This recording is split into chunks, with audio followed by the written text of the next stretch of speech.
Thank you. Members of the public, welcome. We have some business to conclude from our previous closed session agenda, and then we'll begin our regular meeting. We now return into open session from our closed session, and I turn to our city attorney for an announcement. Thank you, Mayor. As previously announced, the City Council went into closed session pursuant to the Brown Act on the item identified on the 4:30 agenda. At this time, it would be appropriate to adjourn that meeting. In which case, that said meeting stands adjourned, and we'll call to order the City Council regular meeting of December 2nd, 2025, meeting at 6 p.m. And I'd like to invite down to lead us in the Pledge to the Flag, Tyler Lee of Pacific Elementary School. Tyler.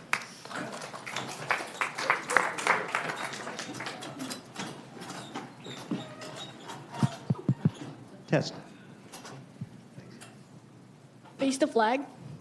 Put your right hand over your heart. Take off any hats. Ready, begin. I pledge allegiance to the flag of the United States of America and to the republic for which it stands, one nation, under God, indivisible, with liberty and justice for all. Thank you. Fantastic. Just a moment, Tyler. There's some people here to tell us a little bit about you, and then I want to talk with you for a moment. Emily Brunick, your fifth grade teacher. Is Amanda Viejo? Vela? Is she here? And then Jane and Michael Lee, the parents, I think, are here as well. Hello. So first and foremost, thank you so much for being here. We really appreciate you leading us in the pledge. And I'd like to turn it over to your teacher, maybe to say a little bit about you. All right. Hi. My name is Emily Brunick, and I'm Tyler's fifth grade teacher at Pacific Elementary. When you teach fifth grade, you don't always get to know kids on campus until they finally walk into your classroom. But long before they arrive, you hear names that rise through the grades, names everyone talks about. And if you know Tyler Lee, you know he's one of those names. Everyone knows him, and everyone speaks of him with admiration. I was lucky enough to know Tyler even before he joined my class. Last year, he served as a room representative on student council when I was the advisor. And even then, his leadership, positivity, and kindness were impossible to miss. Now, he is our Pacific Elementary president, and today we get to honor him. Tyler shines in every corner of our classroom. He walks in each day smiling and ready to learn. He's a gifted writer, a meticulous mathematician, a voracious reader who recently donated books to our library written by Kelly Yang as he finished each one. He's an inquisitive historian and scientist. Students gravitate toward him because he listens, he cares, and he creates a sense of safety and belonging. And his sense of humor and daily jokes always keep us laughing. Tyler is an outstanding student and an exceptional human being. He's a natural leader who ran for student council president this year and won by a landslide. I didn't tell you that. He's a rock star surfer with endless ride the wave stories, a dedicated water polo athlete, and a committed pianist who wakes up early most days to practice. I could list Tyler's accomplishments endlessly, but he is being honored today because of the spirit he shares so generously with everyone around him. Now, Tyler, I'm going to speak to you. Tyler, you help create positive change in our community. You make students stronger learners. You make our school proud and joyful, and you make me a better teacher. The world is a better place with you in it. Tyler Lee, today we celebrate you.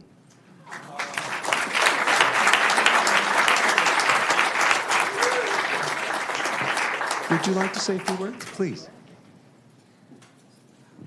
I just want to congratulate this young man for being an incredible human being. He is a Panther who shows outstanding Panther pride. He is positive, respectful, inclusive, dependable, engaged, and always very safe. He sets a wonderful example for every single student on our campus, especially those younger than him who look up to him daily.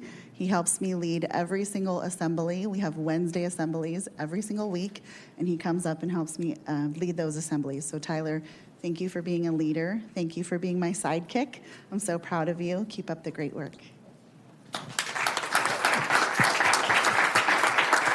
Tyler, with so many interests that you're engaged in, do you have a favorite? I would say that is water polo. Water polo, that's terrific. And that would be your favorite sport then as well. Terrific. Now, I think I see some folks that might be related to you that are here in the audience. Do you want to point them out? Right there. And who might those people be? My mom and dad, Jane and Michael. Fantastic. Thank you so much for leading us in the pledge. And what we have for you, sir, is a certificate for having led our pledge and a city pin for you, as well as for your teacher and principal. And then we'll gather around and have a picture with my colleagues. And this certificate is on behalf of the entire city council. So please come gather. Colors on your tie. I love it. That's right. Is that chair in the way? Or? Yeah, that one is. Thank you.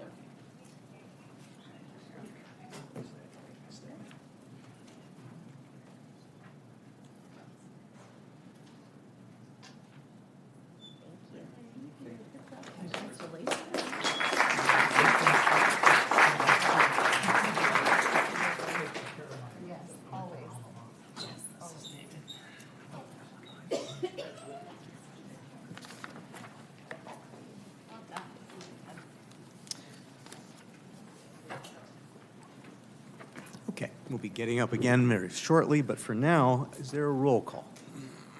Councilmember Tarnay? Here. Councilmember Charelian? Here. Councilmember Haworth? Here. Mayor Pro Tem Franklin? Here. Mayor Lesser? Here. So we now move on to our ceremonial calendar, and we start with a presentation of certificates of recognition to the Hometown Fair Board for their time and commitment to the success of the 53rd Annual Hometown Fair. So let me begin this way, and then I want to turn it over to our council delegate to the Hometown Fair Board, Councilmember Charelian, and just say this. We are so fortunate to have our Hometown Fair in our community. It is, particularly in these disruptive, crazy times, to have the Hometown Fair as a wonderful expression of our community and what it's all about. It doesn't just happen. It happens because of volunteer labor by residents who spend hours and hours of time well in advance preparing for the fair. We are so grateful to you. We don't want this year to end without acknowledging you. We've wanted to give some time for you to recuperate, but this is an opportunity to acknowledge and say thank you. Councilmember Charelian, did you want to say anything in advance of bringing down the Hometown Fair Board? Thank you, Mayor. I appreciate the opportunity and the comments. And every once in a while when I feel amazing about something, I say, how lucky are we? How lucky are we to have this Hometown Fair tradition, over 50 years of this community event that comes together. And I work as the council delegate for the Hometown Fair, and what that means is I'm present at their meetings and listen and try to help where I can. But it's such an incredible group. There's so much that goes into planning this event. It's such a big footprint. It happens seamlessly. There's a lot of work and a lot of effort and a lot of pride of ownership. Each individual has their unique area, and they knock it out of the park, and I was witness to that, and I took away a lot of how to do things right from being in your committee. And they've got a pretty heavy hitter as part of their group, a four-time Mayor Richard Montgomery sits on their board as well. So, but thank you for all you do, and keep up the good work. And you know, I know you're probably already starting to plan next year. It's only 11 months away. So, thank you for all you do. Thank you, Mayor. So I think what I'd like to do is bring down members of the board that are here. And I see Karen Takashiki, who's been the president of the Hometown Fair this past year. I do see our former colleague, Richard Montgomery. But please, if you're a member of the Hometown Fair Board, come down and let's acknowledge you. Maybe we can give him a round of applause.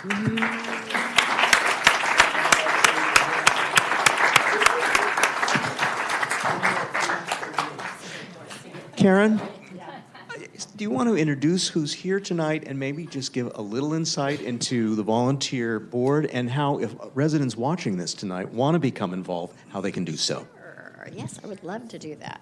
So we have Gina Harkerbetter, who is our CFO, and partner in crime for the year coming up with me. We have Val Paget, who is our secretary. We have Bruce, who unfortunately is leaving us this year, and we'll talk a little bit more about that. We have Richard, who you already met, who is our kind of infrastructure guy.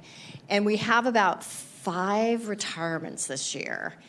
We've had people that have been on the board a long time. You might remember Joe Marcy. He's retiring. He's been there 15 years.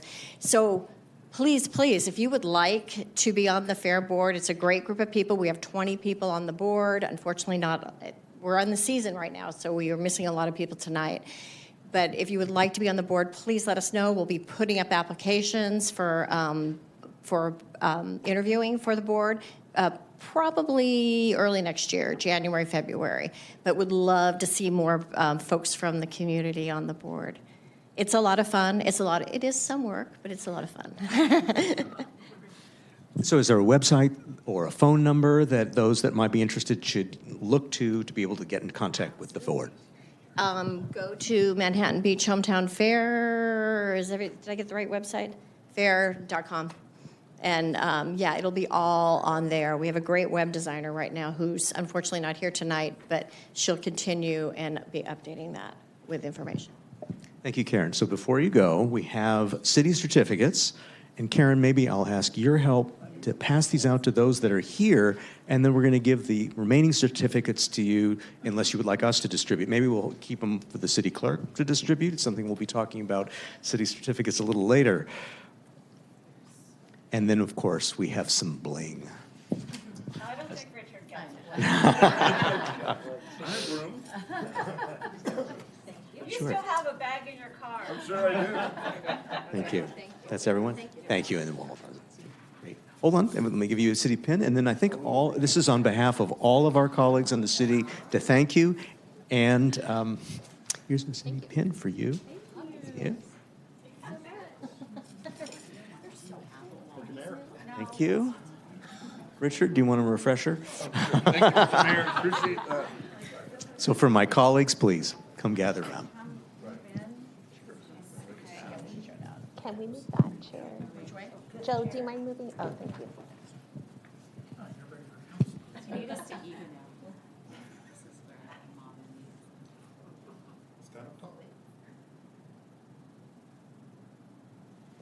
Thank you.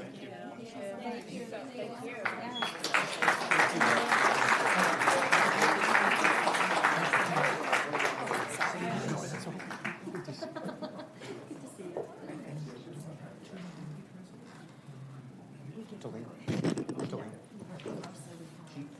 Oh, we still have to do, okay. We're still, actually. No, this one we'll take. We're going to sit. For this next item, we're going to have a presentation in just a moment.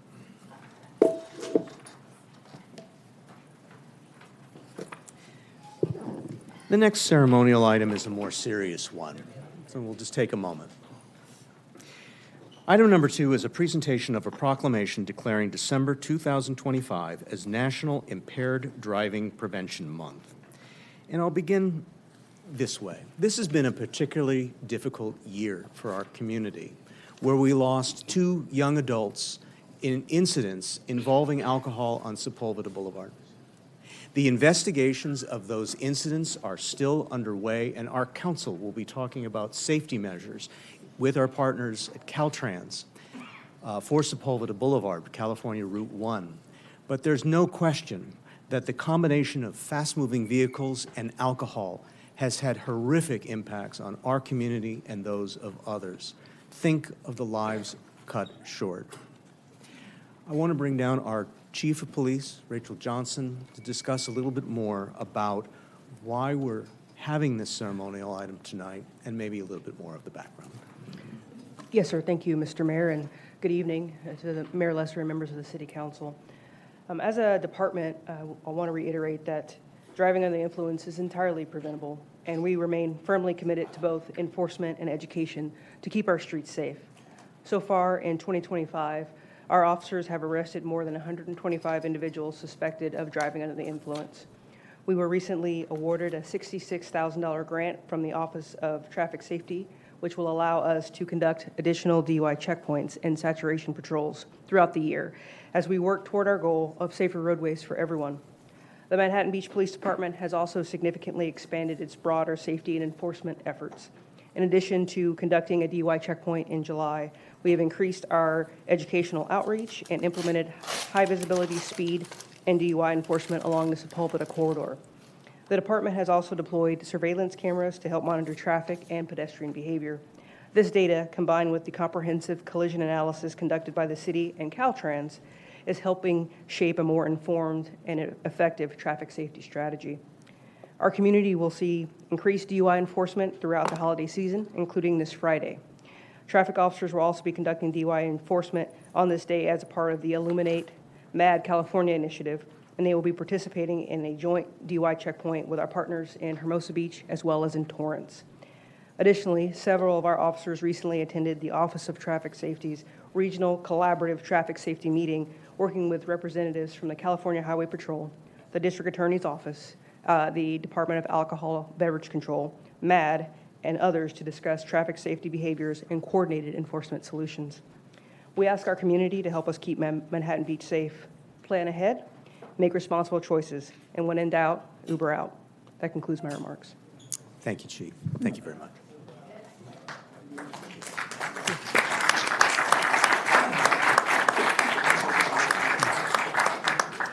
We now move on to item number E, which is approval of the agenda and waiver of full reading of ordinances. Madam City Manager, my understanding is you have an announcement with regard to the approval of the agenda and waiver of full reading ordinances.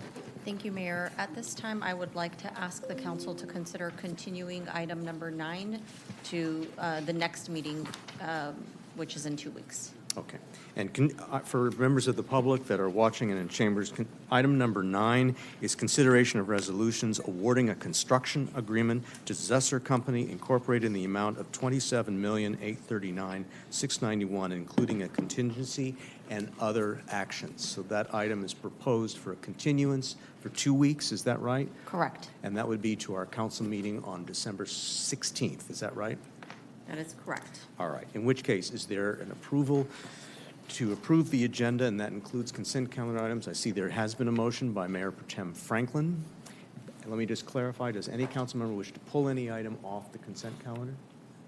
Seeing none?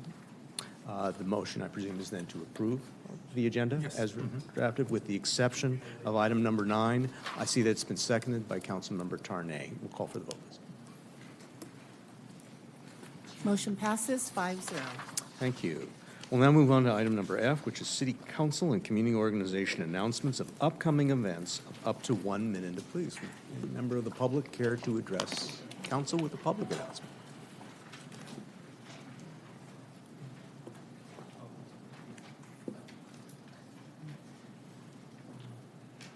Honorable Mayor, Mayor Pro Tem, City Council members, City officials, Ted, Bobby Bell, WM, Outreach and Educator.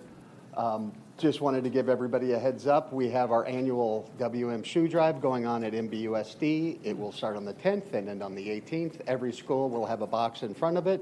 If you have a child, just send them. They'll drop it in that box and be good. If you don't have a child, swing by, not during pickup hours. Drop it off. We'll be happy to pick that up. I would be totally remiss, and I'm going to be stupid here. I apologize. We lost a previous Manhattan Beach employee. Yuri, who I became friends with, worked with closely, was at his baby shower. If you knew him, you loved him. There was no other way about it.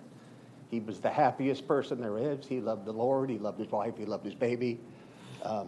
Please just lift his wife and get up in your prayers. That's all I got. God bless. Thank you, Bobby. And for members of the public, we will be adjourning our meeting in his memory and describing him in a little more detail at the end of our meeting. Are there other members of the public that would care to address council, please? Hello, City Council members. Cassandra with the Manhattan Beach Library. I just wanted to give you guys an update that we are installing new furniture next week. Yeah, so it's going to be all of the upstairs furniture, but in order to do that, we are going to have to be closed for a few days. So we're closed to the public starting Sunday through Tuesday, so the 7th through the 9th. However, I was able to arrange for staff to stay for Monday and Tuesday so we can still provide sidewalk service for people to pick up any of their holds, or if they have any last-minute titles that they need, we can go grab that for them. Otherwise, yeah, upstairs should have furniture done. We'll reopen on Wednesday, and then children's furniture should be delivered sometime in April. Thank you. Just a quick question. As someone who has a book that's checked out, I presume the book drop will be open and we can return books? Yes. Since staff will be on site, impediment. we will still be processing holds. We'll still be Fantastic. collecting book drop multiple times a day. So I'd charge them a late fee. Yeah. unlike when With we closed for the interest. HVAC and it was unexpected, since it's planned, we've been able to extend people's holds already as well. So if they had a hold that was supposed to be due or expire by that Monday, it's now being pushed back a week already, so patrons won't think that their hold's expired when they're still there. So I've done everything I can. Hopefully things go smoothly and we'll have some like refreshed library services for you. Great. Thanks. Thank you. Anybody else? Please, come down. Hi, good evening, council members and city staff and community members. My name is Julie Castonia, and I'm representing Trinity Lutheran Church Manhattan Beach tonight, also a community member for a very long time and a proud member of Leadership Manhattan Beach. I would like to invite you all to a production, a staged reading of It's a Wonderful Life that is going to be produced at Trinity Lutheran Church Manhattan Beach. And we will be performing on Saturday, December 13th at 7 p.m. and again on Sunday, December 14th at 12 noon. We will be wrapping up in plenty of time to come down and see the fireworks. Please visit our website at trinitymb.org. For tickets, there is a suggested donation. We really expect to have a festive trio singing holiday carols, as well as an old-timey Foley table with sound effects, and just really a good time for everyone. So thank you. Thank you. Any other members of the public? Yes, Madam City Manager. Thank you, Mayor. In the spirit of National Impaired Driving Prevention Month, I would like to use this time to provide the City Manager's report on the progress of our Sepulveda safety initiatives. The tragedies along Sepulveda Boulevard, including the devastating loss of Ford Savella and Braun Levy in 2025, have profoundly impacted our community. These tragic deaths have strengthened the city's resolve to take decisive action to protect lives along this corridor. In response to those tragedies, the city has taken immediate and sustained action. Since June, we have partnered with Caltrans in tri-weekly meetings to expedite safety evaluations along Sepulveda Boulevard. This ongoing collaboration has identified and is advancing more than a dozen safety countermeasures, including pedestrian improvements through enhanced crosswalk, visibility, and safer pathways, traffic circulation changes by optimizing traffic flow to reduce collision risks, targeted public education campaigns promoting safe driving, walking, and cycling along Sepulveda Boulevard. As Chief Johnson mentioned earlier, the Manhattan Beach Police Department has also significantly expanded their safety and enforcement efforts along Sepulveda Boulevard. City staff have also met with the Live Like Braun Foundation to identify ways to support their mission to honor Braun's legacy and promote pedestrian and roadway safety throughout the community. The City of Manhattan Beach remains dedicated to implementing meaningful, lasting safety improvements that protect all residents and visitors along Sepulveda Boulevard. Thank you. Thank you, Madam City Manager. All right. Anyone else in chamber have an announcement? Just one quick follow-up before I go check on Zoom, and that is, so when might council and the community expect to have some of these items come back with regard to some of the initiatives that our city is exploring with Caltrans? We hope to be able to bring it in the first quarter of the new year. Thank you. All right. Martha, is anybody on Zoom that would like to make a community announcement? No request on Zoom. All right, in which case I'll turn to my council colleagues. I'm sorry. Oh, no, go ahead. No, go ahead. Oh, okay. Thank you, Mayor. So I am proud and very happy to be the council representative for the 31st annual toy drive, as you can see there on the screens. It's going to be held at the Manhattan Beach Jocelyn Center on December 20th, starting at 11 o'clock. And so you can bring unwrapped toys there. Richard, they're still looking for volunteers, I'm sure. Okay, so it's great. You can test your rapping skills.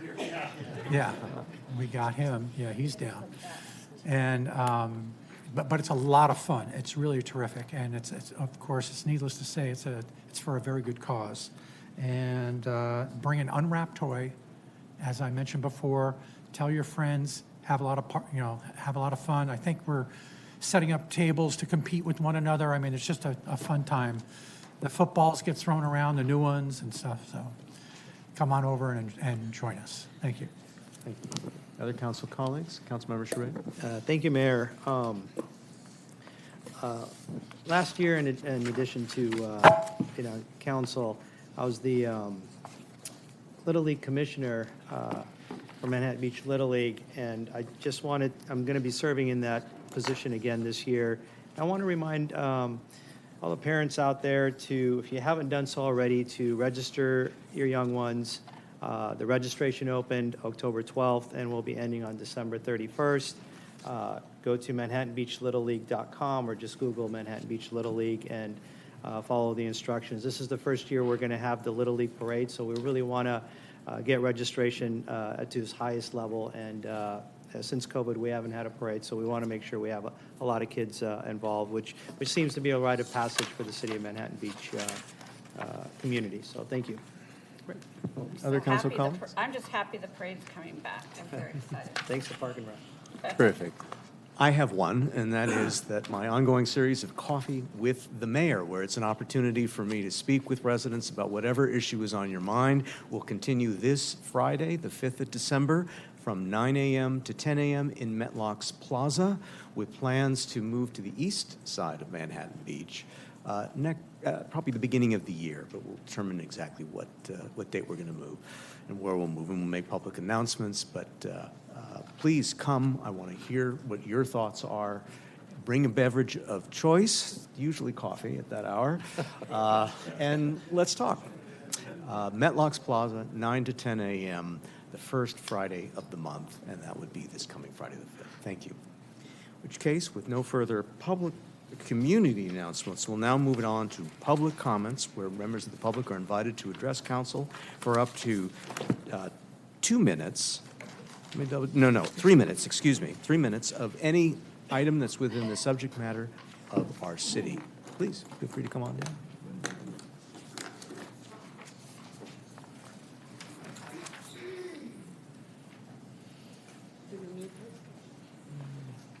Thank you very much. My name is Lida Sandera. I live in Manhattan Beach since 1974. I am not a public speaker, so I wrote a couple notes to be sure that I will not forget anything. I live in the 400 block on 26th Street, built my house in 1990. This is a very special street. It's not a typical walk street. It is, we call it parqueta, and there is a dead end. It is very narrow. I took some photos. Hopefully you will be able to look at the photos. It was designed, constructed, and fully paid for only by the owners who did live on the 400 block of the 26th Street. It did not go all the way to Vista because the last owner refused to pay for it, so ended up with the cul-de-sac there. All was done around the 70s, 1970s, around that time. We, for many years, did pay for the gardener, for the water, until all the old homes were replaced by new owners where nobody was interested to collect the money and call the gardener and all that. At that time, we passed it to the city to take care of the water and the gardener. There was, I don't remember exactly when, but probably around the 2015 when, or before, that's when the last people who were collecting and taking care of the gardener moved out. Now, the city code department passed, I think around 2003, new code for Walk Street that every vegetation and tree cannot be higher than 42 inches. I received violation, and everybody on the street did actually, to cut all vegetation and all the trees to 42 inches. I sent an email to the code department because I couldn't understand what, where, because it's elevated, it's not, and again, it's a little narrow parquet, it's not a street. And that was somehow ignored, and I received to pay in few days $250. So I went to city, to the code department, and, oh, it's the time? Oh, I see. Madam, I'll give you just maybe about 10 seconds more if you can just finish your comments, please. If we would cut the trees, it would be just the trunk. My trees are citrus trees, blooming. Bees are always there. Actually, thanks to the bees, 2 trees just start to grow by itself there. Thank you. Okay. So I hope you will take consideration on this special street. Thank you, Madam.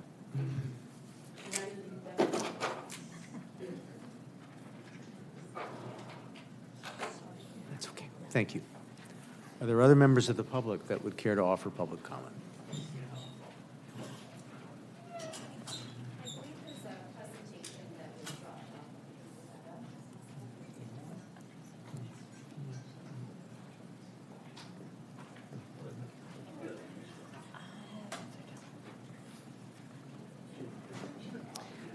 My understanding is you have some slides that you'd like to show with your presentation? One of our neighbors who wasn't able to be here put together a PowerPoint. Okay, the timer will still apply, but you authorized to display. Wonderful. Hi, my name is Ami Wishnig, and I'm here with a handful of my neighbors. A lot of us received some tickets yesterday. I've been a resident for almost 16 years. Rick Shields has been here for 52 years, and I will kind of go over a little bit about what we got cited for. We've parked perpendicular to our property between the edge of the bike lane and the sidewalk.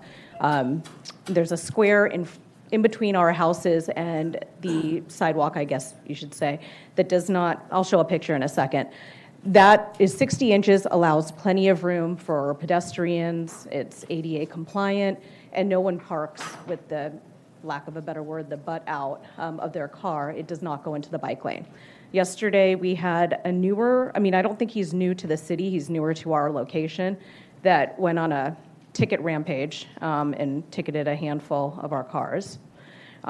This is a visual of, we asked for if there was any notification that was sent to anyone, any of the neighbors, and we were presented with something that applies to the 28th to the 36th block of Manhattan Ave, as well as the 0 to 300 block of Marine.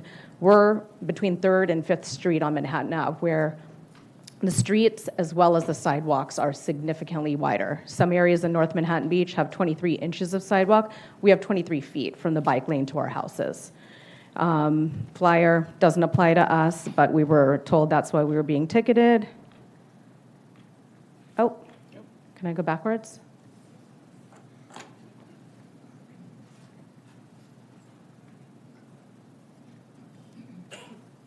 Thank you.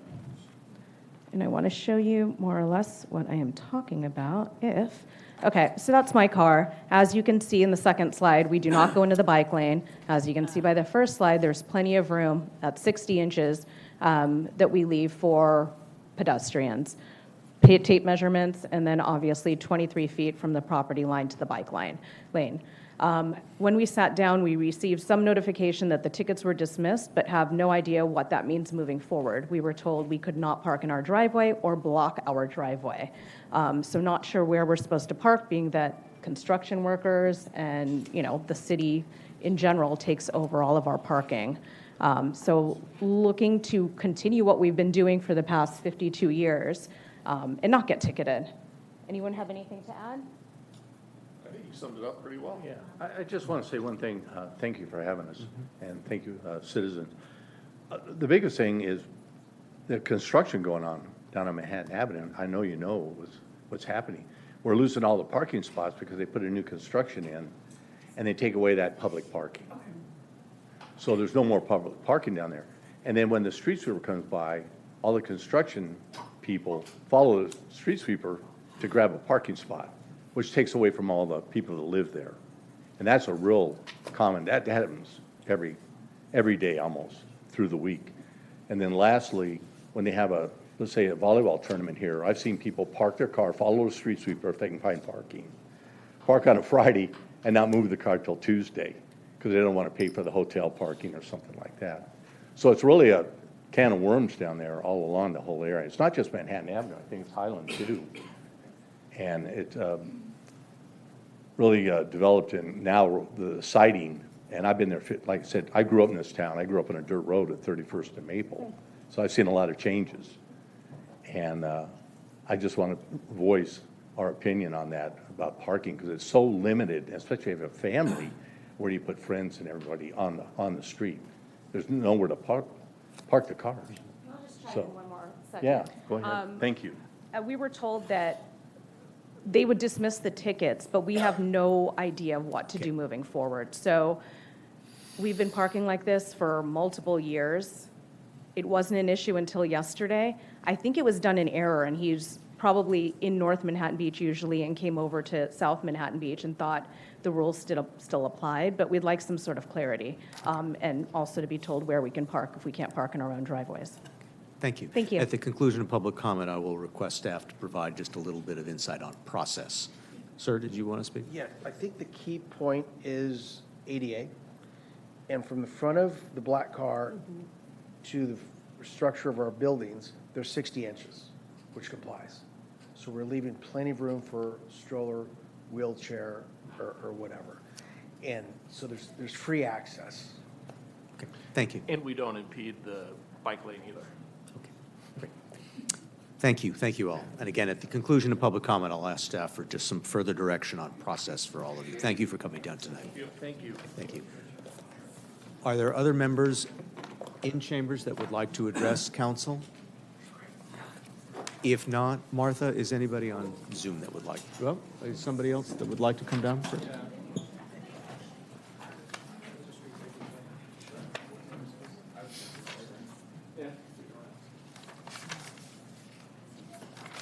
Good evening, council members and city staff. My name is Phil Waugh, and glasses on my head. I have comments on two topics, the tree section permit parking and the ROD project notifications. So I live on Oak Avenue and I've been there probably about 40 years. And through this time, I've never seen anything as, let's say, impactful as the current housing element and the ROD.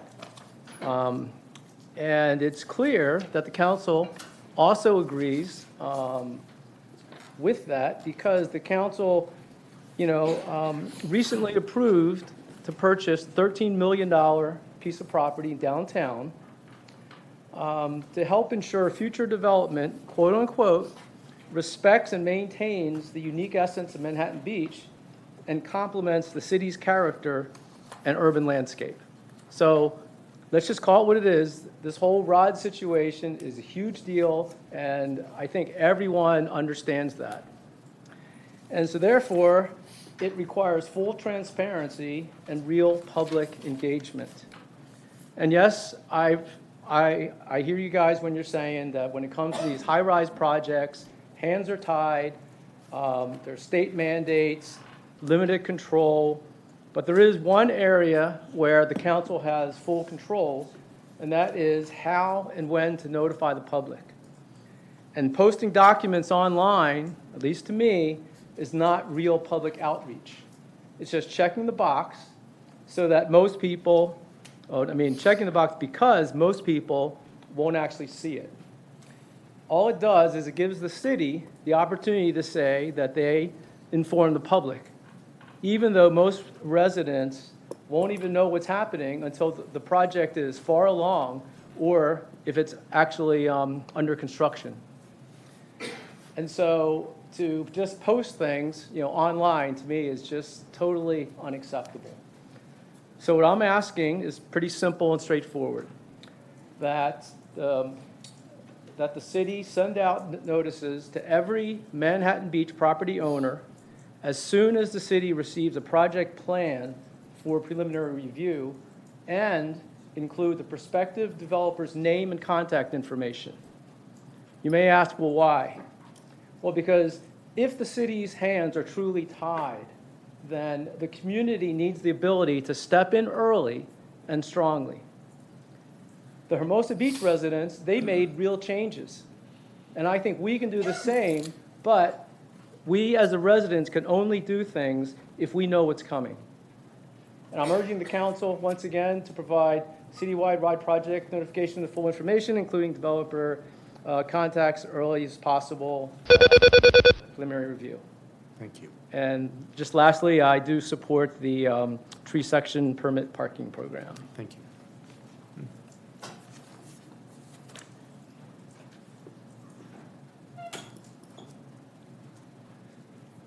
Steve Packwood on Oak Avenue.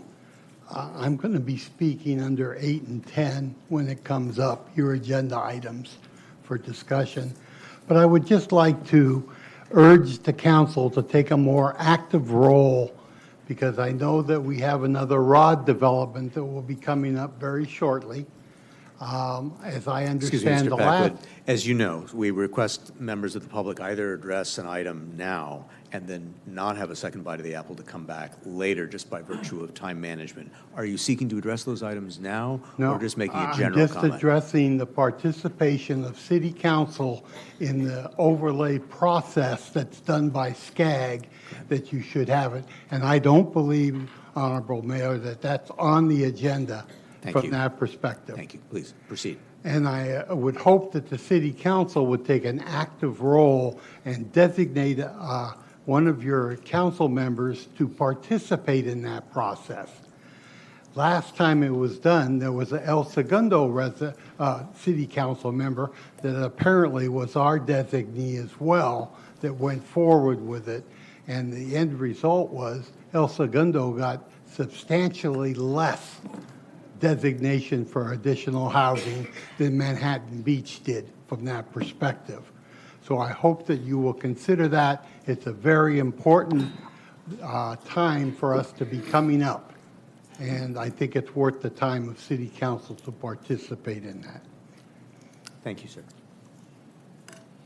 Any other members of the public in chambers that would care to offer a public comment? If not, Martha, is there anybody on Zoom? No request on Zoom. In which case I'd like to close public comment and perhaps turn to our city manager just to confirm process on how residents can proceed with regard to some of the concerns that were brought to us. First, with regard to the vegetation on a walk street, on a height limits, is there anyone at city staff who's a contact person? The Code Enforcement Division would be the contact for that particular item. Okay. With regard to the issue of, the ticketing of vehicles for blocking the right-of-way? I will defer that to our police chief. Thank you. Good evening again, Mayor Lesser and members of the City Council. Rachel Johnson, your police chief. With regard to the citations that were issued yesterday and are the subject of the PowerPoint presentation you all watched, I'll note that many of them were dismissed because they were issued in error. And I say many because not all of them were dismissed, because some of them were valid citations. You know, our parking, our CSOs, they're humans, and we had someone on proactive patrol trying to do the right thing, and he made some errors, and so we've already corrected those errors in terms of dismissing the citations, and we've provided further training to our folks. One of the great things about Manhattan Beach is all of it is so unique. When you talk about, I live in the tree section or the sand section, they're all very unique, and that makes it sometimes very difficult for our folks to always be on top of what the parking regulations are in place, especially if they're nuanced, or if we've been allowing a certain thing that maybe by the letter of the law is actually prohibited, but we've been using the spirit of the law and allowing it. It can be very difficult sometimes for our folks to address that properly. But again, we've rectified that by by dismissing all the citations. And as we speak, Lieutenant Benjamin from the Traffic Division, as well as our city traffic engineer, Eric Zanvliet, are out talking to that group of residents, trying to help them understand the nature and scope of the problem so that we have a better path forward. I don't expect that this will happen again unless there are actual violations, which, like I said, there were some. But we do apologize for the error and all of the consternation it's caused our community. Thank you, Chief. And just to confirm for anyone watching this, if they have questions, there is the appeal process, which would allow them to submit a request in writing? Absolutely. You can appeal. Our parking officers take photos of the violation when they make at the time of citation. So there's also there's photos and pieces of evidence for them to look at as well. But we welcome any comments or questions, or whether it's an appeal or calling our parking office to speak with them and ask a question, because it's not always very straightforward given the age of our city and its topography. Very good. Thank you, Chief. Yes, sir. And last question for the City Manager, just to confirm, what is the timing of, I believe it would be the 7th cycle housing element discussion, which will ultimately come to the Southern California Association of Governments, otherwise known as SCAG, that allocates housing requirements and jurisdictions? The 6th cycle runs through 2029, and so the SCAG discussions for the RENA methodology will take place a couple years before that. Okay. Thank you very much. Appreciate it. We can close public comments. We now move on to the consent calendar. Is there a motion regarding the consent calendar? I see that there's a motion by Councilmember Charelian with a second by Councilmember Tarnay, and I just wanted to, I'll make a comment once we vote.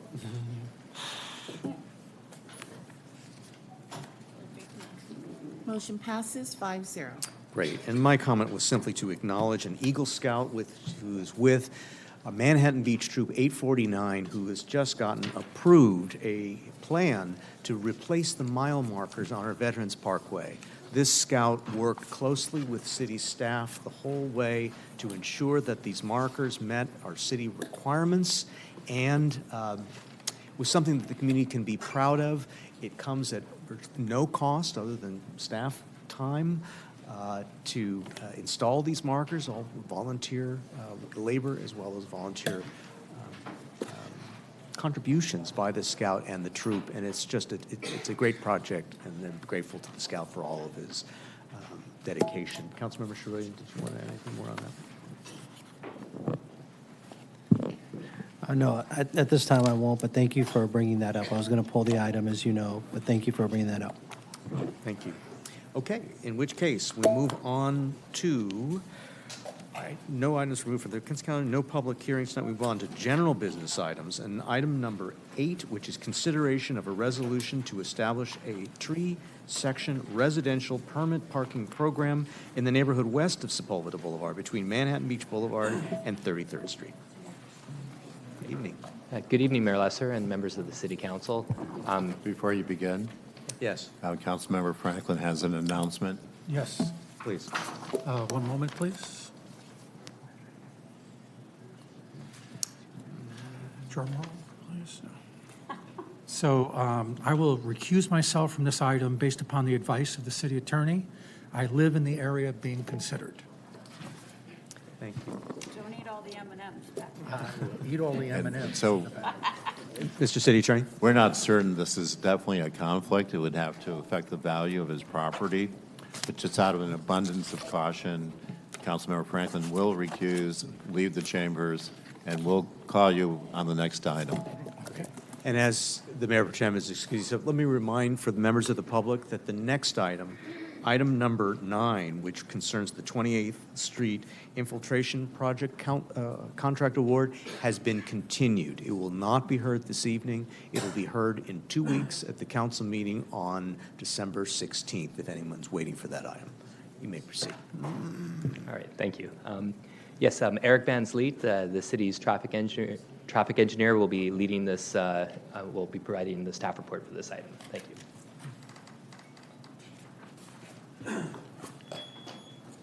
Good evening, Mayor, members of the City Council. I'm Eric Zamfleet, the city's traffic engineer. I'm here to present a consideration to establish the tree section resident parking program. Let's bring up our PowerPoint. Let me give you a little bit of background. We have two other resident parking permit programs in our city. One is in the Miracosta High School area, surrounding that high school. It was established in 2005 at the request of the residents. The second program area is in the area above downtown, east of Ardmore Avenue, and that was established in 2008 after a recommendation in our previous city parking management study. We've done many neighborhood traffic calming plans in our city over the years. One of our most recent ones is in the Oak Avenue area, west of Sepulveda Boulevard. The City Council took a look at that permit, that area, made many recommendations for initial measures. One of those measures was for us to review a possible permit program area in the area west of Sepulveda Boulevard. This area experiences heavier parking demand because of some commercial parking overflow into the neighborhood. There's also the potential for new developments in the recent future to come in and potentially impact parking as well on streets like Oak, Elm, Pine Avenue. That was in May of 2024. We brought this item to the PPIC on July 24th and discussed a resident petition that came in specifically for this Oak Avenue between 19th Street and Marine Avenue, I believe. And they recommended establishing a new permit parking program similar to the one that we have in our downtown, above our downtown. The California Vehicle Code does allow for local authorities to establish a preferential parking program, especially in those areas that experience heavy parking demand by non-resident traffic. So this area that we're talking about does experience overflow parking from commercial businesses and potentially some multi-family housing that is planned along Sepulveda Boulevard. I mentioned the petition on Oak Avenue. That petition is signed by 30 of the 33 residences on that block. The current parking demand on that particular street segment we studied at this time, it doesn't support the posting of parking restrictions at this time. But the idea behind that is that we are recommending, and the PPIC is recommending, that we establish the program itself now so that we can take action administratively at the time that the parking demand is seen or shown. At the time that there's construction for these developments or when there's a higher parking demand on the street. It does not require us to go back to City Council if we find that there's that heavy parking demand where residents don't have a fair chance of parking. The area that we're talking about is located west of Sepulveda Boulevard, west of the commercial businesses on Sepulveda Boulevard, north of Manhattan Beach Boulevard, west of the residences along Pine Avenue, and south of 33rd Street. And by the way, the neighborhood traffic calming plan that was initiated this recommendation was paid for out of the Manhattan Village Shopping Center expansion, and it was a result of potential overflow parking into this area. Similar to the downtown resident parking permit program, this parking program would be such where the residents on a street segment would petition in and request those parking restrictions. We'd make sure that they have a 67% majority in favor. We don't want to have 50% majority plus one and then have someone come back and change their minds and go for 49%. We would verify that there's recurrent and heavy parking demand on that street segment. The idea behind that is that we're not going to overly restrict the parking up front if there's still available parking for all the residents to park along the street. Because what that ends up happening is that for those people that don't have parking permits, it sometimes pushes the parking demand to another street. So this is on an as needed, if you will, kind of basis. The city would then post, if we find that there's recurrent and heavy parking demand, then the city would post 2-hour parking restrictions, except by permit, on that, only that street block that justifies it. The households could then apply for up to 3 parking permits, which would include either their own vehicles or guest parking. The residents would have to show proof of residency and a valid vehicle registration for those that are permits that are for that vehicle. It's a 2-year permit parking term. The permits would not be valid for street sweeping or other types of parking restrictions that are on the street.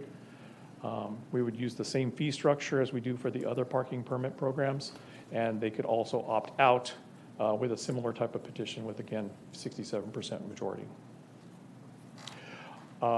We gave notice for all residents in this area or along the Oak Avenue area for the PPIC meeting on July 24th, including general meeting notices to everyone. We also sent out over 700 postcards for this meeting tonight to let and invite the residents in this resident parking permit program area to this meeting or to provide public comments. You've received public comments tonight, and you can use that for your consideration. Our recommendation for you is to hear public testimony tonight, discuss establishing a permit parking program in the tree section, and adopt a resolution that establishes that program area. Just to reiterate again, this is not approving a particular petition area for posting those 2-hour signs at this time, but we would have the ability to do that in the future once we show recurrent and heavy parking demand. With that, the staff report has all of the background information. I'd be happy to answer any questions that you might have. Great, thank you. Before we open it up for public testimony, I'd like to ask my colleagues, do you have any questions? I see Councilmember Charelian. Thank you. A couple of questions, one comment. Eric, great job on this. I've watched Eric Zanfleet, our traffic engineer, implement the parking programs in 2005 and 2008, and over the years refined them to work impeccably. And I see that you're mirroring this program with those successful programs, correct? That's correct. Another question would be, as you mentioned, you're not just going out there and you've shown a footprint of the area. You're not going out there and blanketing 2-hour signs. It's an opt-in, opt-out situation, a scenario for the residents. Is that correct? That's also correct, yes. Okay. No further questions. I have a question, Eric, and that has to do with the resident petition for those residing on Oak Avenue from 19th and Marine. I think we all heard you that you're suggesting that there be the larger capacity adopted tonight so that we can implement programs in the future. But with regard to the petition, you've indicated that staff does not believe that the current parking demand supports posting parking restrictions at this time, right?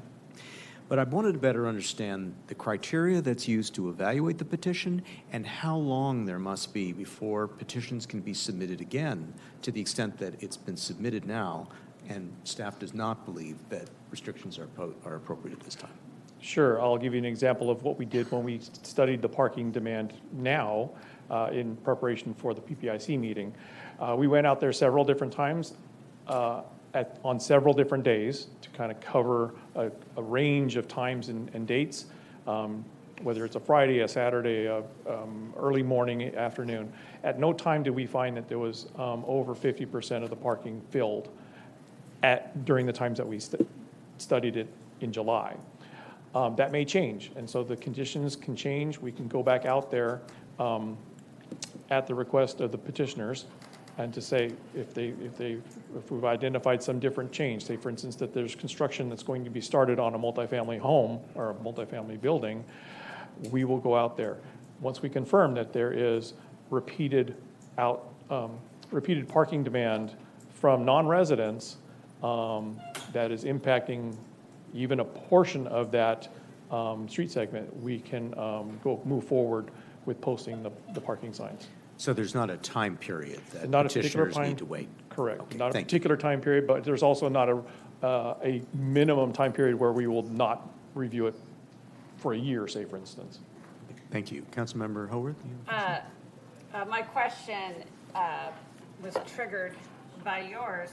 petition that came forward is, will the residents be satisfied with, okay, we're going to put this in place for the future? Like, wasn't it for the future? Or, so I guess, because when I heard your question, I thought you were asking, well, wait, the residents signed a petition, shouldn't we do it now? But I think I just want to understand what the petition really was for.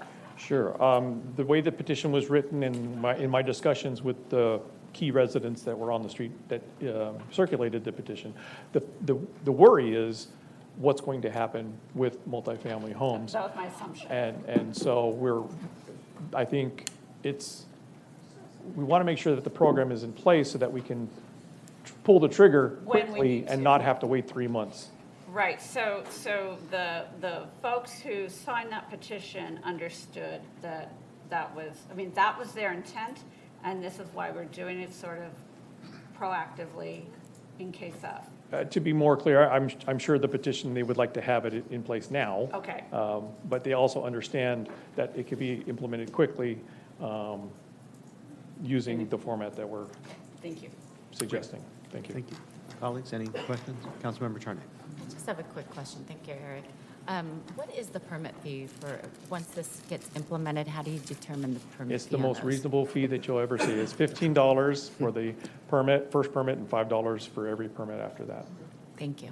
I might get one just because it's such a good deal. Well, you don't qualify. I don't qualify. There you go. All right. In which case, we'll open this item up for public testimony. Would any members of the public care to address this item for up to 2 minutes? If so, please feel free to come down.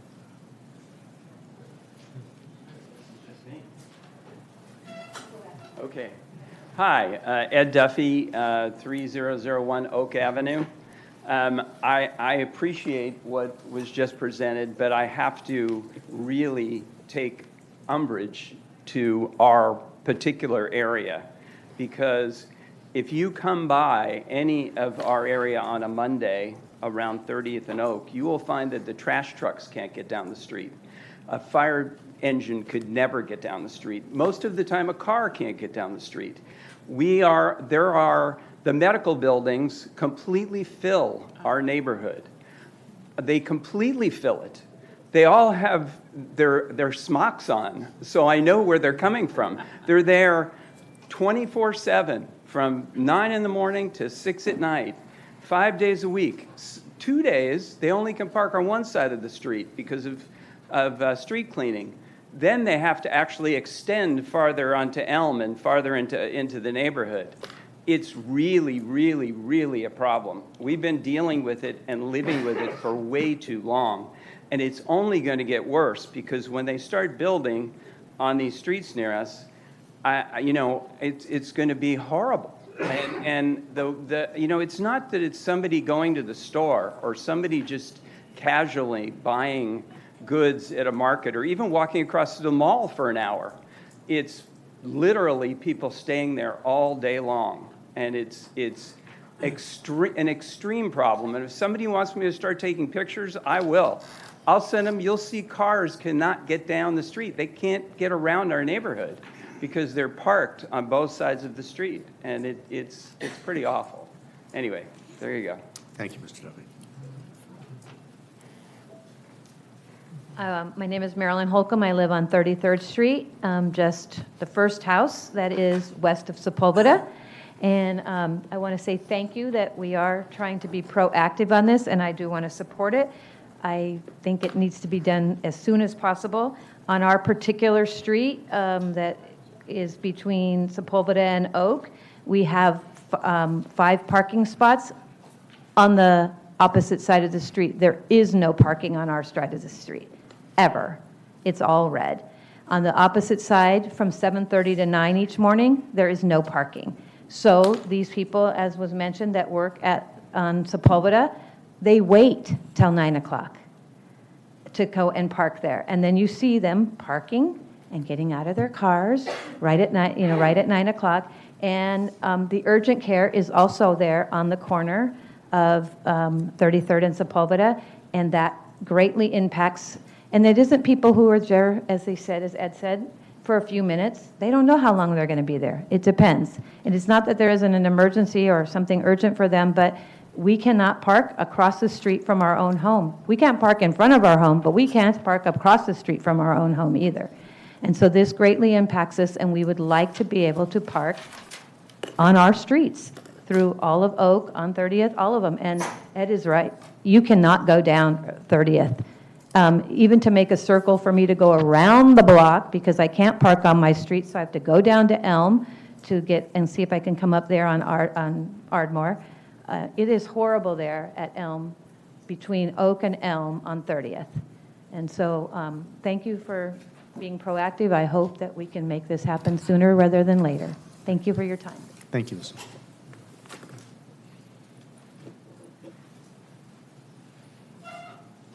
Hello, my name is Dean Schneider. I live at 1709 Elm Avenue. I do not blame these people one bit who live on Oak. I can't imagine their street being blocked by cars all the time. It's ridiculous. I'm sorry for them. I would like a couple of questions for the gentleman who is in charge of the parking. He was talking about the permits, and he limited it to 3 permits. I'm just wondering what would happen if there's a family that has 2 kids that are driving. How do you only get 3 permits, but you have 4 cars? And next question would be, if somebody's building a new house, would they be able to get permits for their 15 workers? That's my question also. Would that be an exception to be able to buy the permits for something like that?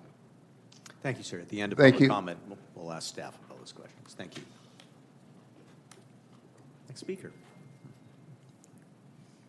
Hello, Mayor Lesser and members of the City Council. My name is Hildy Stern, and I am also a resident on Elm Avenue in the area that's contemplated by this permitting. First, I just want to give a shout out to the residents on Oak between Marine and 19th. They have been organizing on different issues for years, and their advocacy, the way that they organize their neighborhood, it's just kind of small town Manhattan Beach at its best. So I just really want to say I really appreciate them for the way that they organize and they bring their community together. So I had a couple questions. I know you can't answer the questions, but if they're important to you as well, maybe you will also find answers from staff. My first question was mostly in process, I think, because as I understand it, you're going to accept a petition from a group from a block. And after that petition is accepted, there are some details that I'm just wondering about that are mentioned that maybe haven't been sussed out. They mentioned something about staggering the permitting on a street, one side or the other, but it's not been established or explained in the staff report. Thank you for asking the question about the cost of permitting. I was a little bit surprised to hear that residents who are, impacted by this would be carrying the burden of the cost. It seems like something that should be the cost of doing business in Manhattan Beach, but at least it's a nominal fee. And is that a one-time fee or is that an annual fee? And then the times, that was also mentioned that there would be specific times, but they weren't mentioned when they would be. I know we have history of when these permitting restrictions would apply in other neighborhoods, so I'm just wondering if that's also going to be applied in these neighborhoods. And then the exceptions, it was mentioned about construction, and I think that might be construction and home improvements with a valid representation either on the automobile or by the person doing the construction, so that beyond 2 hours, more than one construction vehicle can be working at a home. Thank you very much. Thank you. Other members of the community that would like to speak during public comments, and you can be outside the community as well. This is public comment open to all.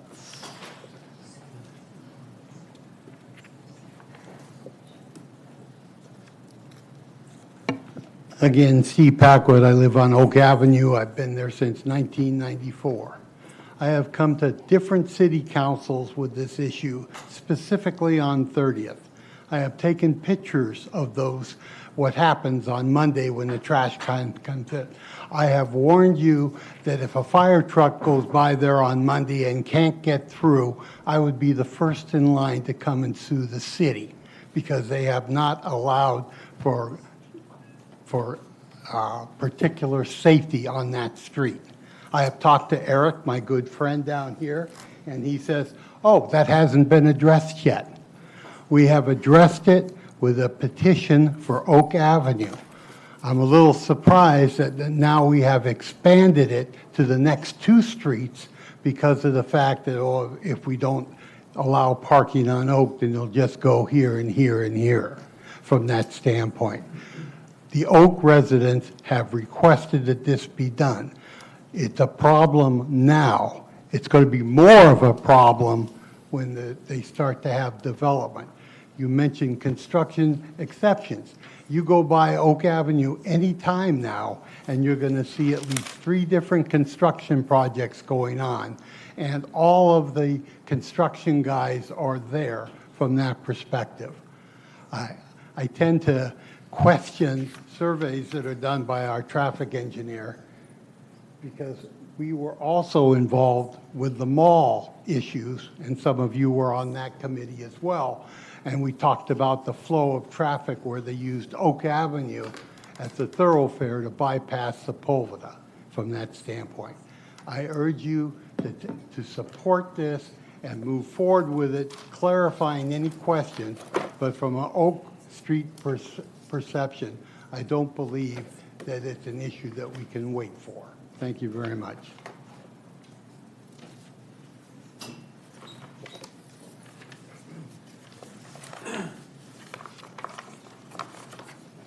Hi, my name is Todd Kogan. I live at 2301 Oak. The residential overlay project that's first on the list is at 2301 Sepulveda. The permit approval that we're asking for has nothing to do with the inconveniences of daily construction. It has to do with the lack of planning and parking for the residential overlay district. We're talking about a 44-unit building with 44 parking spaces. You talk about a house that has 4 kids and only 3 parking spaces, they have a driveway. There is no driveway at this building. It is poor planning. The city is going to feel the impact, and me, at 2301, who pays taxes in this city, would appreciate the city standing up for me. That's all we're asking for. The wheels of justice move slowly. We put in this permit request 5 months ago. 5 months ago. And we're waiting for it to be approved so that when there is a problem, the city can move swiftly. Nothing happens fast. We're asking for your approval tonight. Thank you. Thank you. Yes.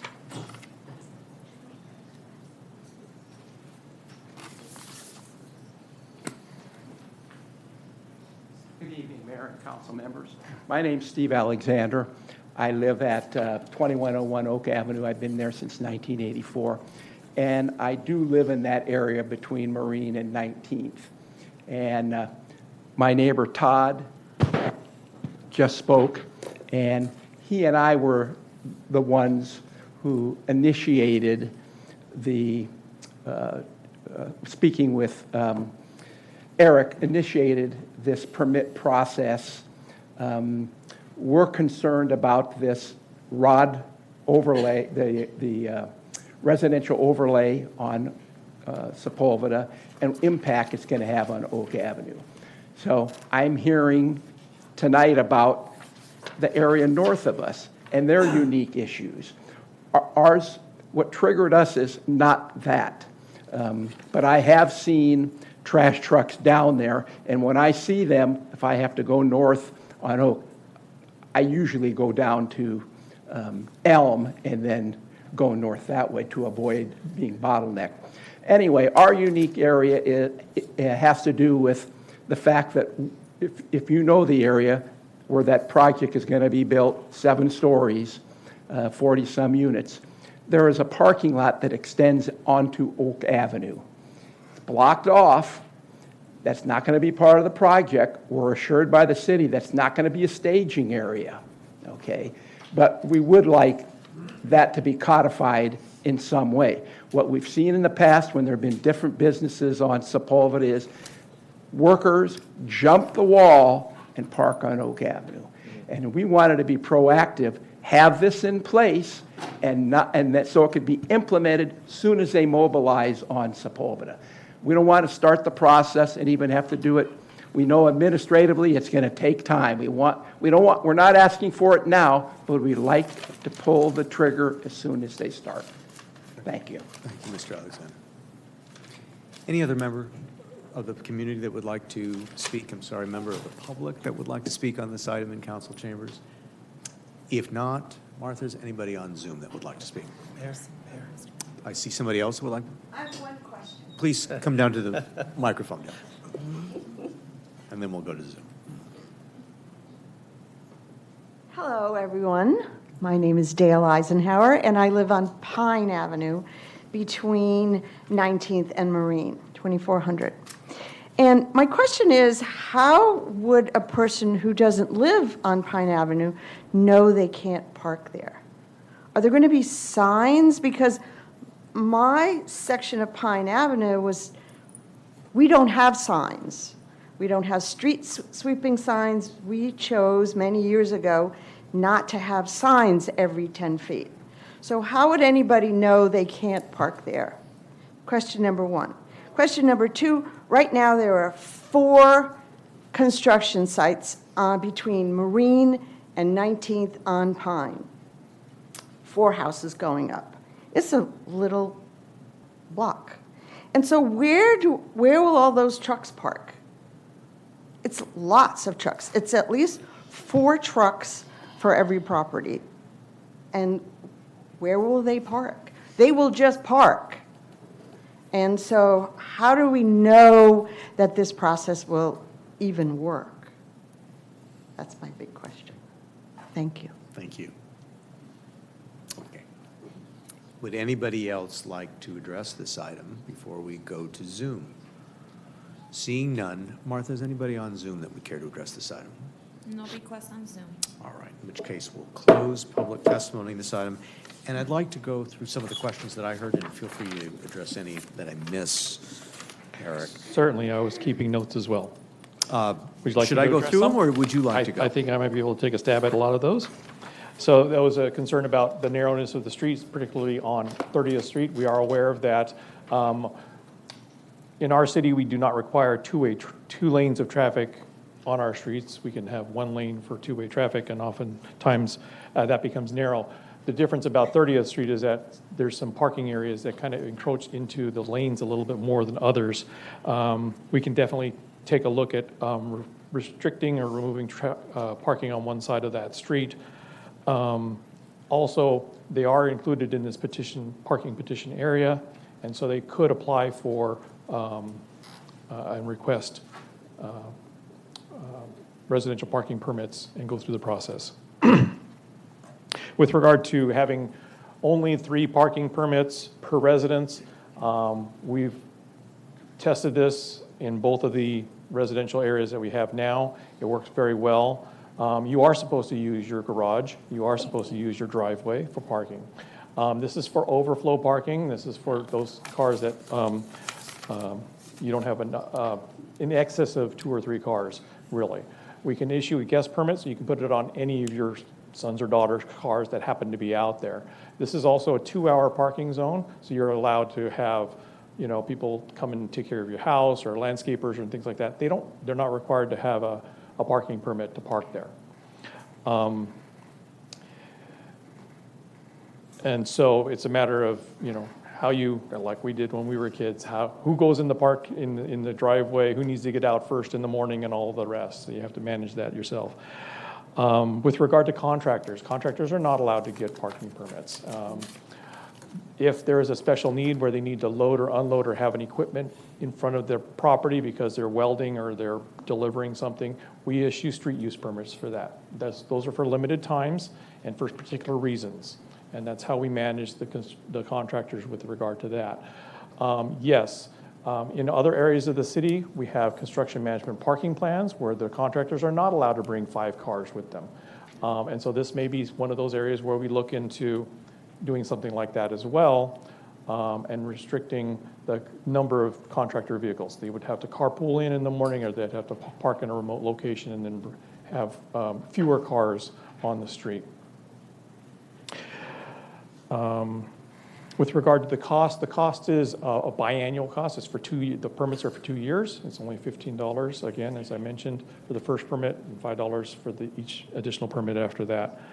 The particular time restriction for the parking restriction on the street would be determined based on what the need is on that street.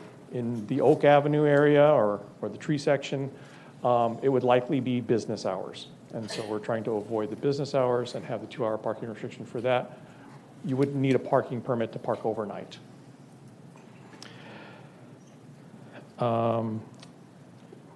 We do have concerns about the ROD projects because they can have a reduced parking requirement for parking on their property, and so that is a concern of ours. As Steve Alexander mentioned, we're ready to pull the trigger when that construction starts. And did you have any other? I do. I wanted to follow up on some other questions I heard. There was a question about the petition and more particularly staggering on different sides of the street.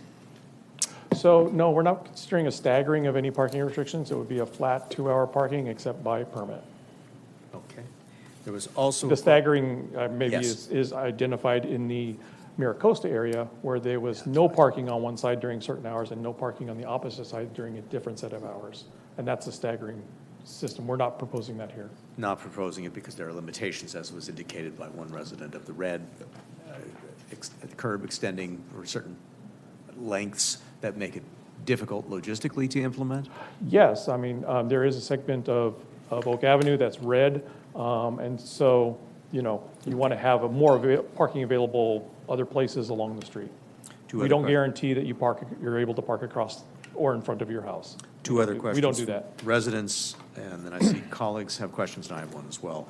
So how would a person know that they cannot park? I presume there would be signs where there presently are not signs. Is that Yes, right? thank you. We will try to minimize the number of signs to make it enforceable but not blatant. That would mean that there would have to be a 2-hour parking sign every 4 houses or so, and not in front of everybody's house. We usually locate them near the property line, so we're not in front.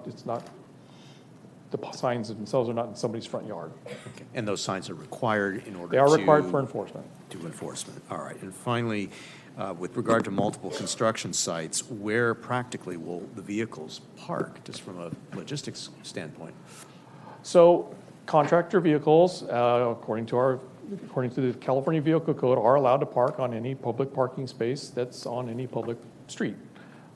We restrict that through our construction management and parking plan. That's not a requirement in this section of town right now. So barring anything else, we could, they would park on another street, essentially. Great. Okay. Thank you. Thank you, colleagues, for your indulgence so I can get those questions asked from members of the public. Councilmember Charelian, I see you'd like to address. Thank you, Eric. Again, just have, I want the public to have full confidence in your ability to stand up these programs. You've done two in very tight footprints, and they've been successful over the last 15 years or so. And the fact that you can move pretty expediently as needed since, you know, you've done these before. Quick question. I think it was resident Duffy Mr. Duffy that mentioned there is a problem now. I know we're kind of preparing for this to establish the program, but seems to be a problem now on Oak, specifically because it's so close to Sepulveda and businesses that are utilizing that that street for parking. Is this something you can do to phase in the parking program, like phase it in from Oak going west so we can, if there is an immediate problem, it sounds like there is, I think I heard from multiple residents that, you know, Oak seems to be a root of the problem and the other streets as well when the ROD gets going. But is that something you could phase in the program, start it up and see if there is interest on Oak to petition since it is an opt-in and opt-out, so you'll know right away if there is a need? Right, so when I was working and talking to the residents on Oak between 19th and Marine, I said, let's get a petition in now so that we are ready to go and we can pull the trigger. We'll do the study to see if we can justify the recurrent and heavy parking demand now. But I'm also willing to work with those residents and pick a day, and we'll go take a look at other times of the day or other days of the week when it might be bad. This is essentially a phased-in type of program. We're not going to go in there right now and put in parking restrictions on any street other than a petitioned street, and that shows parking demand. Oh, perfect, great. One last question. I heard some residents concerned about the 3 limit, 3 per household, and I completely agree with you. There's garages and driveways, but is there an ability to build in a discretionary by department head or whoever if there is a specific need and it could be shown for like a 4th one? I don't want to lock in like 3 if there's a need. So we provide a little bit of flexibility as far as the 3 parking permits that we do issue. We can issue 2 guest permits and 1 regular permit. We can issue 3 regular permits. We have some flexibility with regard to the 3 permits. I will tell you now that with the 2 parking permit zones that we have for 15 years, we've never issued more than 3. Thank you. Single residents. Thank you. That's it. Great. Thank you. Councilmember Howard. Yeah, I have a comment, but I want to make sure I understand. So we'd be establishing this residential permit area based on the petition that was from the by the Oak Avenue residents. I mean, this was their petition, but it is for the whole area? Yes, and as I mentioned, or as I spoke with the residents for Oak Avenue, that was the trigger to get this whole thing in front of the PPIC. Yeah. And that's what helped accelerate our action based off of your recommendation back in there. So even though Oak Avenue was the petitioner, we are establishing a zone. Right, so you won't have to petition again. They won't have to petition again. Right, so I wanted to clarify that, and I think it's what former Mayor Hildy Stern was mentioning, that the folks who organized and got the petition going, good work. And it was smart to do this now, and I am grateful that it went before the PPIC and had their full review, all your work, so to come to us, this just makes sense. So, I'll be supporting it. I see there's, been a motion and a second. I'll let my colleagues, take that, but this is the kind of thing, there's a lot of things that we can't control, but this is, a clear sign or a clear evidence that, the residents are asking for help. They're coming to us and saying, do this, and we are doing a carefully considered permit plan.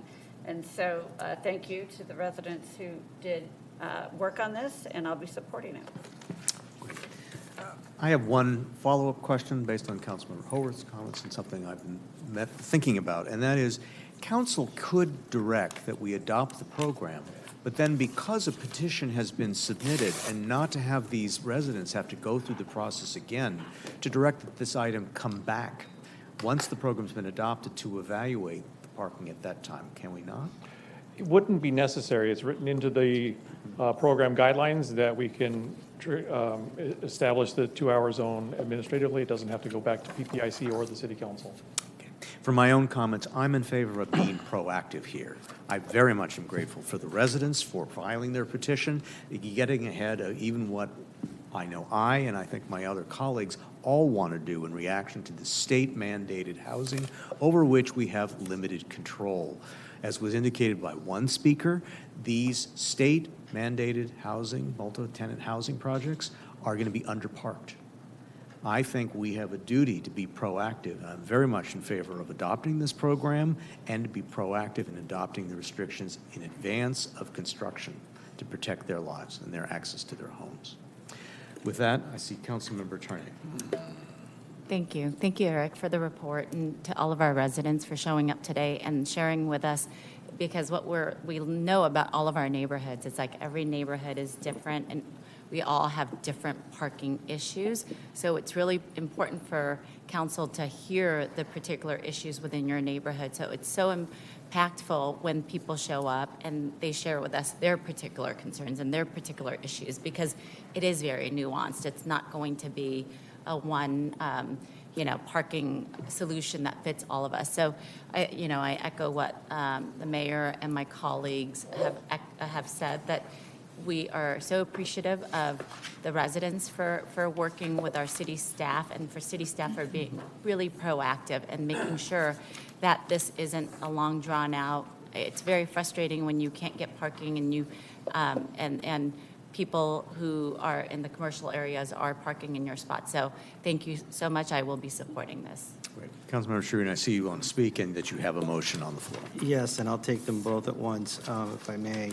I too want to just lastly to thank PPIC for this, and I see a commissioner in the audience as well, so appreciate you guys following through on this item, as well as public outreach. I appreciate. I think Eric mentioned there was 700 postcards, and that's a lot of postcards. I think it might be greater than 500 feet, but I appreciate that many postcards going out for that small footprint. And I do have a motion, if I may continue, to adopt Resolution 25-139 to establish a tree section residential permit parking program in the neighborhood west of Sepulveda Boulevard between MBB and 33rd Street. And I see that motion has been seconded by Councilmember Tarnay. Any further comments? Seeing none, call for the vote.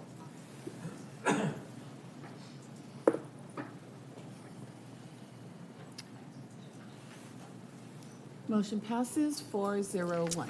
All right. Mr. Mayor, may we Councilmember, please. call for a quick break so we can get Councilmember Franklin out of jail, but also maybe Make sure he take a hasn't little eaten break. all the jelly beans. But before we break into recess, just again an announcement for the public that item number 9, related to the 28th Street Infiltration Project, has been continued to a council meeting on December 16th, 2025, in 2 weeks. We stand in recess.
Can't hear you very well, so. Mayor Pro Tem Franklin. Paging, Mayor. He can't hear that. Do He it, can't man. hear that far. Give me that gavel. Man. Mayor Pro Tem Franklin.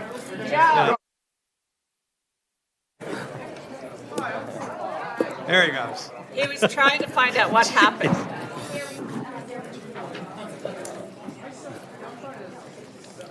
It's his neighbors, man. That's his neighbor. I had separation anxiety.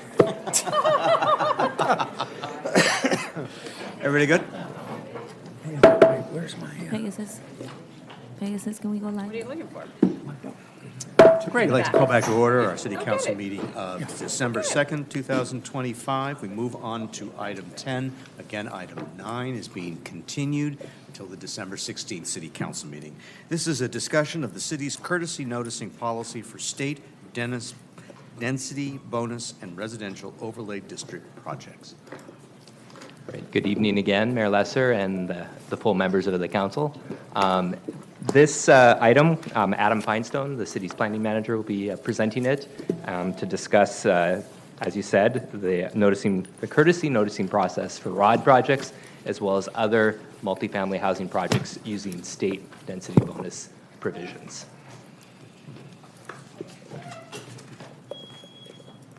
Evening, Mayor Lesser, Mayor Pro Tem Franklin, members of the City Council. Again, Adam Finestone, Planning Manager. Thank you for your time this evening to discuss this item. As Director Alkire and yourself, Mayor, noted, this is a discussion related to noticing requirements for our ROD projects or density bonus projects, and basically the high-density multifamily housing projects that we are anticipating and that we've been seeing applications for recently. Little background on this, it all kind of evolved from the city's adoption back in 2022 of the state mandated housing element, six-cycle housing element update. So in 2022, the City Council adopted that, approved that, and in order to get that certified by the State Department of Housing and Community Development, in March of 23, we adopted the residential overlay district, and it applies to a number of properties, primarily on Sepulveda and Rosecrans. It's a little tough to see, but there are some properties that are crosshatched on both sides of Sepulveda, on the corner of Sepulveda and Rosecrans where Fry's was. There's a couple larger parcels, the two largest of our ROD sites on Rosecrans in that kind of peach colored. And then there's a couple others also scattered throughout, or not throughout, but scattered slightly on Aviation, Artesia, and just off of Sepulveda down onto Manhattan Beach Boulevard. But the bulk of them really are on Sepulveda, Rosecrans. So ROD projects are allowed by right. That means that the city does not have discretion to say no. As such, public noticing is not required by either the state government code sections or our local ordinances. We do, however, recognize that we've got a responsibility to keep our community informed as to what's going on and what's happening in their vicinity. So we have established a courtesy noticing procedure whereby we provide notices at the time of building plan submittal for the ROD projects. Back in April of this year, at that point, future Mayor Lesser, I guess it was Mayor Pro Tem Lesser at the time, asked for a future agenda item to have a discussion on what's included in these courtesy notices, with the understanding or the realization that they are not really providing potentially the information that would be assisting the public in understanding what the purpose of the notice is. I believe it's a little nuanced, but we'll get into some of the details here. So a little bit more background on the residential overlay district itself. It is by right, meaning any project that's proposed there that has at least 20% of its total units reserved for affordable housing units are allowed by right. They just have to meet objective development standards. There are no requirements for public hearing, and as such, no notice is sent typically. All of those ROD projects will qualify for a density bonus, and we'll talk about that in just a second here.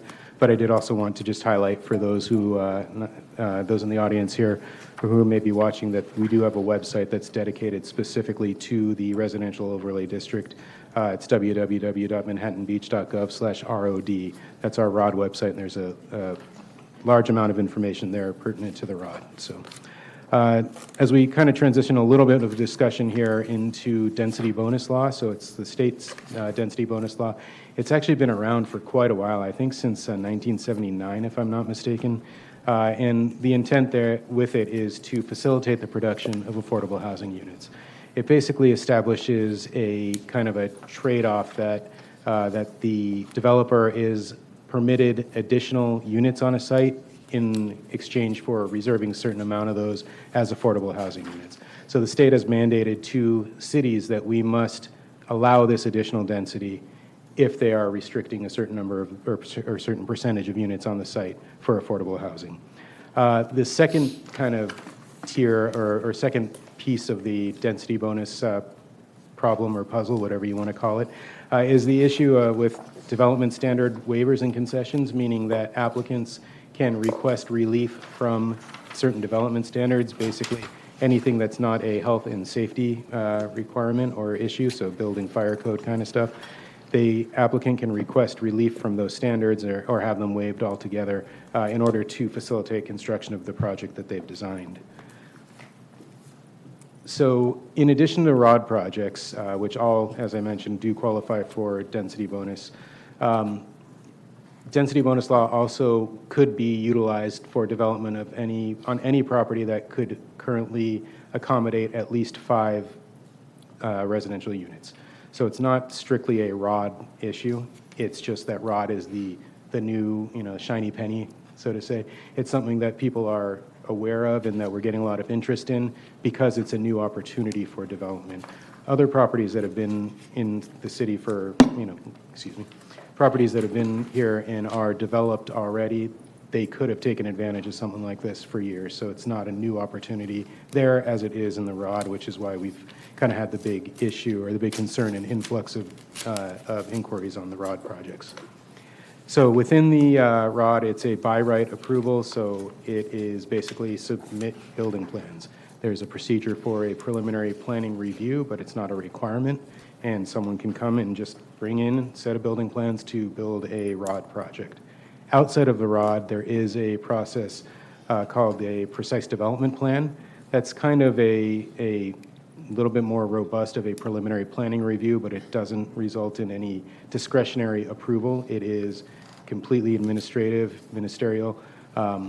You submit, you meet all the development requirements, which again, a lot can be waived or modified, and you're given a green light to go forward. So a little bit of a different process, but really generally the same outcome there. So I kind of also now want to circle back to the purpose of the discussion, which is really about the noticing issues and the community awareness side of things. So the purpose of a notice is typically to provide information to the public.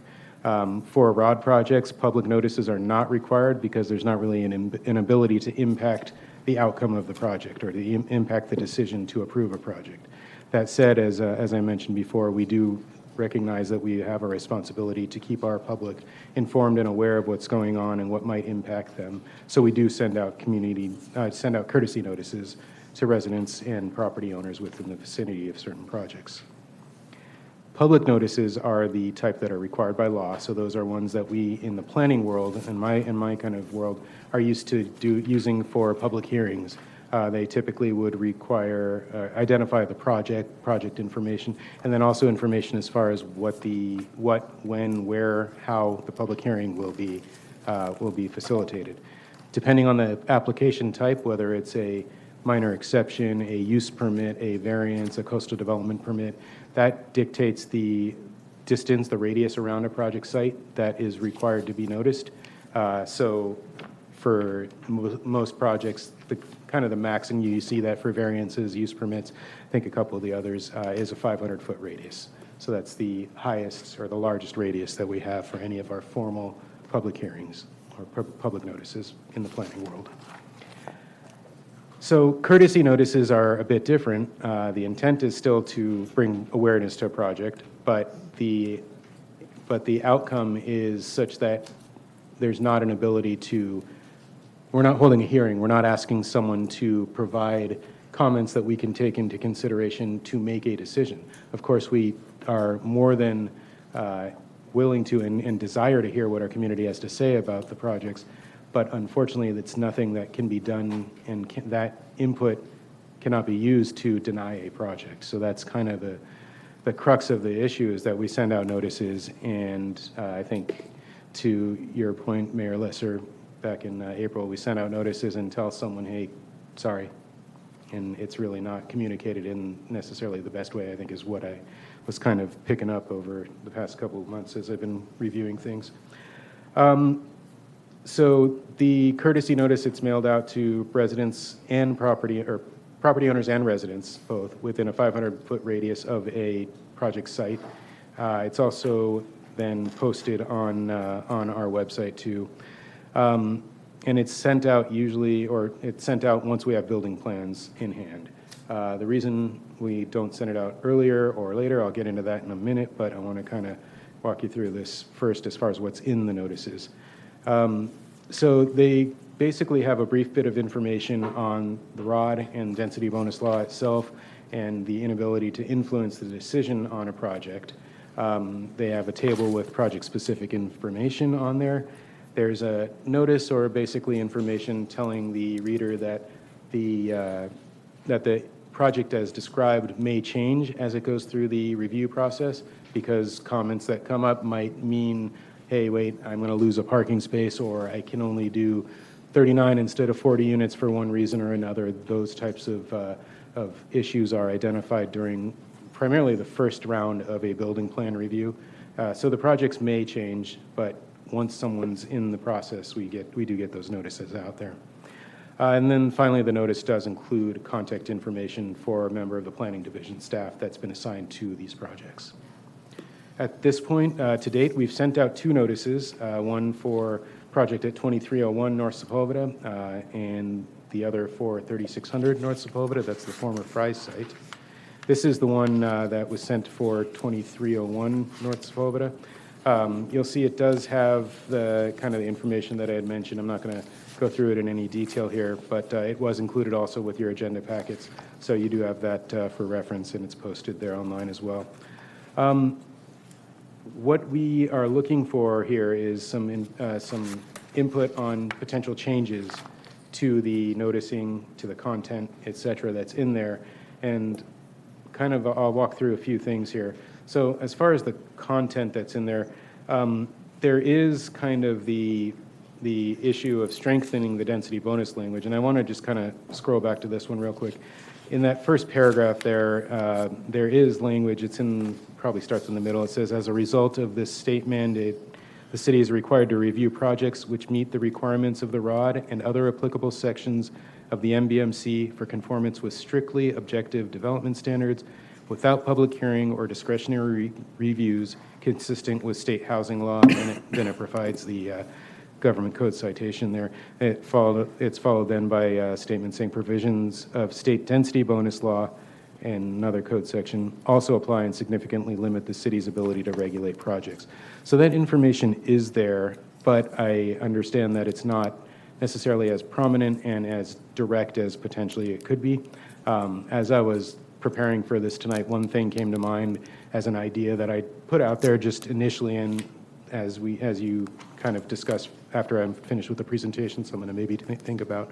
You guys, I know that I do, you get bills or you get something from an insurance company and it's at the top, is this is not a bill, right? So it quickly, directly, immediately, in bold or big letters, whatever it is, gives you that, hey, this is not what this means. Maybe something like that. But we can talk through that as you get into discussion on this momentarily. There's also an ability to provide additional information regarding state density bonus law, whether it be in the notice itself or through websites and links.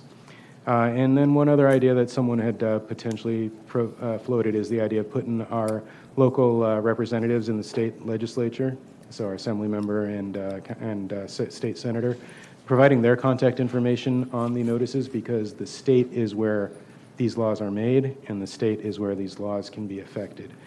We, unfortunately, as the city, do not have the authority to say, you know what, no, we're going to scrap that one. They're mandated on us by the state. So the state legislature and the governor's office are where these laws come from. that's where the impact potentially could be made.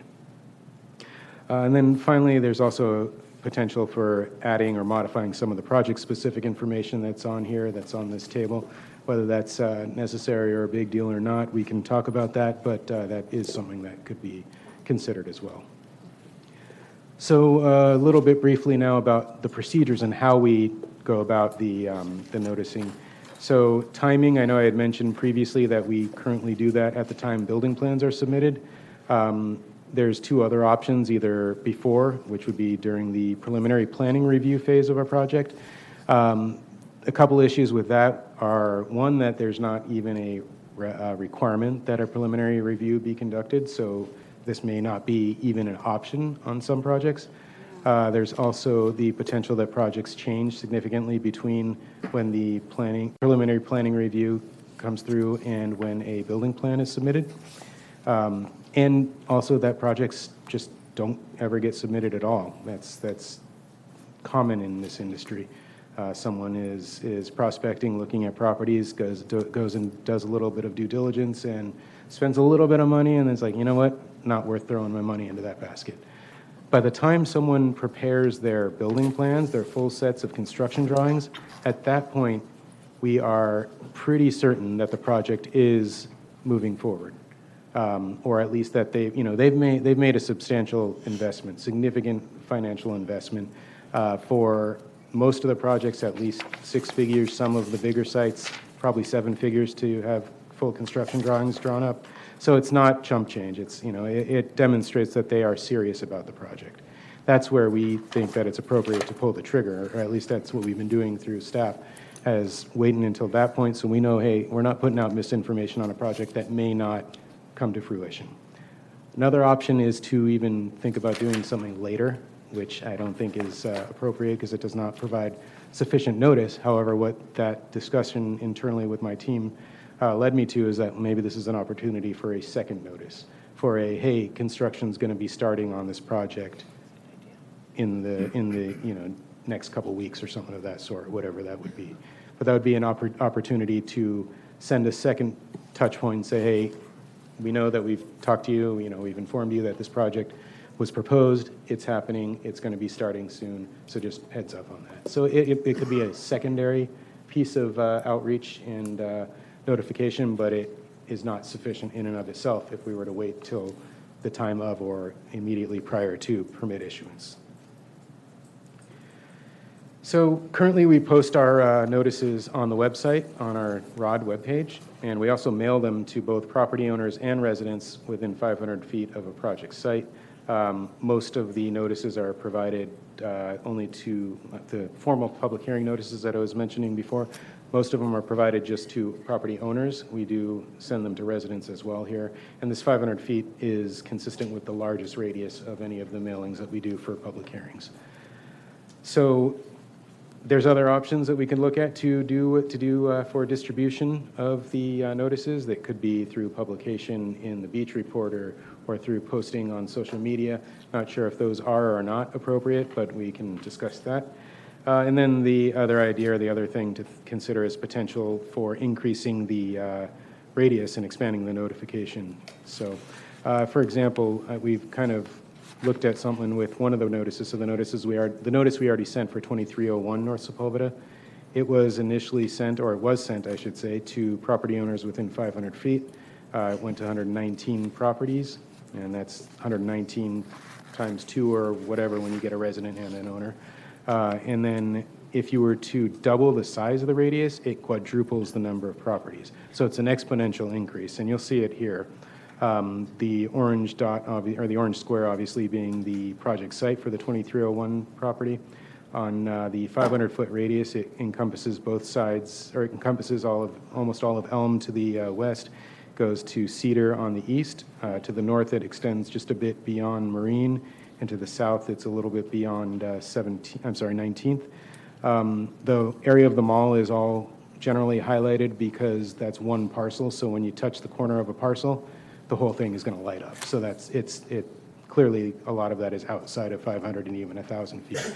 When you turn your attention to the image on the right, you see the same orange mark where the project site is, But if you were looking at 1,000 feet from that site, it would go all the way to Walnut on the west, all the way to Chestnut, which is the continuation of 20th Street after it curves around there on the east, halfway between 27th and 30th to the north, and all the way down to 17th on the south. It also even brings in some of the properties that are within the residential project or Manhattan Village behind the mall there. So it is a significantly larger mailing, significantly larger notice, and it is not as direct as far as the impact to the people who are really the focus of the notice. So with that concludes my presentation, and I'm happy to answer any questions the council may have, and thank you for your time.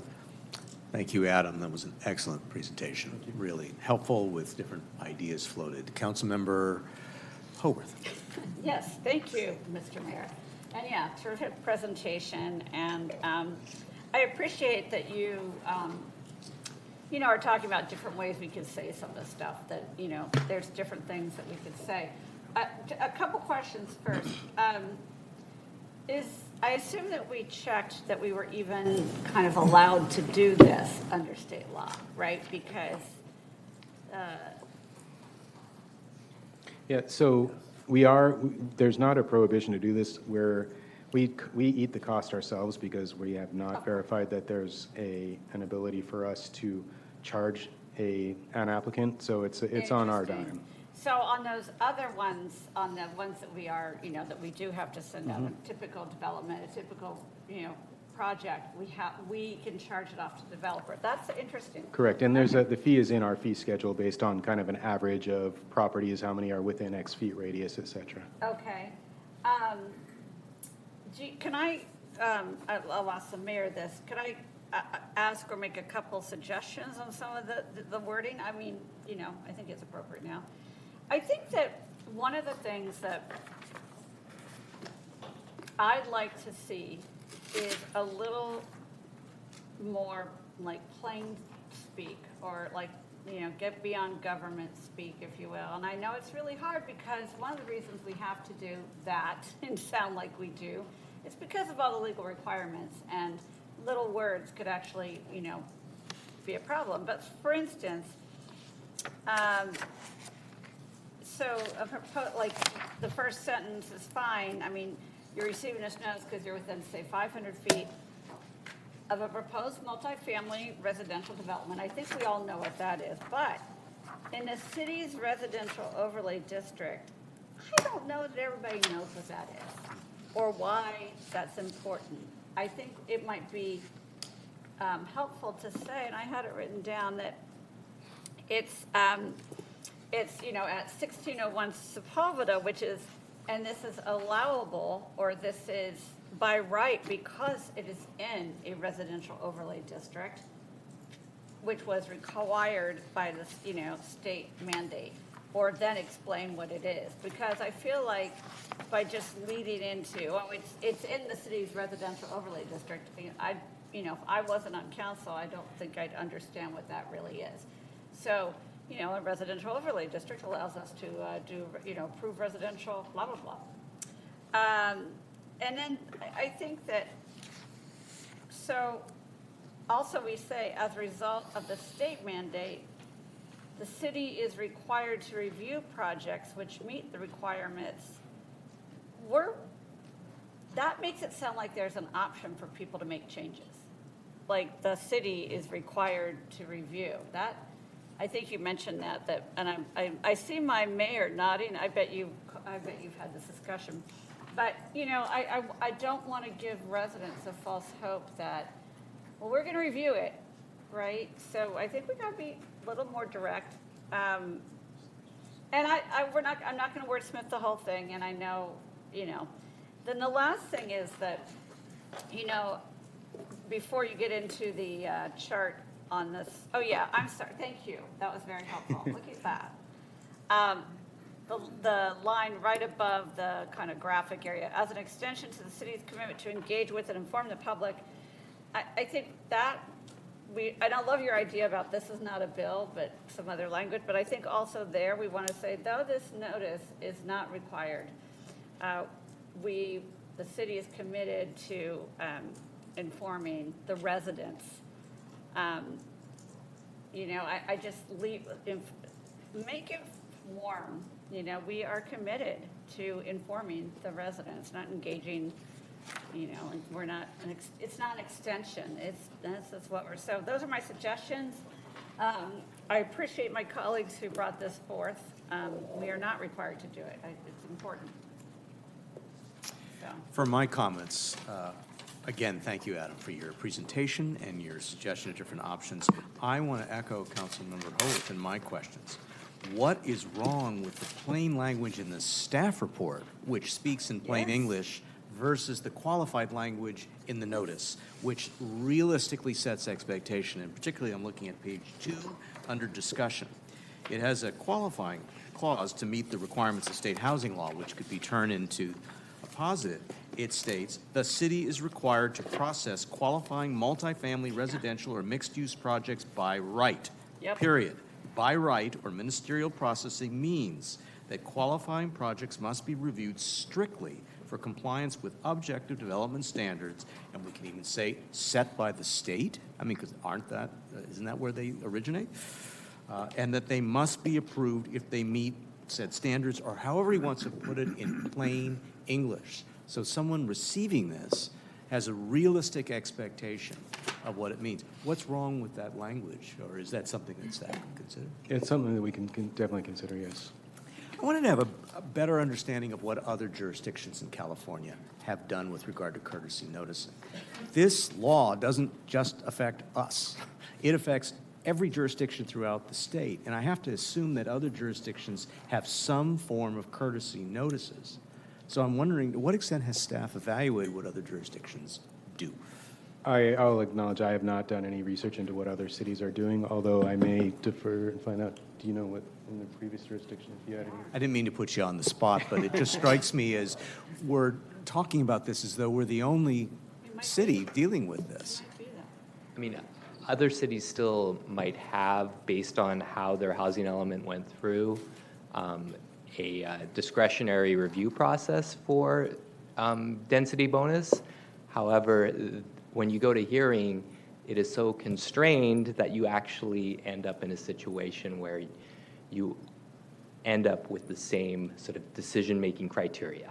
You can only deny the project based on an objective health and safety standard. But, Mr. Mayor, but are they sending out courtesy notices? They are sending out required notices. Oh, required because they are discretionary. Got it. Just in name only. Just tight, yeah. Yeah. Okay, and finally, just I see your colleagues also want to ask questions, and that is the options for better use of the city website or email distribution. You have some residents who feel that just posting on the city website is not something that many residents would see. But you mentioned, Adam, in passing, certain other alternatives that might be viewed. What might be a more proactive manner to make use of social media and or a website, which is increasingly the way people digest information as opposed to by mail? Sure. Right. So we do have various social media channels that we can put this information out onto. There's also old school media. You know, the Beach Reporter publishes every week. That's where we put our formal legal ads in, and that could be an option as well.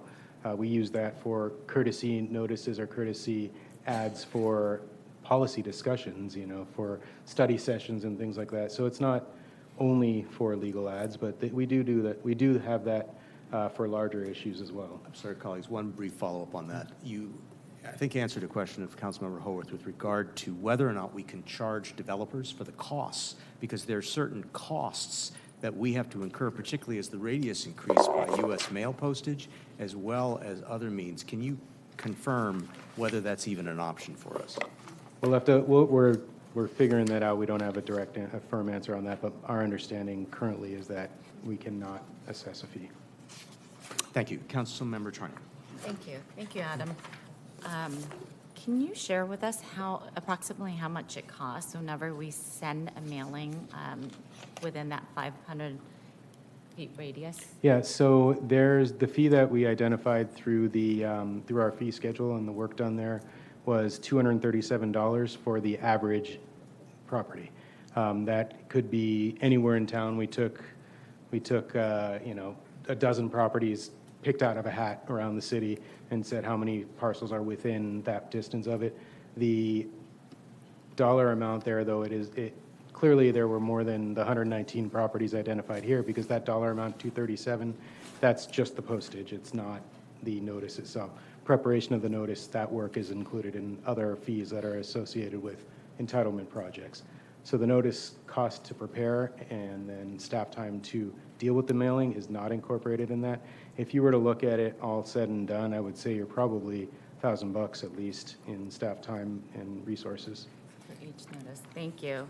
And then, is it possible for us to compile a list of emails within a geographical area? So I subscribe to the city's email blast, so I get those, but things do get a little buried, and you have to sit down and scroll through all the.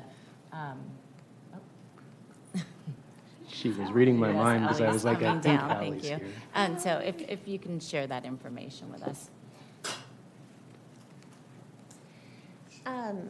My name's Alexandria Latrani, the Communications and Civic Engagement Manager.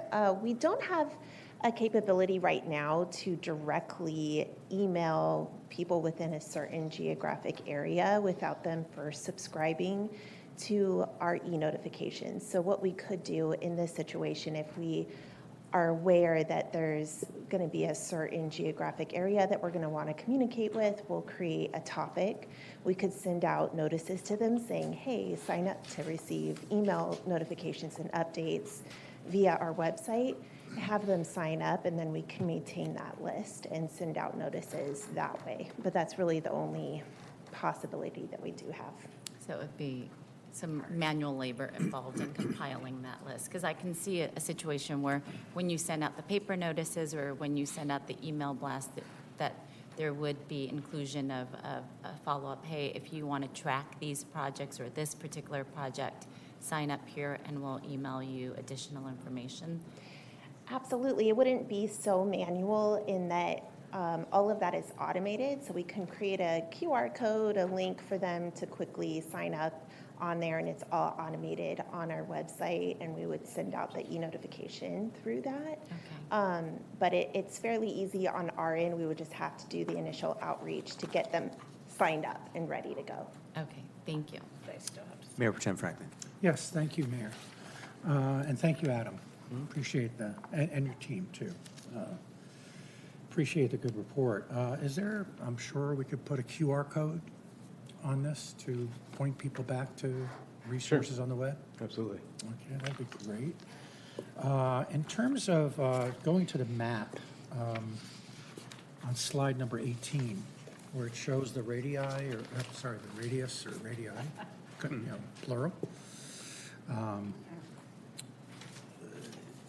So it doesn't make sense, I mean, to me, it just doesn't make sense on the 1,000-foot radius there. If the project is going to be, located on the west side of Sepulveda, that we notice the east side of Sepulveda, because they're not going to be impacted as much about the traffic and things like that. Could we push that west, and spread that? I mean, it doesn't have to be a perfect circle, right? I mean, it's just we're counting noses, right? In terms of that, so we could put the 1,000 to the west of Sepulveda and fill in all these areas. The reason I mention that is because the ones that are in gray, that are west of Sepulveda are going to be as severely impacted as the ones that are, dead set in the middle. So do we have a smush factor where we can smush those in and move that over? I don't know exactly how we would do it. There's ways you can manipulate any type of a map to take in whatever properties you would think would be maybe appropriate. I don't know if it's, looking at maybe a certain block or something like that. I don't know if you have any other ideas on there. I don't know the answer off the top of my head, just because we do use our GIS to develop the radius, and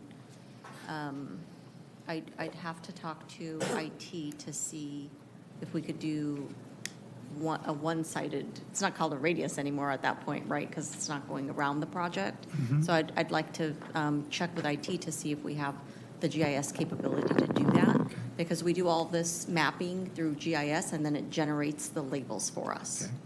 Well, a little bit of a tip from a politician is that we're very interested in walking neighborhoods and the like, and there's software out there that's pretty flexible, where you can sort of define an area and then it maps out, the different houses. So there should be something out there, I would think, because we want to make this effective for people. Let's see, my other questions here are, can we put the developer's information, contact information on a notice like this? Yeah, we can do that. Oh, good. All right.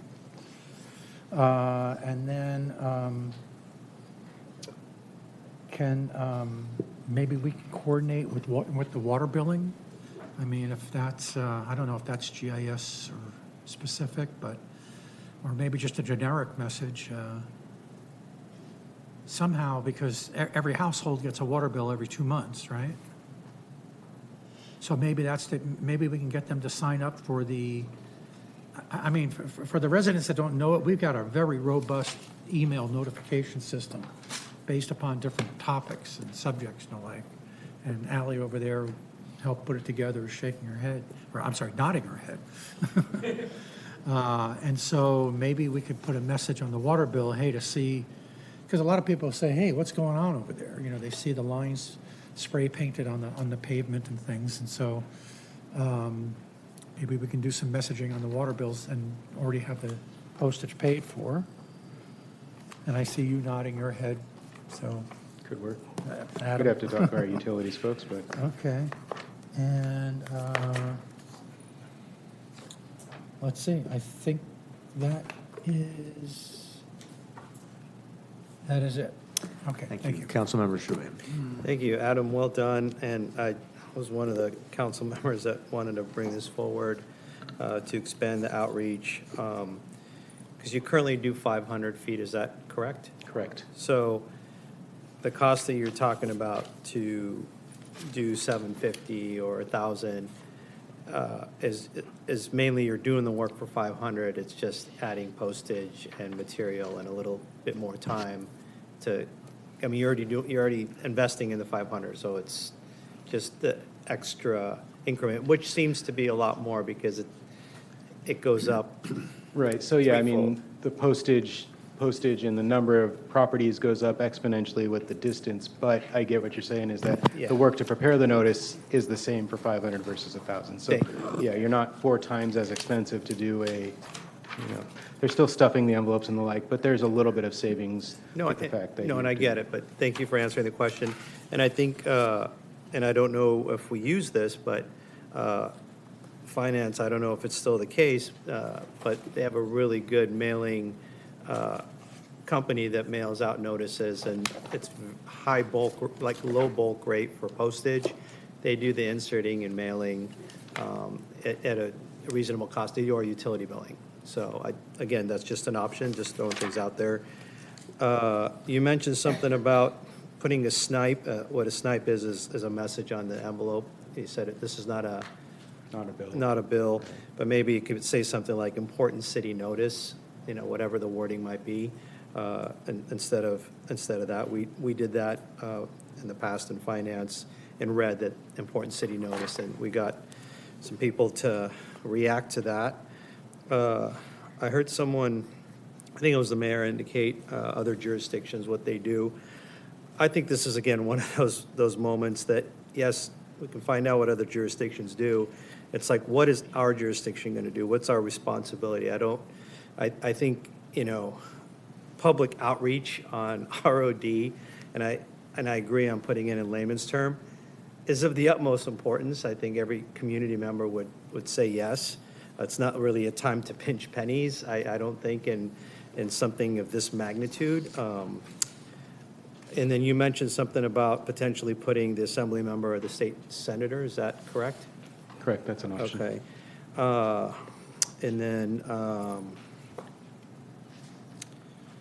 And then I too think there's an opportunity to do things a little bit differently that might help streamline it. Is, again, this goes back to canvassing and campaigning, that there's a data list company that you can get really good cell phone numbers within the city. And you can, maybe push out a message. It's not a large text, you don't put the notice on the text, but we're doing this, go to the website to take a look from the city, something like that, just thinking outside the box. It's minimal cost, but I don't know if you've looked into something like that. I have not. I don't know if there's any. One thing that the city has looked at is we do have an app right now, our Go Reach app. So many of you use that, and I know Councilmember Franklin is probably our highest user. But anecdotally, but they do have a. That was a compliment, right? Totally, Yeah. because I think it's a great way to contact the city for services. But this app does have the capability of we could turn on push notifications for that app. There's a small fee for it, a yearly maintenance fee, but that is another way for us to communicate with our residents. It isn't all-inclusive, so it's not, geotag for everybody within a certain, geofence, but it is, if you have the app, you will get that notice. Thank you. That's all the questions I have for now. Thank you, Mayor Pro Tem Frank. Yeah, and I did just find one other question,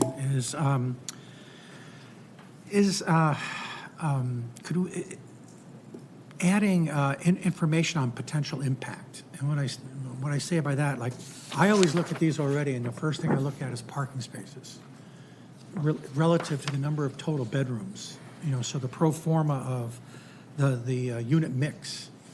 A studio typically has one car associated with it. A one bedroom can have, we have a formula, I think, right now for our existing code. Maybe it's 1.5 on the average. So I just did that real quickly on these, and even though there's 45 vehicle spaces, our former requirements or other requirements specified 58 spaces. Okay, and so someone's going to look at that and go, oh my gosh, what's going to happen here? And it might pique their interest. So just something where you can have, impact. Parking spaces is the big one. It's gonna be, so this has 7-story, but it doesn't say how high 7 stories is. Okay, so that's going to block somebody's view, or heaven forbid it's in your backyard, it butts up to your backyard. So just things like that people relate to in everyday terms. Parking spaces, height, view, blocking view, that kind of thing, and that might motivate them to pay more attention. Okay. Yep. Councilmember Howard. I think it's just 2 quick things. Do we currently put council member addresses on the notices that we're required to send out? Yeah. I mean, I understand the we're frustrated. People should reach out to their state representatives, but I would worry that we could get that would kind of cross over into some political activity that maybe would be could set us up with some legal challenges in a way. Because we don't put if we did that normally with our emails on required notices. Just a thought. Also, and maybe Ally's the best person, maybe Quinn. I mean, people can opine on that if they want, but I love all these ideas.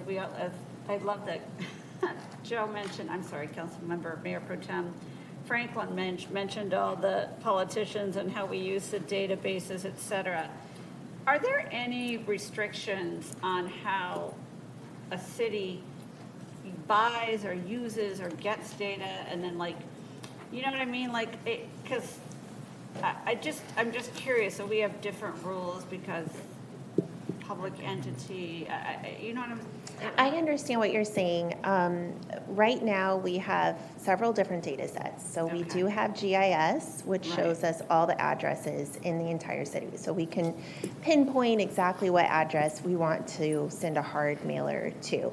But if you're talking, and that includes the property owner and the occupants. Right. Oh, really? Right. It includes both, which is what Adam was saying, wait, don't go yet, which is what he was saying, those costs include, don't go yet. Okay, keep going. Okay. Right, so if we really want to reach the occupant and property owner, we typically do send these types of notices to both. Well, right. But we do have other data sets. So if you're talking about like a phone number and sending, geofencing it so that, we send a message to everybody's phone directly, that is a different kind of data. The city does have access to that. We have WIA notifications, so Right. I'm sure you've received those Amber alerts, or during the fires, I'm sure your phone was buzzing and you making that weird noise, and that's called a wireless emergency alert. That requires a special licensing from. These wouldn't be emergency. So my point in saying that is that this is special data. You have to have a license. We would lose our license if we start using that. But we cannot do that. There could be opportunities, as Councilmember Charelian mentioned, if we got creative, we might be able to figure out email or texting data for our residents and send them city-related information.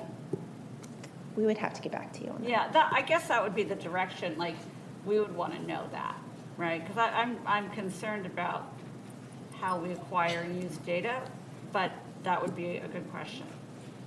Any other council member questions before I open it up for public comment? Thank you, Adam. Open this item up for public comment. Any members of the public care to address this item? Good evening, Honorable Mayor, council members. I had to come down here at least once tonight. If I reflect back on why this came to the council, it's really because we had residents kind of annoyed that they were unaware of some of these things happening. So I think we're addressing that really well tonight with what's proposed. But I think there's something bigger behind this, which is, I think residents are saying, okay, now I think we have 5, is that correct? Maybe it's 6 of these in process. And I think at least I'm thinking about what is that impact to Manhattan Beach? And what are we doing as a city council? What are we thinking about? What's it's going to be like in 3 or 4 years? What's our strategy? What is behind this? So I think in addition to what we're doing in the tactical thing here of just these events are occurring, we need to think about how we have information sessions, share about our thinking, what we're going to do about these items, and what's the impact. We think about the traffic we have out there. We think about the impact to our schools. We think about, there's many different factors, and I think that's where a lot of our concerns reside with the residents. So I encourage us to think about that aspect. On the items that we talked about, I'm really, really pleased that we have this tonight. We need to make sure we're pushing out the notifications, putting things on the website. It doesn't work. I mean, it's nice to have there that if you push a notice out, right now we're all moving electronically. Snail mail is going to be past us in a few years. We need to get our residents on board. I love what we're doing on our notifications. I get them. We just have to get more of our residents to get those so we can do very active push notices. Yes, let's get the legislators. Let's get the developers on that list. People want to write to someone and complain and do something. We want our residents to do that so we can have them take action. That's what we want them to do, so we should get that information on there. I agree on the 2 notices. Let's keep people up to date. And that does it for me. Thank you.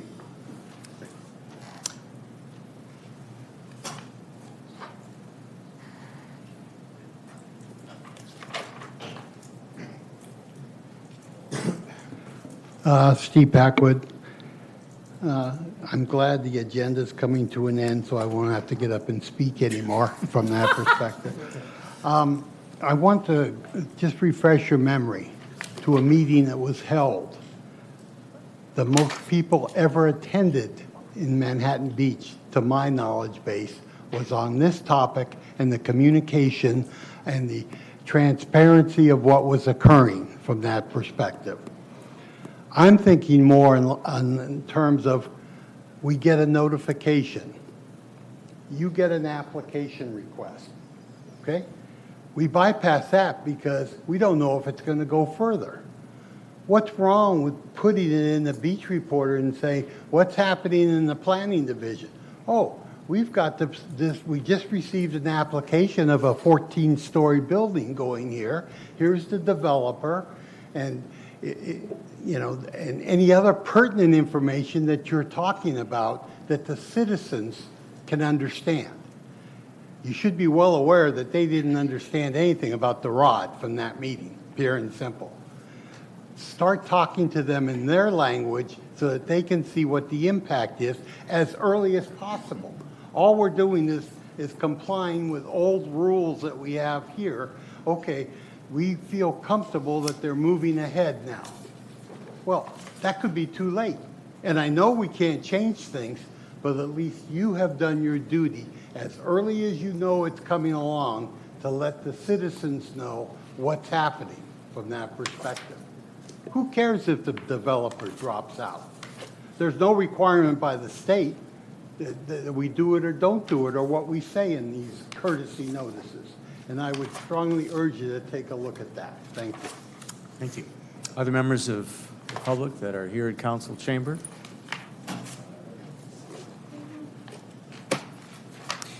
So, sir, I think you did address the item earlier. Yes, but can I add something or not? Because I couldn't actually talk.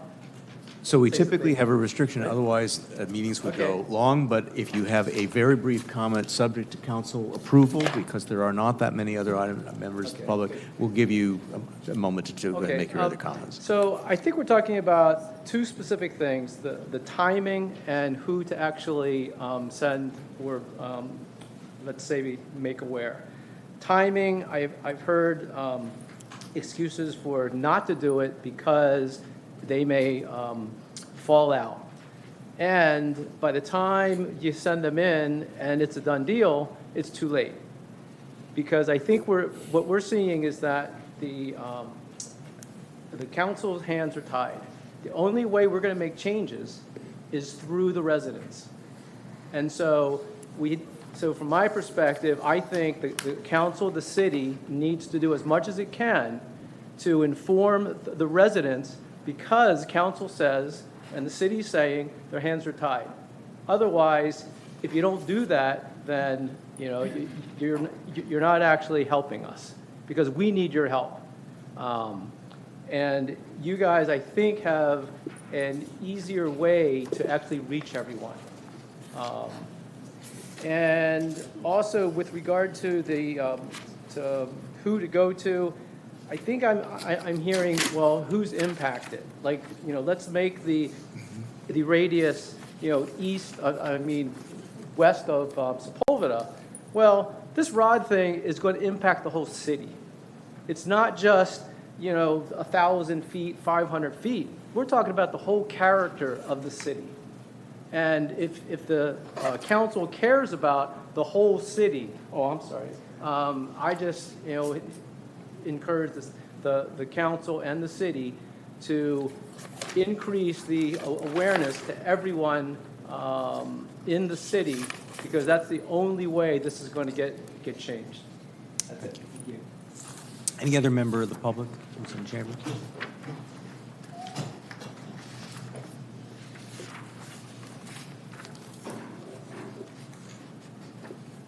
Steve Alexander again. I just want to say I agree with all three of the previous speakers. As we know, and I know all of you were at that meeting in April, that information meeting, I tried to count the number of people there by counting the chairs, and then I lost count, about 250. People were angry. I haven't really seen anything come out of it, quite frankly.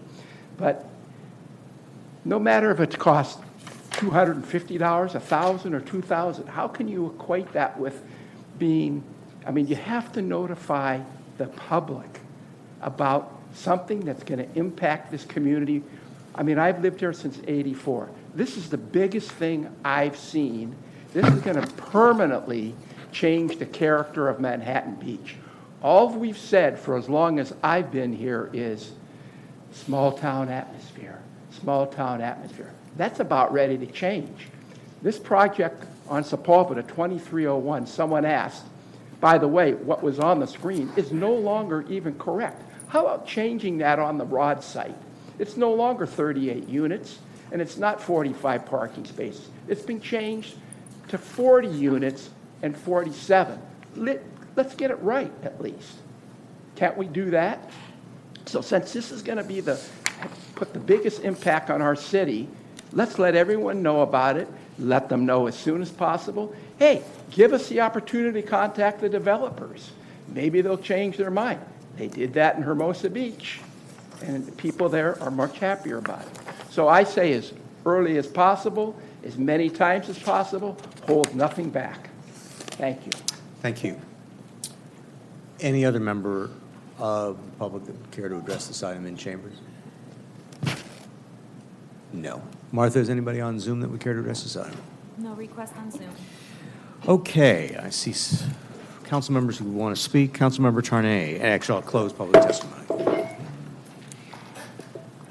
Thank you, Mr. Mayor, and thank you for the report, Adam, and our residents for weighing in. And I do agree. I think it's going to be impactful for our entire community as these developments get built. And so I'm of the mindset, the more notice, the more information, the better it is for our residents and for our council to help us make the decisions. And I think we can do a number of things to follow different tracks. First of all, I think as far as the actual notices themselves, I agree with my colleagues that it should be in plain language. And as a recovering attorney, I would say there's a way for us to do that where you speak plain language at the top and you can have footnotes for legal requirements so that we cover both bases, that people read the information in a way that they understand at the top and then, you know, CYA at the bottom with our legal requirements. As far as the radius, I agree that it makes sense to do, and I'm open to 500 or 1,000 radius, and I'm open to that. And the cost is, I agree that it's not significant enough to overcome that we should provide as much notice as possible. But I also think there's a way for us to send information. I think I'd like the idea of using push notification on the Reach app to, once people sign up, that when an application gets put in, we can send that information out with a link to the website where we can provide more information. And I do think that providing information at the earlier stages, even if it falls out and it doesn't come through, it allows our residents to know what's going on. I do think because the nature of of how things work, it moves so slowly that we want the information sooner than later. So as a resident, I would push for that. And let's see if there was anything else. Oh, and then I would caution against text messages, because we do get a lot of text messages. As someone who, like my colleagues, recently ran for office, I know that when my text messages were going out at one point, I know my daughter was like, another one, and then she looked down, it was my text message. So, I caution against that, just to be really mindful about how many text messages we send out and really to save those for emergencies and those types of notification. That's all I have. Thank you. Great. Thank you. I think I want to start by reaffirming that the reason we're bringing this item forward is because we want to set expectations with our community, because these are state-mandated projects over which we as a jurisdiction don't have say. We don't have discretion. So to the extent we're talking about increasing radius, or radii, to the extent we're talking about reaching a broader footprint of residents, what are we telling them? We're essentially telling them that unlike a normal public notice that a resident might receive about a pending project, that in fact you're going to have no say over this, but this is coming. So I want to be careful about what we're representing here insofar as exploring a broader radius, exploring reaching other people, but at a minimum, I fully concur with Councilmember Tarnay and Councilmember Howarth earlier, who said plain language. I think we have it in our staff report, but line 2 and onward, particularly, I can't remember which colleagues brought up the whole notion of a residential overlay district. What does that mean? Most residents don't know. I'm frustrated. I'm frustrated because we are a community that supports building additional housing, meeting our numbers of RENA, but the way that this law is structured is problematic.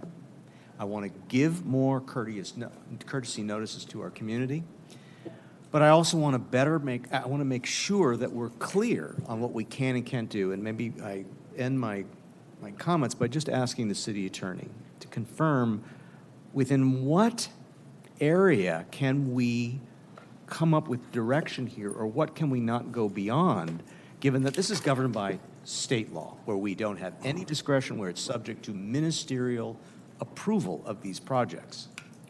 Yeah, I think the comments of all the council members have been very good.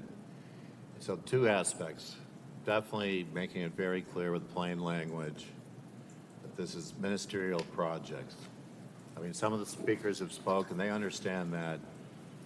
And they've said, well, but maybe we can go to talk to the developers. There's absolutely no problem with putting the address that's listed on the application on this notice. But you're right, we don't want to give the public the idea that there's something that can be done by the city council. And in most cases, I mean, there are some cases where you'll be able to do that, but that's the general rule here, is that the state has preempted the city on these type of housing projects. So clearly the plain language is a great idea. Yeah, I'm a little concerned about the text messaging and other ways. I think we'd have to explore that further. I really think it should still be mailed notices. I like the push application because people have actually requested that. And so they want that. And you've all mentioned that you get too many text messages, or if you're getting some type of alert, you know, that could cause more concern than, you know, if you're using an emergency line, people might be getting really nervous about that. So I like the idea of, once again, the plain language is crucial. And the earliest stage, well, yes, that's well taken too. All right. So to wind up my comments, thank you for that clarification of just the envelope in which we can operate is I very much support, including developers' contact information. I welcome more of my colleagues' comments on legislators. Do we transition this from being a courtesy notice to being a political process? If we do so, it is political. But on the other hand, this is a courtesy notice that we're trying to put out. And the radius is, I'm torn. I'm torn because I agree with Councilmember Charelian about making use of push notifications and other media. Councilmember Haworth, did you have a follow-up comment?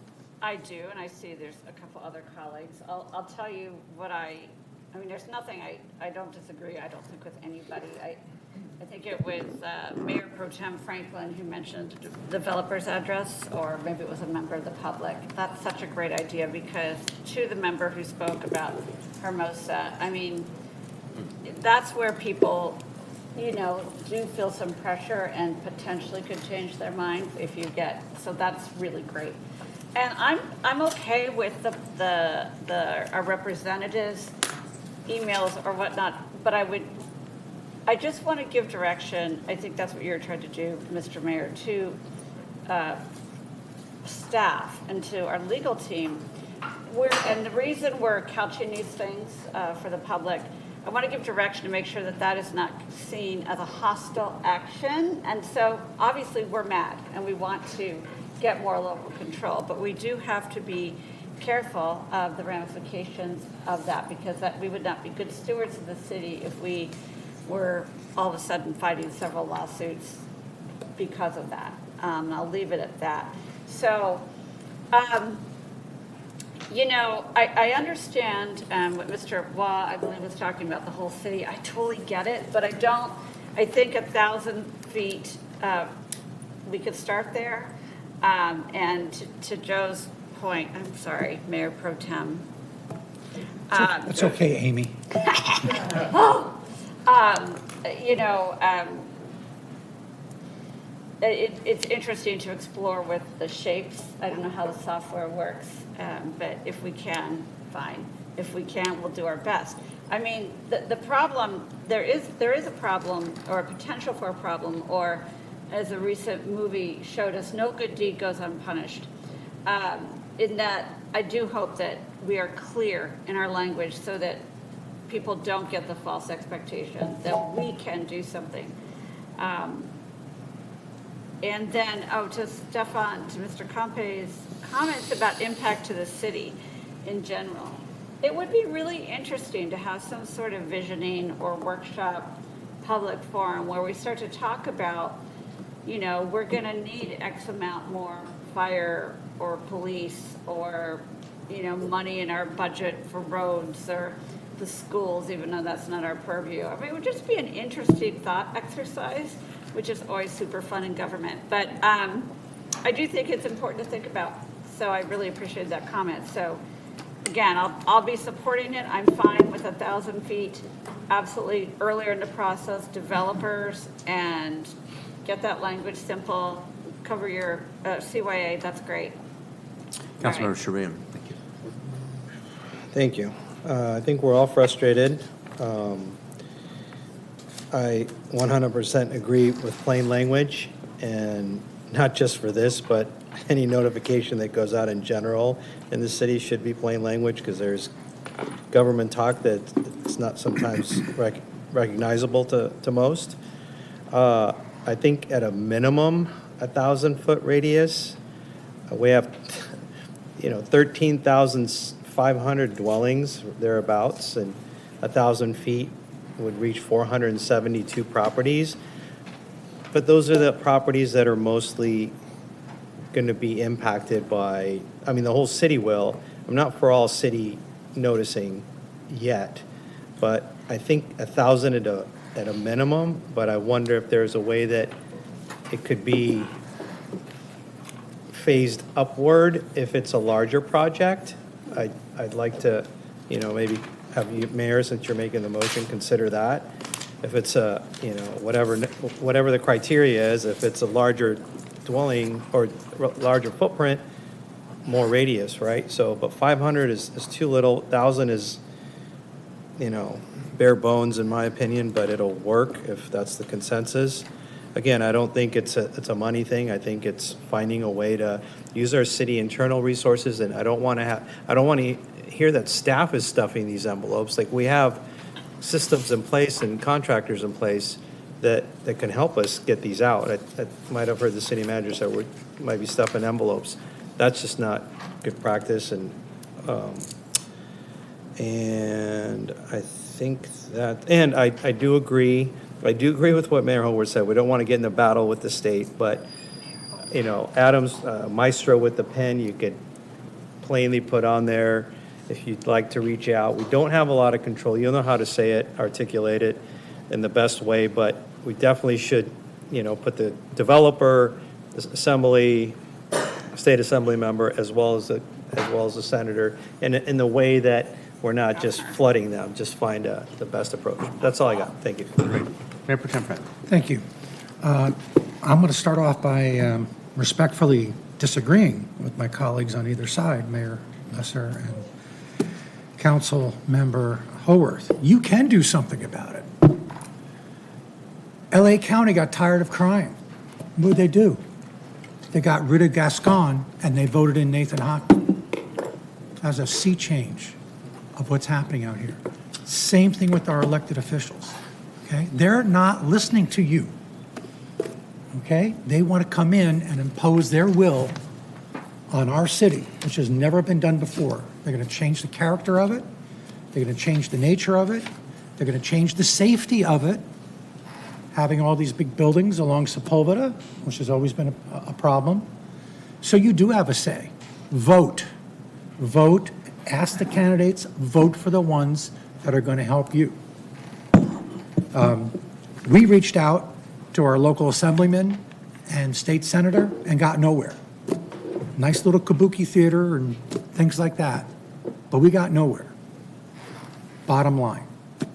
So be aware when you go to vote. Find out what candidates stand for. I think the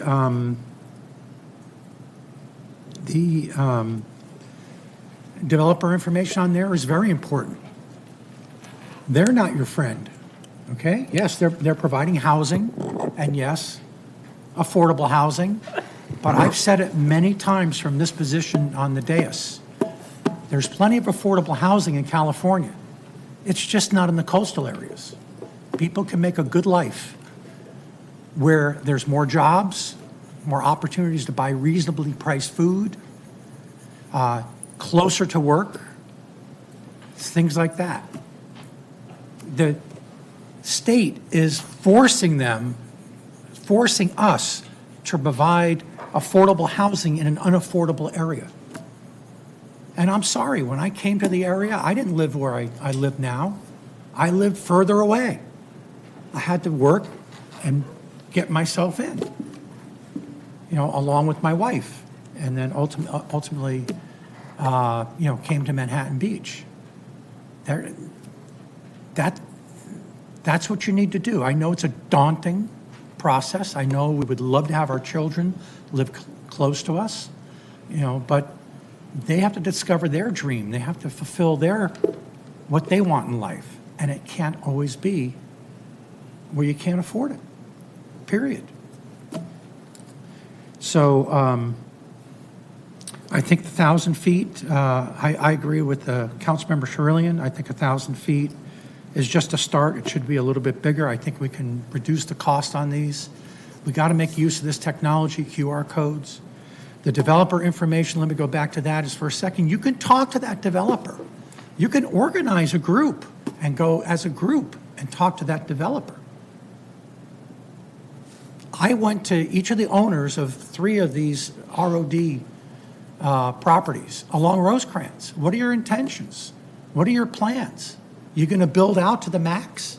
Are you going to create another traffic hazard? And surprisingly, for 2 of them, it was, well, we're actually going to minimize because we want to make the value better to attract, you know, a Manhattan Beach aspiring, you know, people that want to live in Manhattan Beach in a nice place, and you know, and they're going to give them enough. They're going to not listen. They're not going to take what the state is offering them. They're going to make parking reasonable so that they can, every single unit that they rent out will have the same opportunity to park their cars, okay? And they're going to make a nice green area on it because they understand that the attraction of Manhattan Beach is enough, and if they made it too big, it would not be attractive, and people wouldn't want to be there.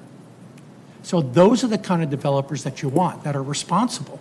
They may even have business in Manhattan Beach. I mean, they're working with the residents and the like. They don't want to make them upset. So go and talk to them. Tell them what you would like to see. Don't expect them to do nothing. They've got an investment in that land, but work with them to make something that's a good compromise for everybody. If you don't, you're going to get what they want. And trust me, they will build it. Okay? Let them know that you're there, you're vocal, you're strong, you represent a lot of people. There's a quality of life here. How many people like Mr. Alexander here have lived here for 30, 40, 50 years? What brought us here? What brought us here is not what this city is going to look like, you know, in another 10 years. So let's, everybody, do your best to do that. Make use of the Reach app. Thank you very much, Allie. I didn't know it had a push notification. I'll be the #1 user of that one, too. And water bills. I think we should utilize that as well. Okay? And thank you all for the presentation. Really appreciate it. Great. I've made a motion trying to capture all of the comments by all of the council members, and that would be as follows. That the notice would be revised with plain language, using as an example options that include the discussion, first paragraph of the staff report, which speaks straight to what would be happening. We include footnotes as warranted. We include the website for the city, which already is there. We add a QR code, as was mentioned by Mayor Pro Tem, or asked about by Mayor Pro Tem Franklin. We have a radius that starts with 1,000 feet, but we also include push apps, as was discussed. We list the developers name and contact information that we have on file. We list the legislators, that means state senate, as well as assembly, as well as, I think, our governor's I office. agree, yeah. I'm sorry, Governor? And the governor as well. And then at the top, some type of designation so that residents don't see this as a legally required notice. Whether the phrase is simply courtesy notice, but I'm afraid that that sounds kind of weak, but is there some other phraseology that can distinguish this notice from something else? I would look to staff. It doesn't actually feel like a courtesy. Informational notice, I like that. Or maybe important city notice or something. That's the problem, because most of us would think that it would lead to an opportunity to be able to speak about this project. Information that will impact you. Information notice I like. So with that is my motion. I see that there is a second by Councilmember Tarnay. Call for the question. I just want to say thank you for capturing good job. everything in your motion, very concise. Thank you. Done. Call, Mayor Pro Tem Franklin, yes. May I just recommend the water bill, since that's already in place and can be utilized? Why don't we suggest it but not have it in the motion, because maybe, like, I see your city manager wants to add a comment. I think the earlier discussion was about notifying people through the water bill that they could sign up for email notifications. Is that what you're referring to? Yes, that's the critical thing, Your Honor, one last comment. Let me just take one at a time if I could, and then I'll turn to you, Councilman Short. So I would accept that as a friendly amendment, Councilmember Tarnay. You're the That's second. You're the Oh, second, yes. which is Yes. Great. Oh, Good. sorry. I Councilmember thought you were Charelian. going to defer to him I just for wanted his to be comment. clear for staff and make sure that that was adopted. In prolonging this call for the question, it kind of brought back the fact that we didn't say when, or did you say when these notices would go out? I'm Like it should assuming be. But we can we want- put that in the motion if it's okay? Sure. So do you have a suggestion as to when, in terms of terminology? Is that old city hand? I mean, Timing. I looked. Excuse me, a wise city hand. Thank you. Old's good, old wise. But I looked at Adam, like, when would be the appropriate time? We heard residents today saying if it's too late, we can't do anything. So I look to you to. You know, it's really, I'll say this from a perspective of a practitioner. Having a project that you know is probably going to be what's moving forward is really helpful to be able to present that to the public.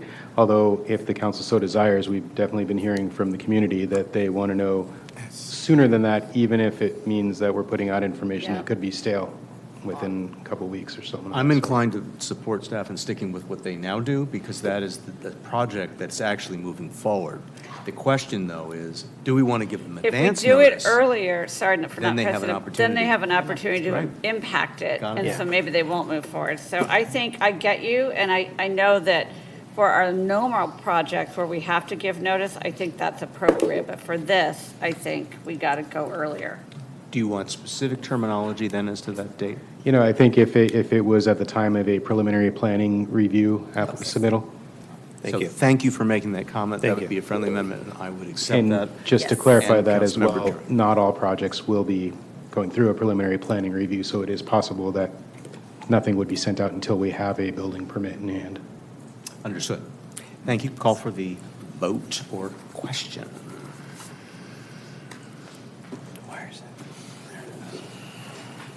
Thank you, colleagues. Motion passes 5-0. On the Thank agenda. you. Of course. Well done, Mary. That's good, right? Okay, ready to keep going? Let's do it. We're now on to item number 11. Thank you, members of the public who spoke, for being here for this item. Thank you. Item number 11 is consideration of an update to the Longstanding Local Business Award Program.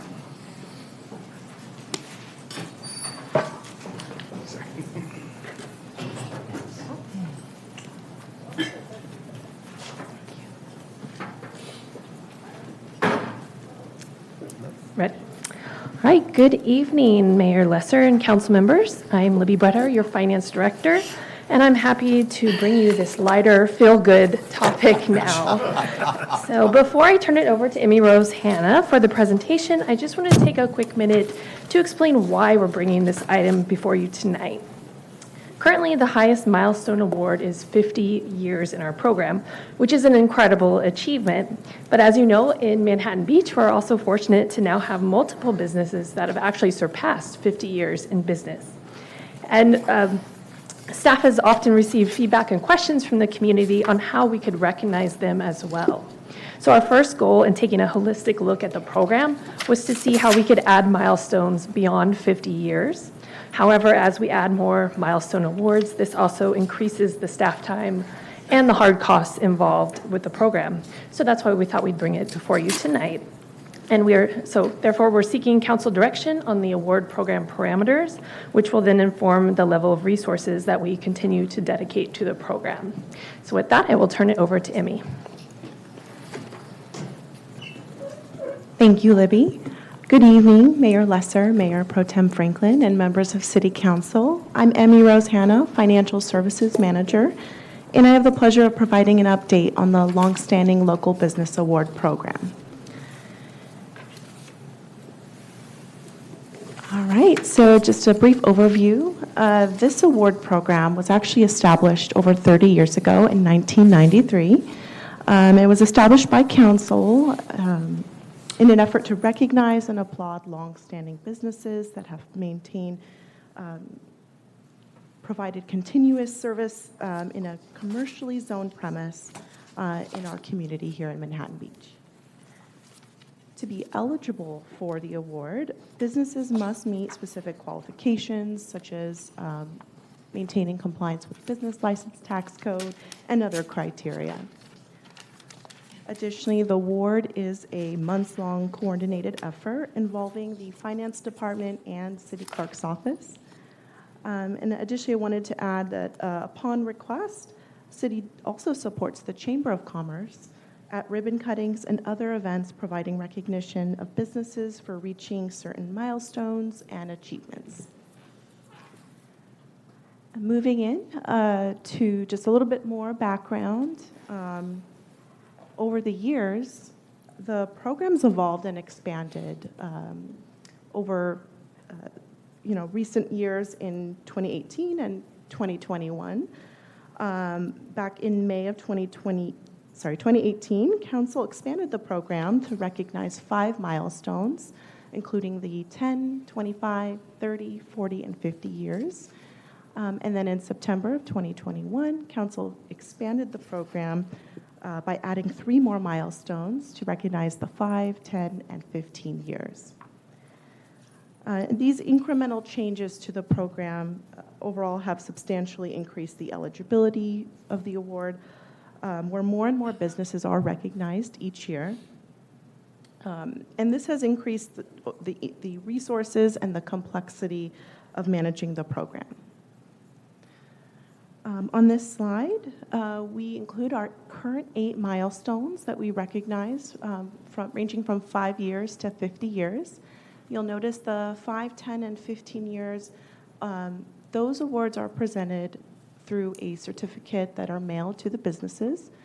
And then businesses that achieve 20 years in business, up to 50 years, are presented with a plaque award at a city council meeting. And this is just an overview of the current program. A little bit additional background.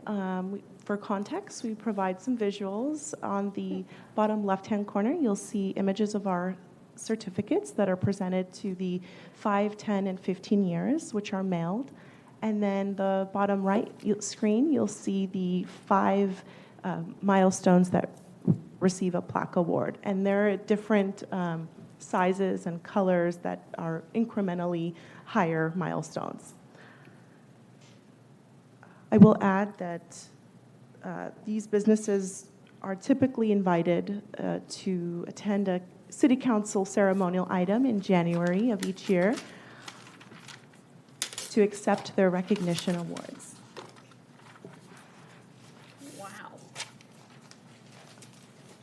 I will add, however, on average, about half of the businesses that are invited attend the council meeting, while the other half of the plaques remain at City Hall And we'll discuss a little bit of the challenges in distributing those plaque awards. But essentially, if they're unable to attend the ceremonial item, businesses are invited at a later time to pick them up at City Hall during regular business hours. And the plaques that are left at City Hall that do not get picked up, we also coordinate outreach for the distribution. We also wanted to share a little bit about the program costs. Sorry, I skipped a slide. So the program costs have steadily increased over time to support the program's expansion. With rising supply costs, inflation, and an increased number of qualifying businesses, these have all significantly increased the program's costs and staff workload. As illustrated on this slide, you'll see the number of qualified award recipients in that middle left column has increased substantially along with the supply costs. So when comparing fiscal year 2021 to our current fiscal year, we see approximately 139% increase in the span of 6 years. And again, this is due to the increased number of businesses that are eligible for the award that are causing the supply costs to also increase. With that, we wanted just to inform council and share a little bit about some of the program challenges that we face. So a recurring challenge with the award program has been, again, as I mentioned, the distribution of the plaques, specifically for the businesses that do not claim the awards. Mailing the plaques have proven to be cost prohibitive due to their weight and associated packaging and postage expenses. So in response, staff have attempted to hand deliver the plaques to the businesses directly. However, this approach requires significant staff time and in-office resources during business hours. Additionally, the expanded milestones have increased the complexity of the program and the resources required to recognize all the businesses. I will add that during the months of October through January of each year, our finance department and city clerk's office are busy and heavily focused on finalizing the award program, preparing for the overall program, and some of the activities involved including researching and finalizing the list of eligible businesses, ordering plaque awards, collecting RSVPs for the award ceremony at City Council, generating certificates, routing them for signatures, coordinating outreach to businesses, along with mailing the awards and many other logistical efforts. So with these challenges in mind, we also recognize and understand that there are limitations of our program. We received feedback over the years when businesses that exceed 50 years do not receive the recognition due to the current program tiers where the limit is at 50 years. So any business above that is not able to be recognized for a plaque award. So understanding this limitation, we wanted to address this with City Council to consider some higher milestone awards. So with that being said, the proposed recommendation is put forward in 2 steps. So our first step would be essentially to simplify the plaque awards that are presented at City Council meetings. And this could be done by recognizing essentially every quarter of a century milestone, meaning the 25, 50, 75, and 100-year businesses would receive a plaque award at City Council. This would then shift the 20, 30, and 40-year awards to receive certificates instead of a plaque. And that would result in 39 less plaques to order, since those businesses would then receive a certificate award by mail. This also allows us to expand the program to begin to recognize the 75 and the 100-year milestone businesses. I will add that through our research, we found there are a few businesses that are reaching this milestone or have already met this milestone of 75 and 100 years. So it would be nice to honor them. There are approximately 3 businesses this year that would fall between the 75 and the 80-year recognition. And there's one business that is actually coming up on their 100-year anniversary in 2 years from now. So if additional tiers are added for 75 and 100 years, there would be minimal impact to operations for the added benefit of recognizing these significant achievements. And overall, this preliminary first step would streamline the award ceremony at City Council, and it would reduce the program costs. Moving on to the second prong, the second step of our recommendation would be to streamline the certificate awards that are signed and mailed to businesses. And this could be done by recognizing 10-year increments of 10, 20, 30, 40, 60, 70, 80, and 90. And you'll notice we skip 50 and 100 since those milestones will receive their plaques at council. So we would have 10-year increment awards, and this would eliminate essentially the 5 and the 15-year awards, which would be 61 less certificates that would be prepared and mailed. And the result of these 2 steps combined would essentially expand the award milestones from 8 to 12 tiers, while also recognizing higher milestone years that exceed 50 years. In addition to streamlining the award ceremony and reducing the program costs. So with that being said, this slide here illustrates what the award program would look like under the proposed plan. We've included a table that shows how many would receive the 100, 75, 50, 20 that would receive a plaque, and then the other milestones that would receive certificates. So under the new program that is being proposed, there would be 22 plaques awarded, while there would be 79 certificates prepared and mailed. And this would result again in 12 tiers with 101 awards recognized in total. As an alternative, if the program remains as is with no changes, there would be 58 plaques presented to businesses under the current milestones of 20, 25, 30, 40, and 50 years, while 99 additional businesses, or the 99 businesses would then receive a plaque, a certificate by mail, which would be sent to the businesses reaching 5, 10, and 15 years. This would maintain the city's current 8 tiers, and then the overall count of the awards would be 157. So when comparing the current award program to the proposed award program, the proposed tiers would result in more milestones and higher tiers that would be recognized by City Council, along with less program costs and a more streamlined award ceremony. So at this time, staff recommends City Council discuss and provide direction regarding the proposed changes to the longstanding local business awards. And the options under consideration are to either update the program based on the proposed changes that are presented or keep the program as is. And I will add that our next step will be to return to City Council on January 20th, 2026 to present the awards for the 2025 achievement year. And that concludes my presentation. I'm happy to answer any questions you might have. Thank you, Amy Rose. That was a very comprehensive presentation. Council member questions. Begin with Councilmember Charnay. Thank you. Thank you for that presentation. I just have a few quick questions. Currently, how do we reach out to the businesses? Do we notify them ahead of time that they'll be recognized?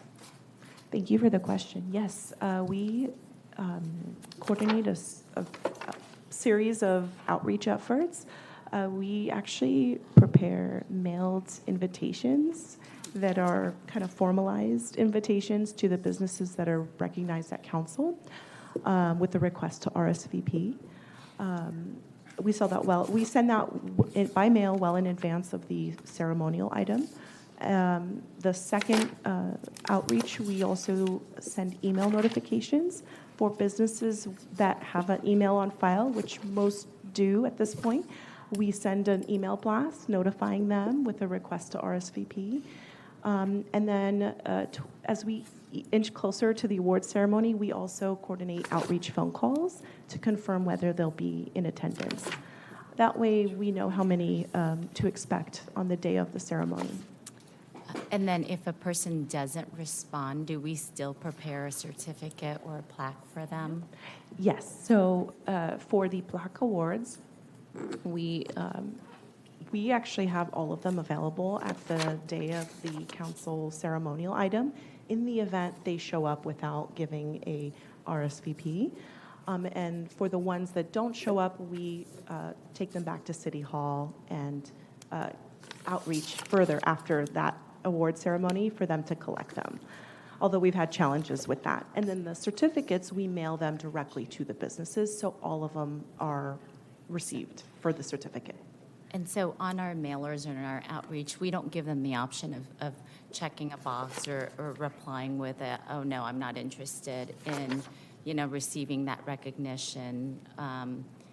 So it's like a two-step. Are you interested? And then if you are, will you be in attendance?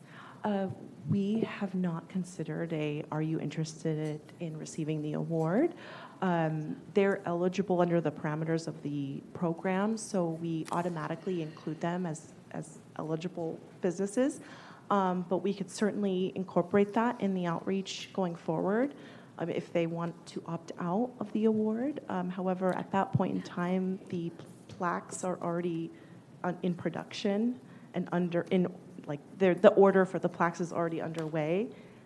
So the timing of it, we couldn't really cancel the plaque. Could we send out the request earlier so that before we even order the plaques or create the certificates that we have a response from the businesses first, and then there's a deadline for them to respond their level of interest before they can't do it because you do have to place your order at some point. We could certainly coordinate that timing before we order the plaques. Okay, thank you. Yeah. Thank you. Councilmember Charelian. Thank you. Yeah, it's always challenging to send it too early or too late, especially during the holiday seasons and a little post-holiday. But Emmy, great job, a lot of information. But just as former director over the last 20 years, we've built up this program coming to council and adding the increments because it's really important to recognize, obviously, the businesses. You walk around into businesses and you see the plaques on the wall. It's just, they're really proud of those. Looking at this, I don't know, I'm kind of torn because I know how much effort and work goes into each detail of this, making sure it's correct. And every time we do this and we put it on council, sure enough, like 2 weeks later, you get a call and someone's like, in between increments, why didn't you call me? So we've dealt with that, so it's really difficult, and there's so many increments.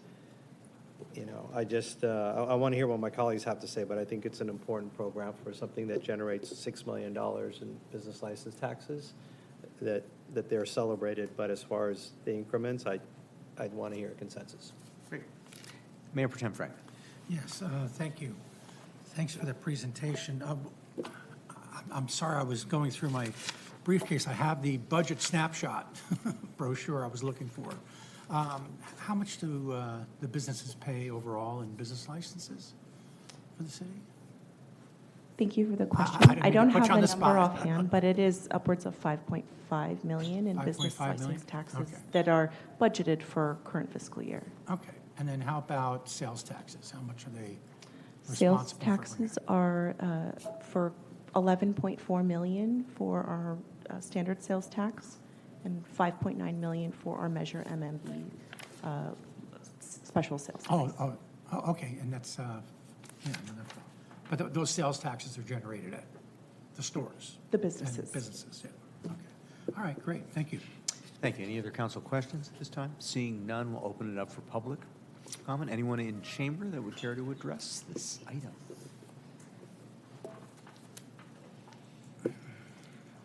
Good evening, Mayor and City Council. Jill Lampkin from the Chamber of Commerce.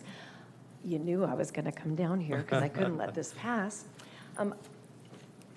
I have lots to say about this. And part of it is I sat down next to an empty seat, and there was a certificate that was on the seat because someone left it behind.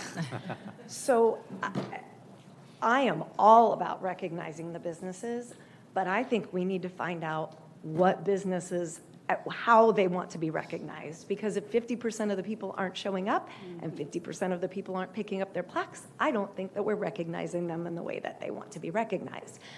I would very much like to help with the outreach that goes to businesses to find this out. I think things that we could, and I loved the questioning, Mayor Pro Tem Franklin, about the $4,000 versus the $16 million that is generated. I don't think that less recognition is what we're looking for. I think that we're looking for the right recognition. I know I'm just about to say Joe and Nina, council members Tarnay and Franklin came to the 75th anniversary at, oh my gosh, and they're Brian Withers, the Withers family office, and it was spectacular. They had multiple generations of patients that were there. They had hired a professional videographer. It was absolutely amazing. Those kinds of things are important to businesses, and that is more of what I'd like to see. Maybe some advertising dollars to put recognition out into the community for what these businesses are doing. Again, don't want to take away recognition. I'd like to continue and even expand recognition, but let's think about doing it in a different way. Thanks. Thank you. Any other member of the public care to address this item that's in chambers? Seeing no further members of the public that want to speak on this item in chambers. Martha, anybody on Zoom? No request on Zoom. In which case I'll close public comment and turn to my council colleagues. Oh. May I add something real Please. quick after hearing Jill's comment? It was mentioned in our report, but kind of buried in there. We did survey other cities on what type of program they do, and of the 6 who responded, 3 cities have programs led by their local chambers of commerce. So perhaps if part of the direction is to work with Jill a little more and try to partner on improvements to the program, then we would certainly entertain that. Great, thank you. Councilmember Haworth. Yes, thank you, Mr. Mayor. So I appreciate staff, I appreciate staff saying, there's something going on here. As Jill mentioned, 50% aren't showing up at council meetings, and 50% don't even show, say they want it, or, that's not a highly, sought after thing. And I was going to say, well, why don't we, instead of plaques, why don't we get like the metallic paper, and, so then we could just mail that off, and that'd be easy, or cheaper, whatever.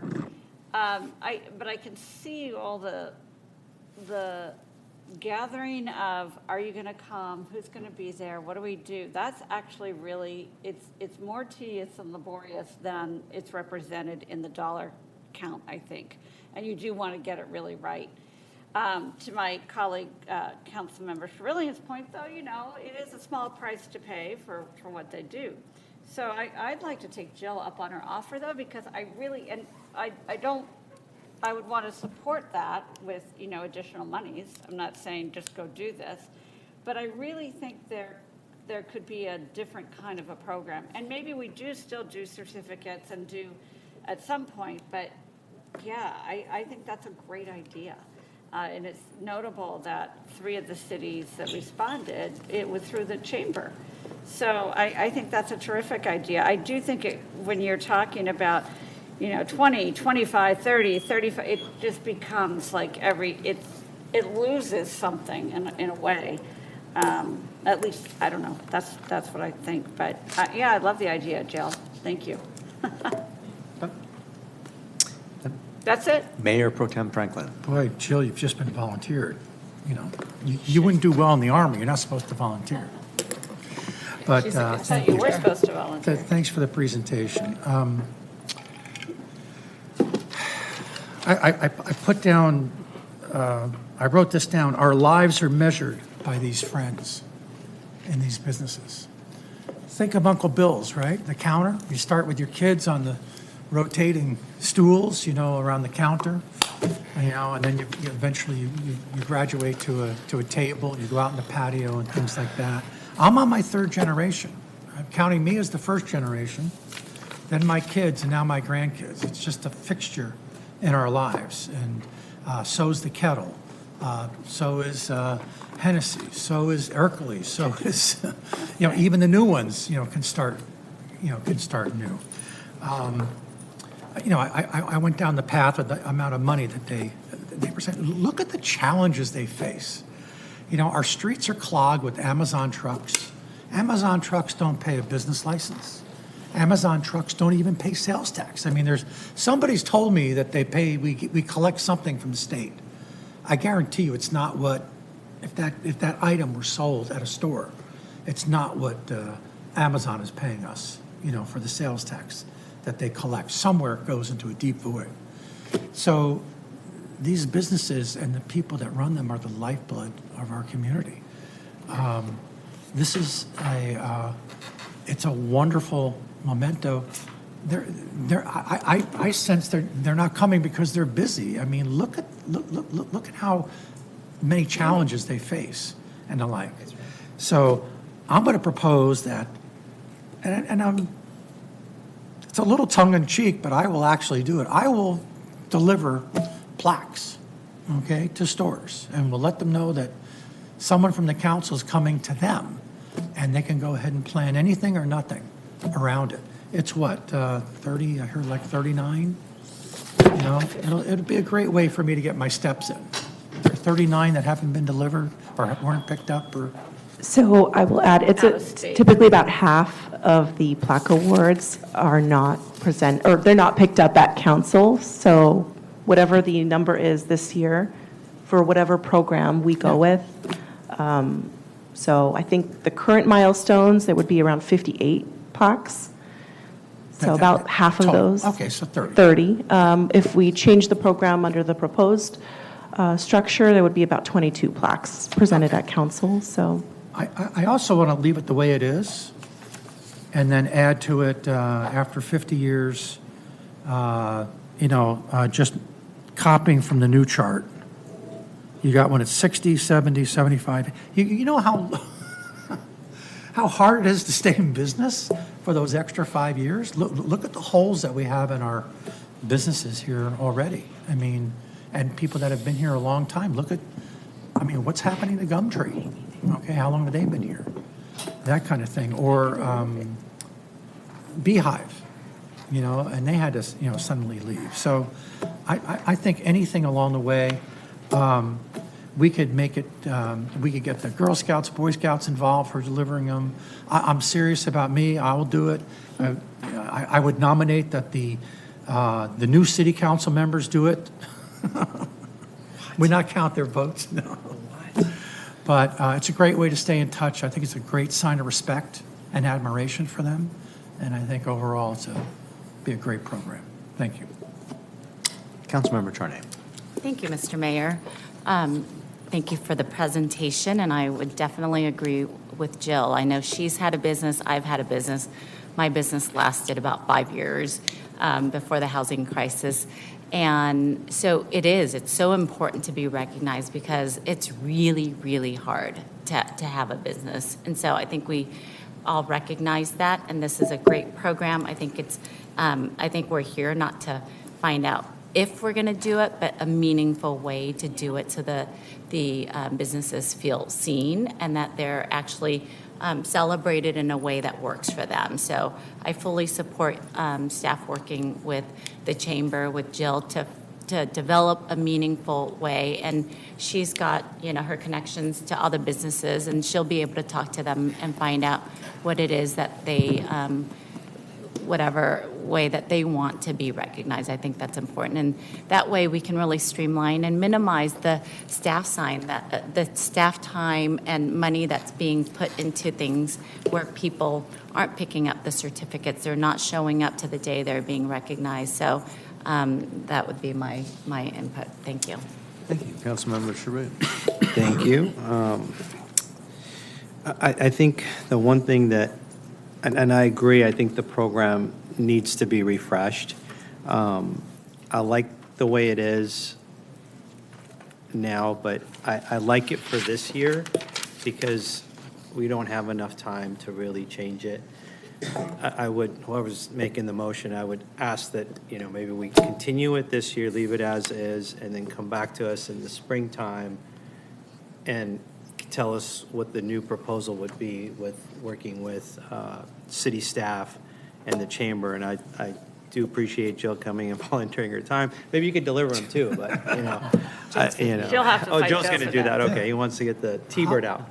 But my point being is, I think if we, there is a certain buzz. I know it's 50%. We're looking at numbers, and maybe it's 50% one year, it's less the other year, it's more the next year. But there is a certain buzz when people come to council to get these things. Mm-hmm. We see it every year. It was always my favorite program coming down here to recognize the business. I mean, 18 million in sales tax, 6 million in business license. That's $24 million of money that these businesses are contributing. But there's a buzz. There's something special about coming into this building and getting those. Although I do nominate Councilmember Tarnay to help us put the process in place so we're not fumbling over all the certificates when all the people are coming. I would accept.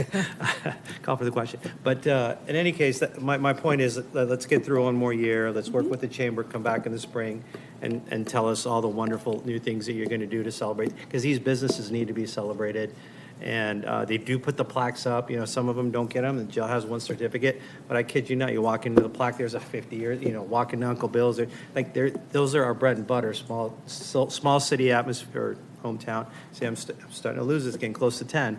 And we got a big item coming up. So, but in any case, that's my 2 cents, 5 cents.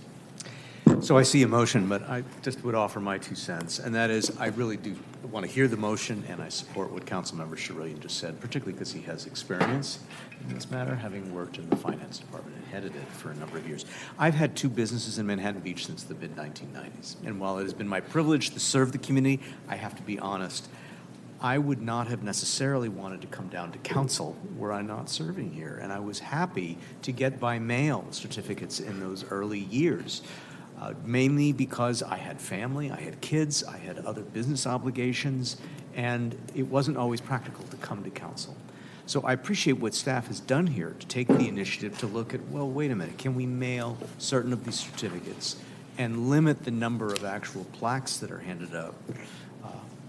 So that's in the back of my mind, and I want to hear the motion. But I also, I appreciate staff bringing this forward. I see that there is a motion by Councilmember Haworth. And what is that motion? Well, let me make a couple comments first. Please. My motion, well, no. I also want to take a look at when staff works with Jill, as my motion is going to state, look at those plaques. Maybe we can update them a little bit if we're going to do plaques at all. I don't know what, because I'm just going to say it. I love those plaques that have some ceramic on them and have our seal on them and pop and everything, but those 1970s plaques, I'm just going to say. I smell a subcommittee. Put me on a design committee. I'm there. I'm fine. So just want to say that. And I also want to say that this should have been in no way saying, hey, businesses, we don't want to spend time on you. I really appreciate framing it as a meaningful thing to, and we have a lot of things that are going to come up before us that are going to be a way to support businesses, whether it's the A-frame signs or different things that we can do. Let's, not forget those truly, truly, important things that help them with their tough business. And I also want to say that I don't necessarily think you have to throw the baby out with the bathwater. The proposals that you've come up with, this is a really good starting point. But again, let's try to figure out exactly what we're doing. So my motion will be, as Councilmember Charelian said, let's stick with what we have for this year and give Joe a backpack and send him out. No, but let's stick with what we have for this year and direct staff to work with the chamber to come up with a program. And that will be that. I see that motion has been seconded by Councilmember Tarnay. However, staff has a question. But could we clarify, would you like us to add the 3 that are around the 75 milestone mark? Sure, yes, absolutely. Thank you. Yes. Councilmember Tarnay assents to that. Any other comments? If not, call for the question.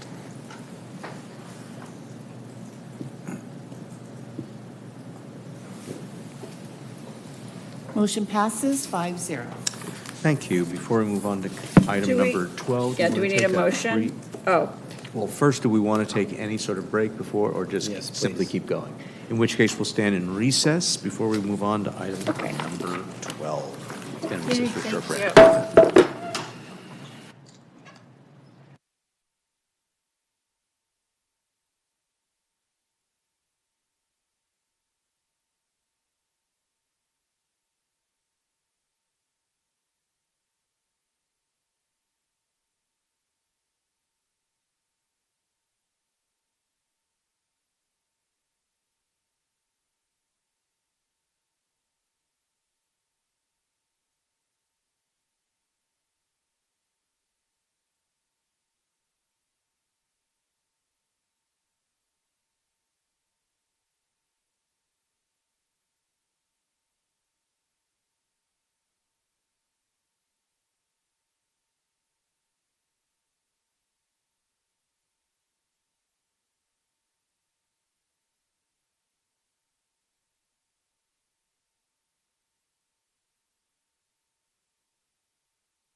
Speaking of callings. Okay. Thank you, Mr. Mayor. Pegasus, can we go live? Great, thank you. I'd like to call back to order our council meeting of December 2nd, 2025. And before we proceed, is there a motion to extend, if we need to, our council member? I see a motion by Councilmember Charelian with a second by Newbies are getting Councilmember pretty Tomei. fast. Call for the Well, question. it can't all be you. Can it? Or I guess it can. All right. Motion passes 5-0. We'll attempt to be as efficient as we can, but the next matter deserves our attention. And that is item number 12, consideration of a community opinions survey findings of community opinion survey findings. Who's leading this item, madam? City manager. Thank you. I am. I'll lead it on behalf of the city. My name's Alexandria Latrania. I'm the Communications and Civic Engagement Manager. And the next item before you is a presentation of the 2025 Community Opinion Survey findings. And between late September and early October, True North Research conducted a statistically valid survey of 588 adult residents in the city of Manhattan Beach to measure satisfaction with city services as well as gather input on budget and policy priorities. And tonight, we're pleased to welcome Dr. Timothy McLarney, who is the owner and president of True North Research, to present the results to us. So you can see him on the screen there. And by way of just a little bit of background, True North has, and Mr. McLarney has conducted over 1,500 survey research studies for public agencies, many of which were in California. And True North has partnered with the city of Manhattan Beach on various satisfaction surveys or community opinion surveys since 2004. So following this presentation, council will have the opportunity to ask questions and discuss and provide direction to staff as we look ahead to the fiscal year 2026-2027 budget process. So with that, Tim, welcome, and the floor is yours. Ali, before... Thank you, Alexandria. Oh, yes. Sorry, Tim. Good evening, Excuse me, Mayor. Tim, just one moment, Mr. Picard. Real quick, Ali, when was the last time we Councilman did a citizen satisfaction survey? In 2021. Thank you. You may proceed, Mr. Clary. Thank you. Thank you. Well, good evening, Mayor, members of council. Tim McLarney with True North Research. Tonight's presentation covers the highlights of the community survey that we recently completed for the city. As I go through this presentation tonight, I welcome questions along the way or at the end, whichever is your preference. And there is a full report that provides a lot more detail than we'll see here tonight for those who are interested in digging in. So let me go ahead and advance slides here. So before we dig into the results themselves, it's helpful to take a quick moment to review the methodology or how we went about conducting the study. We're using the same basic methodology in this study that we've been using for the most recent community opinion surveys for the city. We start with what's called a stratified random sample of adult residents within the community, and as we're collecting data, we're monitoring that sample to make sure that it's matches and aligns with the demographics of the community as we know them from the census ACS. Once we've pulled our sample, we recruit using 3 different methods: email, text, and telephone. Both the email and the text invitations are PIN protected. What that means is that only individuals who receive these invitations and are part of a random sample can access the site. They can complete 1 survey per respondent. They can't forward their invitation on to others. So that allows us to sort of protect the integrity of the sample. Folks had the opportunity to participate either online or by telephone, whichever is their preference.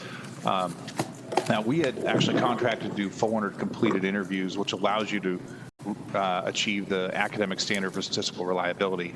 We're walking back in the door with 588. So we had a really good response from the community, higher than the productivity I was expecting. And so that just gives us the happy outcome of having an even larger sample size than we had set out to do. And what that allows us to have then is a slightly lower margin of error for the study than we otherwise would have had. In this case, with 588 completed interviews, we have an overall margin of error of plus or minus 4% at the 95% confidence level. Mayor? What that means is we can be 95% confident that the results. Mr. McLarney, Mr. McLarney, I'm sorry to interrupt you. I think we already have a question. Councilmember Charelian. Okay. Hey, Tim, sorry. Good to see you. Great to see you. Quick question.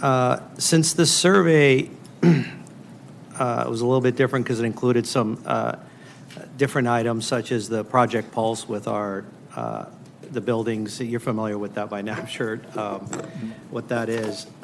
Was there ever a thought to do, instead of a broad like geographic sub-area that you typically do for the survey, to do more of a, stratify by like a more census block group?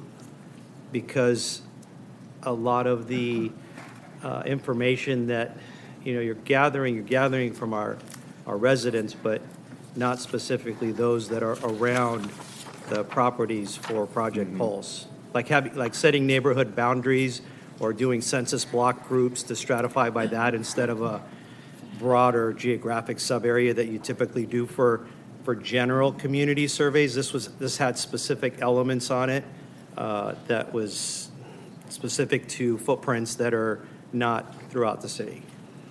So the point in stratifying for the purposes of setting the sample for the survey overall is just to make sure that we have the proper distribution of households across the city, right? If you do it without stratification, you could, when you're pulling random samples, you can just by chance wind up, having a heavy concentration in one area and a lighter concentration in the other.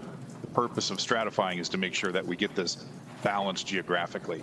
Now, we also have layers within the sample, and because we have address information, we can sort of decide to look at it from different layers, right? So, for example, when we were looking at some of the questions regarding the short-term vacation rental policy change the city is considering, we had separated out the coastal zones from the non-coastal zones, right? And I'm looking up here and we have, an area that's sort of southeast section, Miracosta, with an area that's a northeast section, the tree section, and Manhattan Liberty Village. And so we have the ability to, after the fact, come in and sort of isolate geographic areas that make sense. That said, with 588 interviews, you can only carve it up into so many pieces before your margin of error within any one of those areas is so large that you start to question, how reliable that data is. So it's always a sort of give and take between, on the one hand, wanting to isolate an area, on the other hand, making sure you have enough sample in that area to speak reliably about the opinions in that area. Understood. And then you were able to parse out the coastal zone specifically, as you mentioned. Was it not the case for specific addresses within the city, like where we would be looking to update, like Project Pulse, the 2 locations downtown? Why would we not do the same approach that we did for the coastal zone versus? Honestly, the topic never came up in discussions, but it doesn't mean it can't be done, right? We'd have to make sure we have, within whatever that radius is that we can apply to it, that we have enough data there to speak reliably about it, right? So the smaller you draw that area, the lower the reliability is of the data. So we'd have to sort of pick a boundary that makes sense, both from a proximity to those projects, but also statistical reliability. Got it. One last question. On the 588 completed interviews, are those dwellings or are those individuals? They can be individuals. You can have multiple people within a household. That can happen. Got you. And do we know? So we have done surveys for the city where we have householded it, so we only wanted 1 per household, and that was because I'm thinking back to some of the recreation-related surveys that we've done where you're relying on adult to speak about not only their behavior and interest, but those of children in the home, right? And so you want to household that kind of a survey because you're asking that one respondent to speak about the entire household's behavior and interests. Because you can't talk to juniors. Got it. I sorry for interrupting yours, but go ahead. Tim, just let me pop in for one other second just to help address some of your questions, Councilmember Charelian. The city did conduct this, and so we don't necessarily have that layer in a huge significant way for the data on those specific short-term rental as well as the Project Pulse questions. However, we are conducting further research on those specific questions with Flash Vote, and those you will have those layers that we'll pull out for the coastal zone as well as the downtown area, as we kind of broke it up a little bit more for you. Thank you for the clarification and for the public to hear. Thank you. Mr. McClarty, you may proceed. Okay. All right, so moving beyond the methodology, we'll jump into the results. So at the outset of the survey, we like to kind of warm up by asking respondents to rate the community on a number of different dimensions. So as a place to raise a family, the overall quality of life in Manhattan Beach, as a place to shop and dine, et cetera. So for each of the dimensions you see on the left side of the slide, we simply ask folks to tell us how would they rate Manhattan Beach on the scale of excellent, good, fair, poor, or very poor. You can see there at the very top of the list, we had 96% of respondents rate the overall quality of life in Manhattan Beach as excellent or good. That was followed by the community as a place to raise a family, as well as a place to recreate. As you go down the list, although it's a little softer, it's still quite strong. You have more than 3/4 of folks rating the Manhattan Beach as a place to shop and dine as excellent or good. And as a place to retire, you see a little softer results. That there's just sort of a general perception. Obviously, when you're thinking about retirement, you're thinking about communities that are more affordable to live in. Manhattan Beach is, a fairly affluent community in this respect, and so you get a little softening there. And then finally, as a place to work, this is the one area where you see less than a majority rated as excellent or good.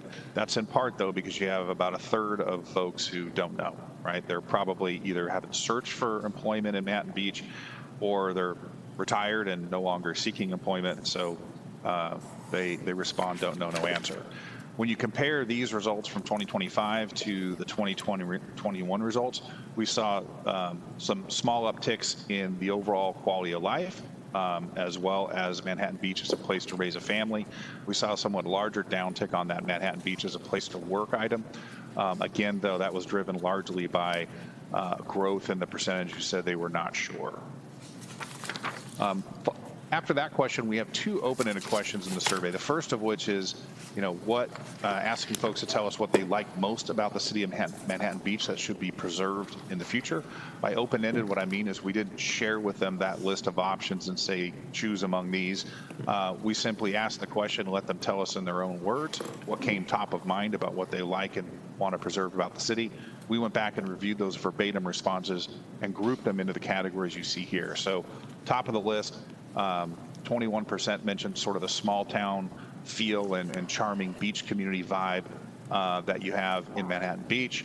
16% mentioned the beach itself or the ocean, and another 14% mentioned the community, the sort of the friendly people and the family atmosphere that you have there, as well as following up with public safety and low crime rates. So that's what comes top of mind to residents when they're thinking about what they like about living in the city.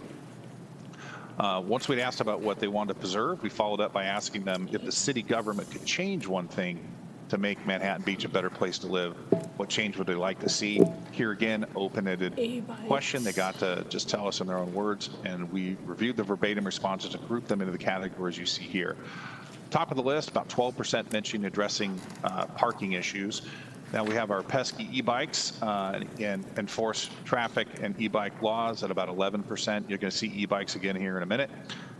Limiting growth and development at 10%, and then improving public safety and more police presence at 9%. About 9% couldn't think anything offhand, and you also had about 4.5% who said no changes needed, everything's together. So if you combine those two together, you get about 13% who's either said nothing really comes to mind, I don't want to change anything in the community, everything's fine.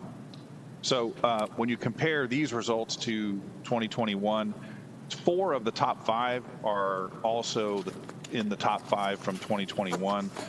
The one changed, the limiting growth and development item, that's new to the top 5 this cycle. And the e-bike item went from, I think, number 5 in 2021 up to number 2 this cycle. So after that, we asked folks to tell us, generally speaking, are you satisfied or dissatisfied with the job the city of Manhattan Beach is doing to provide city services? Because we are asking respondents to comment on the city's performance overall, we're not at this point narrowing to a specific service area like streets and roads or police. This question, or the results of this question, can be thought of as kind of an overall performance rating for the city. And so we're showing the 2025 results on the left, the 2021 results on the right. As you can see, there's been a lot of consistency over the last 4 years in this item. In 2025, we have 87%, so nearly 9 out of 10 residents indicate that they were satisfied with the city's overall performance. You have about 9% who said they're dissatisfied, the rest unsure. I can tell you a couple things about these numbers. Number one, that I get to ask this question for a lot of cities over a lot of years. And in the current environment, when you're coming in with 87% saying that they are satisfied with the city's performance, that is on the very high end of the sort of distribution that we're seeing today. The other thing I would point out is that if you dig behind these numbers for 2025, you're going to see that this sentiment was widespread, right? That you had over 80% of respondents say that they were very or somewhat satisfied with the city's performance in nearly every single subgroup that we looked at. So regardless of how long they lived in the city, age, presence of children in the home, et cetera, all of those characteristics, you had really high levels of satisfaction across the board. So whereas that last slide dug in or looked at the overall satisfaction with the city's performance, this slide shows where we broke it down into 23 specific service areas, and we essentially asked the same question. Overall, how satisfied are they with the city's efforts to provide this service? These were asked in a random order, but they are sorted from high to low here based on that combined percentage of folks who said they were either very or somewhat satisfied. So you can see at the very top of the list, that 98% of folks said they are satisfied with the city's efforts to remove graffiti, followed by providing fire protection and prevention services, EMS, as well as special events, concerts in the park and holiday fireworks. As you look down this list, you have, for the majority of them, clearly you have 80% plus of respondents saying they are satisfied. If you get to the very bottom one, I mentioned those e-bikes. That's, my office is in Leucadia, which is a beachy area of Encinitas, and e-bikes are a real challenge down here, and it seems like in Manhattan Beach that must be also the case because that's the one item that really sort of stands out from the rest and where residents would like to see some improvements. And if you compare these results to 2021, there were only 2 statistically significant changes here. One was a decrease in satisfaction with addressing bike safety and e-bikes, and then there was also a decrease in satisfaction for providing programs and services for seniors. So shifting gears here, we went on to ask folks overall how safe they feel the city of Manhattan Beach is as a place to live. And you can see here that between 2021 and 2025, we've seen quite a marked improvement in the perceived safety in Manhattan Beach. Overall, you had 94% of folks in 2025 rate the city as either very or somewhat safe. But you can see there's this sort of cross symbol in the dark green area here for 2025. And that shows that there was a large statistically significant increase in the percentage who rated the city as very safe between 2021 and today. Now, the city of Manhattan Beach, like all cities, has a limited budget, probably a seemingly endless list of things that place demands on that budget. Ultimately, you can't pay for everything, and so you need to prioritize. We like to take the opportunity in the survey to help you in that exercise by presenting respondents with all the items you see here on this list, and explaining that the city has the funds to do some of these things, but not all of these things. And we ask residents to tell us how they would prioritize among these items.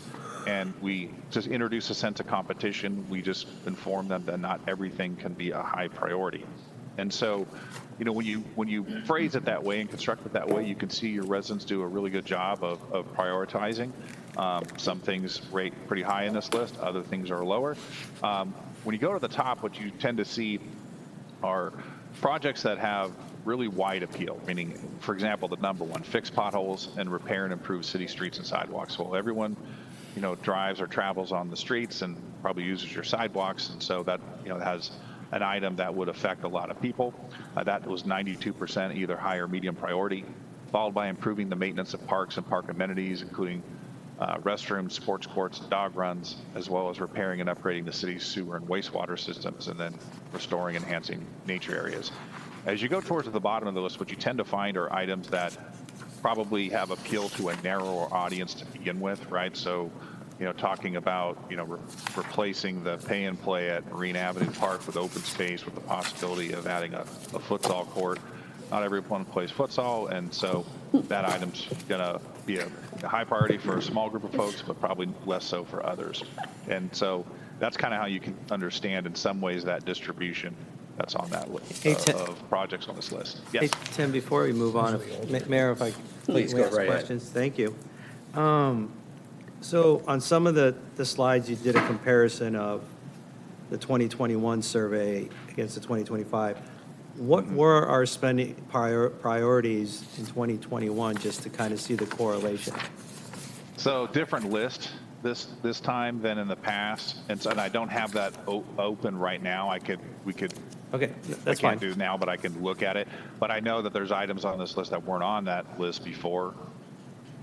And the questions and the items on this list, whether it was the satisfaction with the service or the spending priorities, where those questions come from? Or was it from our staff, or was it from you? Oh, yeah. So a lot of the items that you see here are through discussions with staff, and staff, suggesting some of the pieces that were here right on this question. Obviously, some of the earlier questions, we have comparisons. A lot of those questions were designed in the past, right, with interactions with previous staff and administrations. But some of the newer questions, which you're going to see here in a minute, as well as some of the items under the spending priorities, those were driven more by the more recent discussions. No, I appreciate it, because I just like looking at the satisfaction with the survey for removal of graffiti, and we've had that in probably the previous 2 or 3 surveys. Maybe that was a problem then, but I'm wondering, if you're asking the public if they're satisfied with graffiti removal, you don't really see graffiti in the city. So I'm just curious as to why that question, Anyway, that's more of a rhetorical question. That's fine. We can move on. Okay. So, as I mentioned just a moment ago, we always like to have a portion of the survey and the questionnaire be tracked from prior years. That's how we can show how opinions may have changed over time. And a lot of the earlier questions I mentioned had that component to them. Here, we're starting to blend into some new questions that were added for 2025. This first one addresses microtransit, and the question was this: we explained to the respondent that the city is exploring the idea of offering low-cost, on-demand rideshare services, so residents can visit restaurants, shops, the beach, and key destinations in the city without having to park a vehicle. And we asked them simply whether they or others in their household would be very interested, someone interested, not interested in using this service. You can see here that it's fairly evenly split into approximate thirds. About a third mentioned that they and or others in their household would be very interested in this new service. About a third would be somewhat interested, and about a third would not be interested. If you look at how this breaks out by your resident subgroups, you see that newer residents, younger residents, and renters were the most likely to express a high level of interest in this form of microtransit. So the next 3 slides deal with short-term rentals, and we explained to respondents, although some were obviously already familiar, that short-term rentals are banned in the city outside of the coastal zone, which are residential areas near the Strand. But with the 2028 Olympics as coming up, as well as more immediately the World Cup in 2026 in LA, that the city was considering allowing short-term vacation rentals on a temporary basis for these events. So about 2 to 3 weeks before an event, and up to about 2 weeks after each event, subject to certain regulations and restrictions. And we simply asked folks whether they would support or oppose the city allowing residents to rent their properties on a short-term basis during these events. As you can see here, sort of this is the natural sort of opinion breakdown without any additional information. You had a majority, 58%, supportive of that policy change on a temporary basis, with the rest being either opposed, or unsure. Here again, when you look at it by subgroups, pretty consistent majority support across subgroups. I think there were only 2 subgroups that didn't actually reach majority support for this policy change. On the next slide, we provide a little bit more information to respondents. We explain that, during these big events like the Olympics and the World Cup, the city is going to need to provide additional public safety services and security, as well as for emergency medical, and that the taxes generated by short-term vacation rentals during this period would help sort of offset the costs of providing additional public safety services. And if they knew that, understood that, how would they feel about, the city's temporary relaxation of this short-term vacation rental ban? And as you can see here, with that background information about the link to public safety and funding, support for the policy change jumps up to almost 2/3 at 66% support. Hey, Tim. Yep. If you can go back to that slide, please, Steve Charelian again. Where did that question come from? Was that staff, or is that something that you typically would ask? You're the subject matter expert. If you're asking a question, then you follow it up with the question, or is that? So the base, we discussed that as we were designing the survey. Like I said, every time we do this, there's usually some what I call modular sections, right? There's pieces that you no longer need to ask about from a prior survey, and then there's topics of interest this cycle. And so staff brought to us this idea that, hey, we have this policy that council is considering. We'd like to get some data on it. And so we sat down and talked about it. And it made sense to break it into a couple of different questions here. The first one I showed you was just without any additional information, sort of how do you feel about relaxing on a temporary basis, the short-term vacation rental? Sometimes what happens is, since part of the motivation of doing that would be to help offset the costs of the public safety expenses associated with these big events, we split that into a separate question so that we understand how much of a motivator is that piece compared to, where they just stand in general on the policy first. But wouldn't it be just general comment if you ask this question of anyone you're doing the survey for, that the probability is high for them to say yes because it's going to support public safety? I mean, is that a right question to ask? Because obviously the probability is going to be high for someone to say, oh yeah, of course, if it's going to, but we can do that with any program. Say, oh, if we raise the fees, it's going to help public safety. Would you raise the fee? Something like that. Well, this is why we broke it into 2 here, right? The first question, which is this one here, is just a straight up, how do you feel about this policy change, right? Without any additional background information. The next question is, okay, now if you understood kind of the why of it, right, behind it, this additional piece of information, how does that move the needle, if at all? So that's why we broke it into 2. Now, you could, if this were a survey and I have literally done this, I've done entire surveys for cities that are just about short-term vacation rental policies. You could have a much more elaborate list, and you could have arguments on both sides or the other of this as to why we should or shouldn't do it. We didn't have the space to sort of dive in that deep on the survey, so we wanted to kind of keep it to the main, sort of considerations. The first question, and then, by the way, if you understood it was connected to the need to fund public safety or would have that added benefit, how do you feel? Yeah, and I appreciate that. I think what I was missing was the argument against, but you typically do have that, but I get it. Thank you. Sure.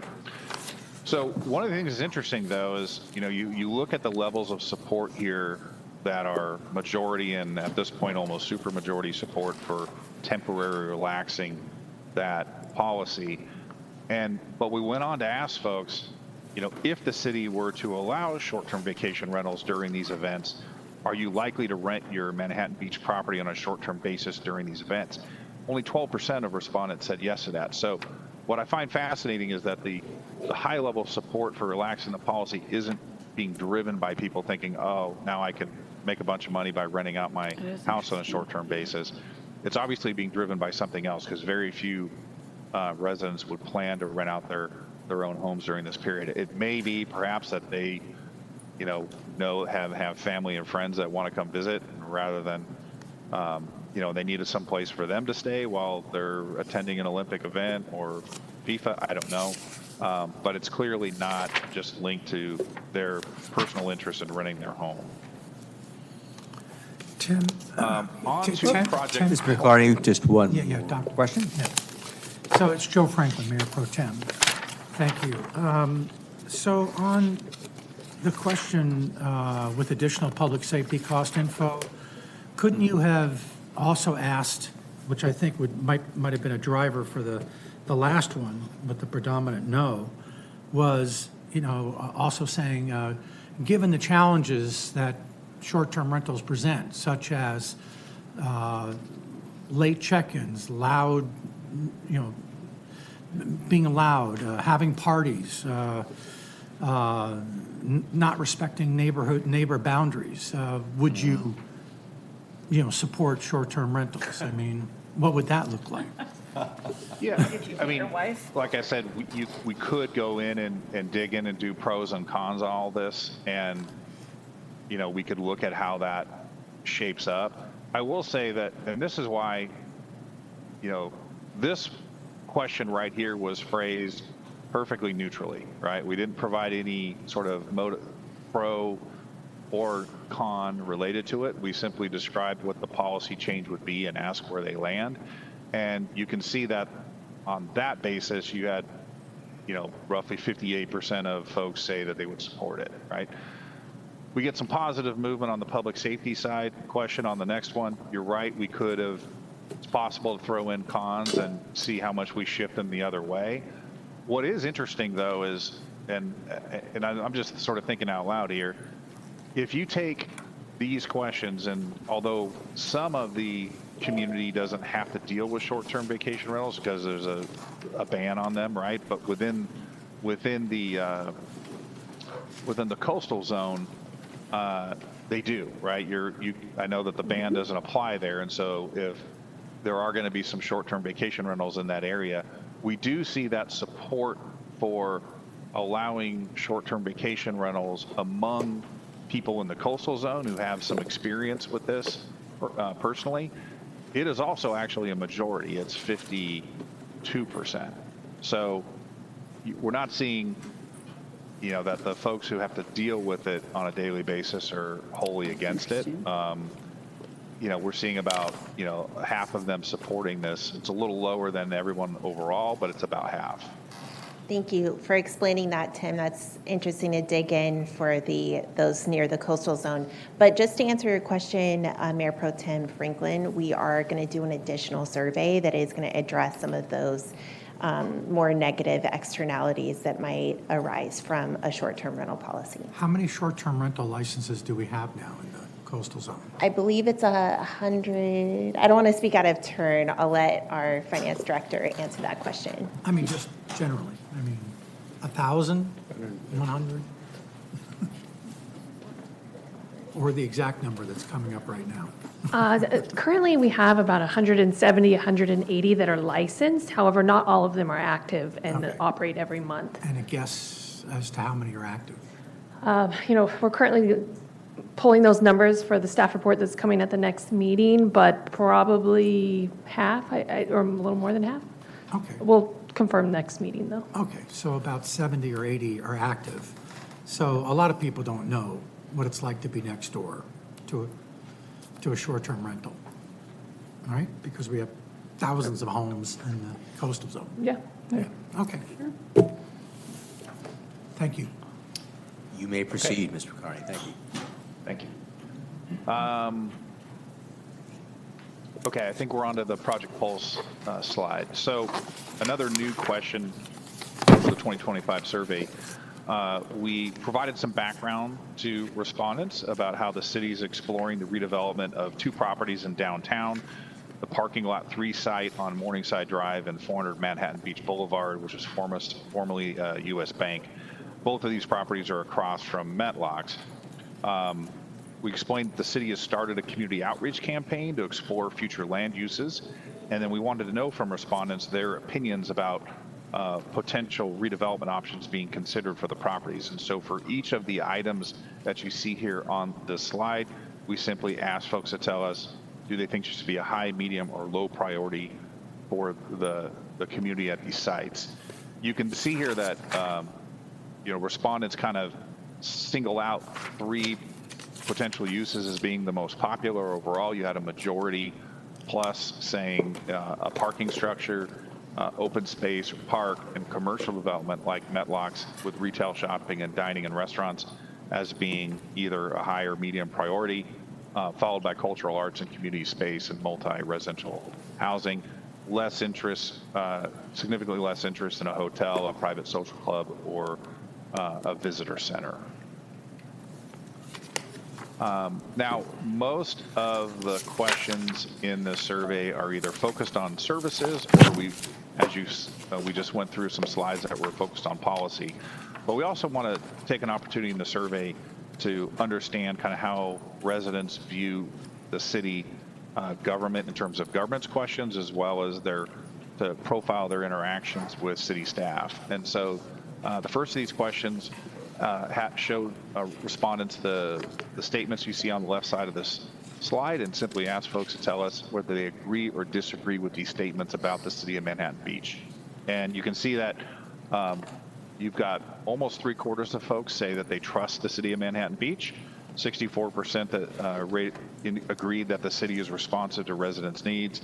57% agreed that the city listens to residents when making important decisions. And then when it comes to managing your finances well, that number is quite a bit lower at 45%. But here again, it's really driven by the gray bar. You've got about 1/3 of folks who sort of admit, I don't know much about how the city manages its finances, so I'm not going to offer an opinion on this item. The distribution of responses you see here in 2025 is similar to what we saw in 2021. There were no statistically significant changes. About nearly half, 46% of residents indicated that they had been in contact with city staff at some point in the preceding 12 months. And for those folks who had staff contact, we asked them to rate staff in terms of their professionalism, their accessibility, and their helpfulness. Here again, and as we've seen in the past, staff gets high marks on each one of these dimensions, and there were no significant changes. So these results are similar to what we saw in 2021. And then final graphic slide here. One of the questions we always ask in this survey towards the end is to have respondents tell us how satisfied or dissatisfied they are with the city's effort to communicate with residents through newsletters, the internet, social media, and other means. I can tell you that having done this for a lot of cities and for a number of years, this area of communication has, over the past decade or so, been a real challenge area, even for high-performing cities. We've watched that the communication scores have tended to trend downward. I think there's a number of different reasons for that, which I won't necessarily get into now, but the fact of the matter is, cities have had to sort of redouble their efforts. They're sort of swimming upstream against this tide that is making it more and more difficult to reach respondents and get their attention with their messages. And so we've seen this sort of steady downward trend. And I mention that because, as you see here, between 2021 and 2025, instead of a downward trend, we're seeing an uptick in overall satisfaction with the city's communication efforts. 81% of respondents in 2025 indicated they were satisfied with the city's efforts in this respect, and we saw a statistically significant increase in the percentage who indicated they were very satisfied. So we don't see that very often, and I wanted to spend a little time on that one. Okay, final slide. So what does all this mean? I go into a lot more detail in the full report. It's a little over 60 pages of results, more detail than we see here, as well as a key findings section at the front where I think explain in more detail what we think these results mean. So I'll try and be brief here. I think the most obvious takeaway from this study is that Manhattan Beach residents continue to be quite satisfied and have a high opinion of their community as well as their city government. We see this in the exceptionally high ratings that residents assign for the quality of life in Manhattan Beach. Both the city's overall performance as well as its performance in a lot of specific service areas. You're getting high satisfaction ratings. And, when they've interacted with staff, that I just showed you on a couple slides earlier, those ratings are also exceptionally high. the specific strengths in terms of, you look at across all the items that we test in the survey, the areas that have the strongest satisfaction scores are the bullets you see under there, starting with graffiti removal and going down to protecting the environment. Those are the areas where residents sort of single out those areas as being areas where the city is performing exceptionally well. You know, I want to make a couple points at this point. One is that, you know, and I've said this in the past, and I think it's really important to keep in mind, when you get really positive scores like this, they are earned, they are not given. I assure you, having done this for a lot of cities, that if you, as a city, were not performing well in a certain area, residents are quick to tell you that when it comes to these types of surveys, right? They're going to tell you what they think. And so when you get the kind of scores that we have here in this survey, it's really a reflection of good leadership from council, as well as solid execution by staff. So this isn't a fluke. This doesn't happen by accident. These are numbers that you have to work hard to earn. I would also kind of point out that, you know, as I mentioned earlier, that when you look across the spectrum of scores we see from cities that do this type of study, your overall satisfaction score is near the top of the scale of what we're seeing these days from high-performing cities. So I want to give you a little of that perspective. Now, you know, as positive these numbers are, like any customer satisfaction survey, it should be a little bit not just about how we've been doing today, but where do we have opportunities for improvement? And those are the items that you see there at the bottom of the list there. Starting at the top there with the bike safety e-bikes. This has been kind of a growing problem in certain communities. It stood out in a more recent survey that we had done with Manhattan Beach, and it's continuing to climb the ladder there, so that's probably number one. Kind of goes hand in hand with enforcing traffic laws, and then the other items you see on this list. So with that, I end my presentation. I welcome questions from council if there are any. Thank you. Council colleagues, are there questions? Looking around I the have dais. comments, but not questions really right now. Yeah, I have a question. Go right ahead, Mayor. Yeah, so typically, how often do we do these surveys? As needed, or? In the past, I think prior to 2021, it was 2019, I believe, was the one we had done before that. So every few years we do it. Every few years. About every 3 years? Okay, thank you. I had a question, and that is, so the request or the recommendation, and this is to city staff, is not just to receive and file, but it's to discuss and provide direction regarding the results. What is the range of direction that staff is seeking from us at this time? It's really any direction you may have resulting from this, but we didn't have anything specific in mind. Councilmember Howard. Yeah, I mean, I don't think, personally, I wouldn't want to give direction tonight. Like, oh, okay, let's, really start enforcing, let's give direction to police to start enforcing animal control laws, Mark Howarth. Sorry.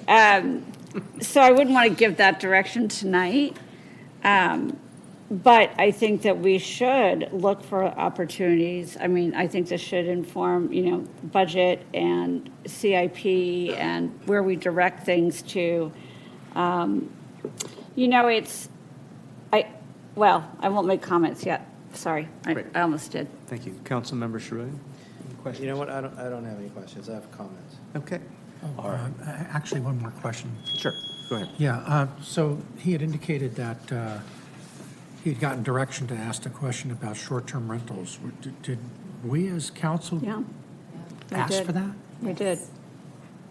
At what meeting did we The ask? meeting when we talked about the Olympics overall. It was the Olympics meeting. Council directed us to include this in the community survey as well as a flash vote, which is underway. Okay, thank you. All right. Any other council member questions at this time? Councilmember Charelian? Yeah. I apologize, it's a late hour, and I would have liked to have this conversation about this item earlier in the evening, but question is, Tim, are you still there? I am. Question, when you do this survey for other communities, is there typically like a council ad hoc committee that, helps kind of guides some of the questions and, ties it to council work plans, city priorities, but not just staff-driven, but council like an ad hoc committee. It really varies. I would say probably maybe a third of the time you'll have a council subcommittee involved. Probably a third of the time it's strictly staff-driven, and then maybe another third of the time it's staff-driven, but there's conversations. Although you don't have an ad hoc, there's conversations happening to ensure that whatever the topics of interest to council are being kind of considered as part of the design process. Gotcha. The next part is just a concern is the fact that I know we gave some directions on some questions, but we really didn't have an opportunity to look at the survey in the sense and make comment on any of the questions.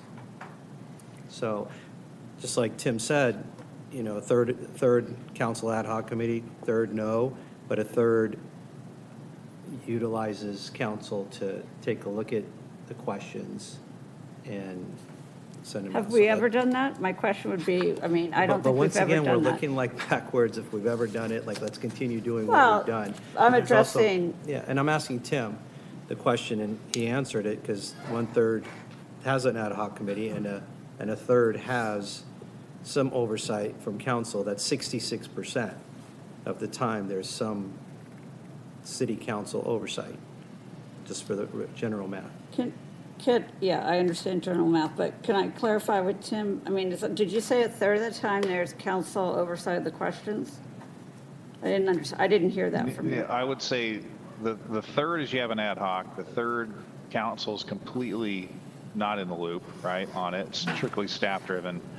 And then you have about a third of the time where whether it's some process where council is either has an opportunity to look at the questionnaire and sort of say, oh yeah, okay, or at least they're made aware of the questions that are going to be asked, or they can via the city manager say, hey, there's a couple topics I'd like to see as part of the survey, without to be considered without sort of it being, and then it's up to staff and consultants to decide, does it work with the instrument, yes or no, and how to write, and what specific questions or angles to ask. But one thing we don't do, I'll just be real clear, we never take this questionnaire to full council before we're in the field. Yeah. Because in the age of the internet, I can guarantee you somebody's going to get a copy of it in advance, put it out there, and then it becomes this really confusing mess for the community because they, the questionnaires out there, they think that that's the survey happening instead of the proper administration by us. And so it's always really important to kind of make sure that the questionnaire doesn't, get out there ahead of the data collection. I just want to say I appreciate the clarification, and, in the future, if we want, we could determine a subcommittee, but I can, I do remember that we gave some direction on include project policy, include short-term rental, so. Mayor Pro Tem Franklin. Just out of curiosity, how long does it take to conduct the survey with an individual? How long are they on the line or on the phone? Yeah, this year, let me look down here. It'll vary year to year. It's about 18 minutes on the telephone. Wow. So it's a long questionnaire. Yeah. When we're doing it online, which is the way most people do it, it'll be shorter. It'd probably be about 12 minutes. Do you have the distribution of where they live, where the respondents live? Mm-hmm. Like what part of town? Yeah, that was part of the stratification scheme to begin with. We basically carved the community into sub areas to make sure that we're getting the right proportions of households by area. Okay, thank you. Right, and I just had one follow-up question. That is, so the number of survey participants was 588 adult residents, correct? Correct. So tell me how that ranks as a percentage of our population of roughly, 35,000, with other statistically valid surveys that you've conducted for other jurisdictions? Well, that is the beautiful thing about inferential statistics, right? It is not how many people we talk to as it is how we choose the people we talk to that allows us to estimate based on this sample of several hundred people and know what the community as a whole is thinking within a certain margin of error. So in your case, we have 588 completed interviews. It's more than the 400 we would need to meet the academic standard for statistical reliability. What's interesting is even if we turned around and took this same survey and applied it to the city of Los Angeles, right, much larger population, the margin of error is about the same, right? It doesn't even move a point. Interesting. Okay. Thank you. Thank you very much. If there's no other council questions, I'd like to open up for public comment if there is any. Thank you, Mr. McClarney. Anyone in council chambers that would care to address this item? Seeing none. Martha, anybody still up who would like to speak on this item on Zoom? No request to speak. In which case, I'll close public comment and turn to council. Council colleagues. I see Councilmember Charelian. I think that was Is that left old, or is over, that a- but I'll take it. I'll kick us off. You know, and I appreciate that we do this survey. It's best practice to do it every 3 or 4 years, and we've done that over the last 10 years. I just think something like this survey, at this late hour, it's going to be probably a 2-hour item before we're done with it. I think maybe deserve to be on its own special meeting without ceremonial. We even pulled an item tonight, or an item was pulled, so this would have exasperated this item. I think there was an opportunity missed to allow public outreach again. I know we went out and surveyed a footprint and with the methodology that Tim mentioned, but why not invite residents to see the satisfaction survey, like to have a special meeting and have them come in and be able to give public comment onto what their priorities were. They didn't get the call for whatever reason the methodology was, but I just think there was an opportunity lost for complete transparency and giving the public an opportunity to come in and engage with us on a citizen satisfaction survey that 588 people answered. Thank you. Councilmember Tarnay. Thank you. Thank you very much. I appreciate the survey. I appreciate the questions that were asked, and then I see the parallels between what we've asked in the past and what we asked at this time. And then I do recall council directing staff to include the questions about Project Pulse and the short-term rentals, because those are very big projects that were coming down the pipeline. So I appreciate, and what I see out of this is the reason, I'm going to disagree with my colleague here, is the reason why we do these bigger snapshot is we get an overview. This isn't where we drill down to the specifics. We'll do that with flash vote. We'll do that moving forward. And I appreciate that it's a science. This isn't where we invite people in, because we know when we invite people into council, we'll just get a certain subset. We don't get a cross-section. So we'll have something that's really important to one subset. So those people are going to show up. And so that's a very skewed way to get feedback. And so, I appreciate the science of it. And I think there is a methodology that these are the experts who do this for a living. So it's not, and I understand, I can see by the questions that my colleagues are asking that, all of us would want to skew the survey a certain way to kind of advance our particular perspective. But this is why it's important for us to have samples that are as neutral as possible in questions. And those are, I see that reflected in the survey. It's about public safety. It's about keeping our city small, hometown feel. It's about just the bread and butter of public service, which is filling potholes. All of those questions came through. I don't think it's a vehicle for us to ask kind of more policy, more directional questions. So I appreciate the survey. I appreciate the outcome of the survey. And to the very large part, as a resident in this city, a lot of these responses correlate to my particular, like how I would prepare, how I would respond to the survey, and not on every single item. So I appreciate the survey. I think it was well done, and appreciate staff time and trying to formulate, because it is, and I understand there are parameters that we have to operate within, because these surveys can go on and on and on. And so I appreciate the high level. I look forward to drilling down into getting into the weeds at this point, now that we have the high level snapshot. Thank you. Thank you, Councilmember Hobart. Yeah, I think I'm going to talk for half an hour so that we can make it go for 2 hours. Sorry. Yeah, I agree with my colleague, Councilmember Charnay, in that there is a science to this, and we've all been involved with, whether it's the city survey, whether it's in political campaigns, whatever. But I know, and I've been involved in a lot of them when I was on the school board as well. And I also know that in the past, I've asked questions of the people doing the research because maybe I didn't like an answer. And why didn't you ask it this way, or why did you ask it this way? And, every single time I'm given an answer that reflects that I am not a survey writer. There is a method. Is it method or methodology? I think there's room for discussion on that point.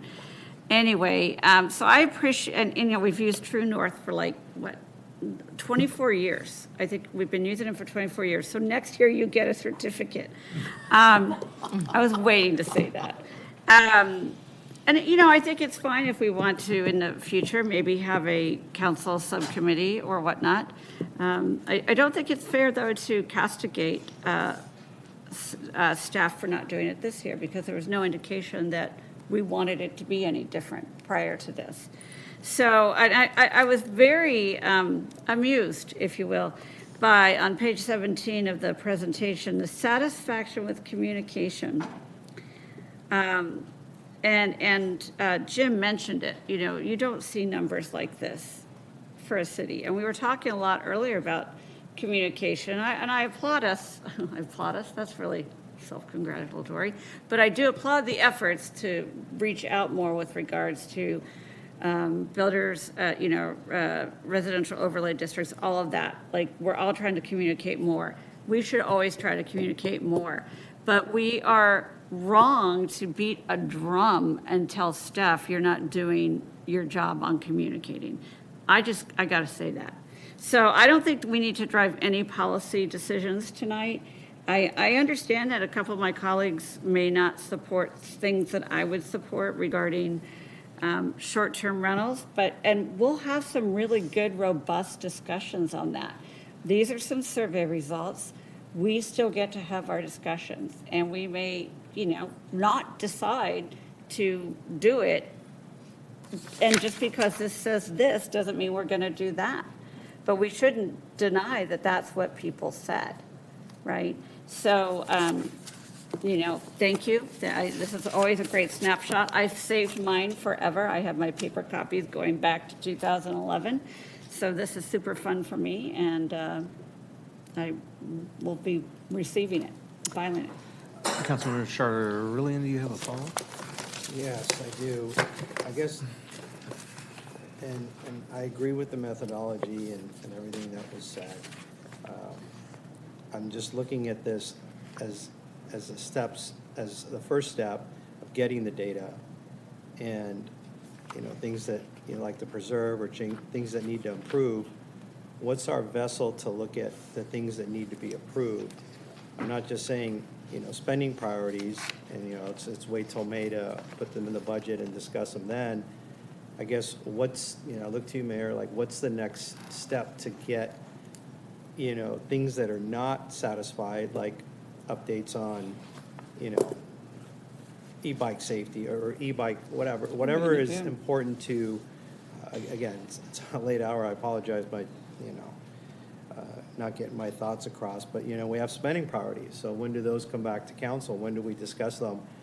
We have a lot of these built in because they're recurring. I mean, we fix potholes, we have a budget for potholes, we got special revenues coming in from the county and state for the fixed potholes and sidewalks. But some of these other items that are on the spending priorities, when is the right time to talk about them outside of, oh, they're in the budget, there's future CIP. Same thing with things that people are not satisfied with, the bottom 10 on slide 7.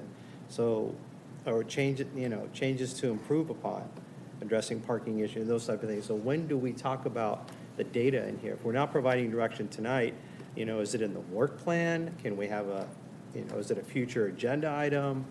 I look to you to help articulate. Well, I appreciate you looking at me. I have my own personal comments, but I would also say I look to you in part as someone who was a veteran of city staff, senior city staff. And my understanding of past city managers, and in a moment I'll turn to our city manager because I think she's the one that we should ask for this, but my understanding was that the past city managers would take these survey results in promoting the budget, or excuse me, preparing the budget that would be brought to council preliminarily as well as our mid-year budget, so that we could give direction as a council based on funding availability as well as what the survey results were. Let me use this as an opportunity just to give the city manager an opportunity to briefly speak, and then I have some comments that I think we want to begin to wind this down. That is absolutely correct, Mayor. We will utilize the results from this survey in addition to the the separate budget survey that we do annually to inform the proposals by staff during budget cycle. Great. Any further follow-up, Councilmember Charelian? Because I want to give you an opportunity to come up with a proposal. I appreciate that, but again, it's the budget process. It's not going to come to us until May, and like things like that are like the things that concern the residents that are on the lower part of this. What are we going to do to address those? How do we? So let me come up with another idea. Work plan. When is the next time we're going to be working on our work plan? In February. In February. So that'll be an opportunity where we can integrate some of the results, right? Perfect. Absolutely, but I'd also like to mention that as soon as we got these results, I started communicating with the department heads to ensure that we're already taking a look at what can we do differently. So it's not like it's just sitting there stale. We're already having those discussions internally. Great. In my brief comments, I just want to note, at a time when faith and trust in our federal government and satisfaction with our state government, let's just say, are not so high, these results are worth taking a look at. The residents continue to be satisfied with Manhattan Beach and the city's performance and the overall quality of life, overall performance in providing municipal service, and customer service provided by staff. I mean, in this day and age, that's really remarkable, and I think, as was mentioned, earned. I do have some ideas on opportunities for improvement, and when we get to future agenda items, I have at least one that I'd like to present to see if there's a second vote to approve it and to move on. Mayor Pro Tem Franklin. Sure, thank you. I'll try to get this done in a minute. First of all, overall satisfaction, I can't be prouder of our staff and employees. I mean, that is just an incredible number. I think I represent the 10% that, no, I'm just, but it's beyond, it's almost beyond belief. And nothing in this surprised me, okay? Everything along, you saw it. You even saw the validation of having satisfaction with staff with having a robust budget, because there are some people who are complaining that we spend too much, okay? Well, then you just say, well, what do you want? What do you want to cut back? Cut back, because every cutback is going to chip away at that 90%. So it's nothing is perfect in life. It's close to perfect, and I just want to thank everybody on that. To me, the big, new question here is the short-term rental. I just don't think that was a correct question to ask. Everybody's going to support public safety and the like. So I'm likely to give more weight to likely to rent during these events. Is 64%. I don't know how we're going to change that. I don't even know if we can do it. Can we do short-term rentals on a short-term basis? I mean, because there's a lot of setup with these short-term rental companies. right? The staff will be coming back with that discussion separately with answers to all of those questions. Okay. So my take from this is just, I think we should just drop it, because I don't think when people see what's involved with it, and the neighbors that rent out and aren't there, and the supervision, I mean, I don't want to take the extra time, but we can talk to the police department and find out how many calls they go out, what kind of things that they happen. A FIFA and a Olympics crowd is a lot different. They're here to party. They're here to cheer on their teams. They're going to be, a force to reckon with. It's not just a typical, weekend at the beach. So you got to take a look at that. So fine, if you want to discuss it, let's discuss it. I wish I'd had input on this question so that maybe we could have gotten a little bit more depth with it. But just want to say I'm just so proud. And look, I mean, when you see the changes even from 2021 are so positive, to 2025, that, and there was a lot of challenges coming out of the COVID era. So thank you all.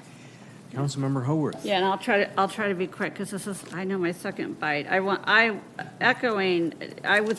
was surprised by the positive changes from, the last time. That was really quite surprising, and again, as Jim said, earned, right?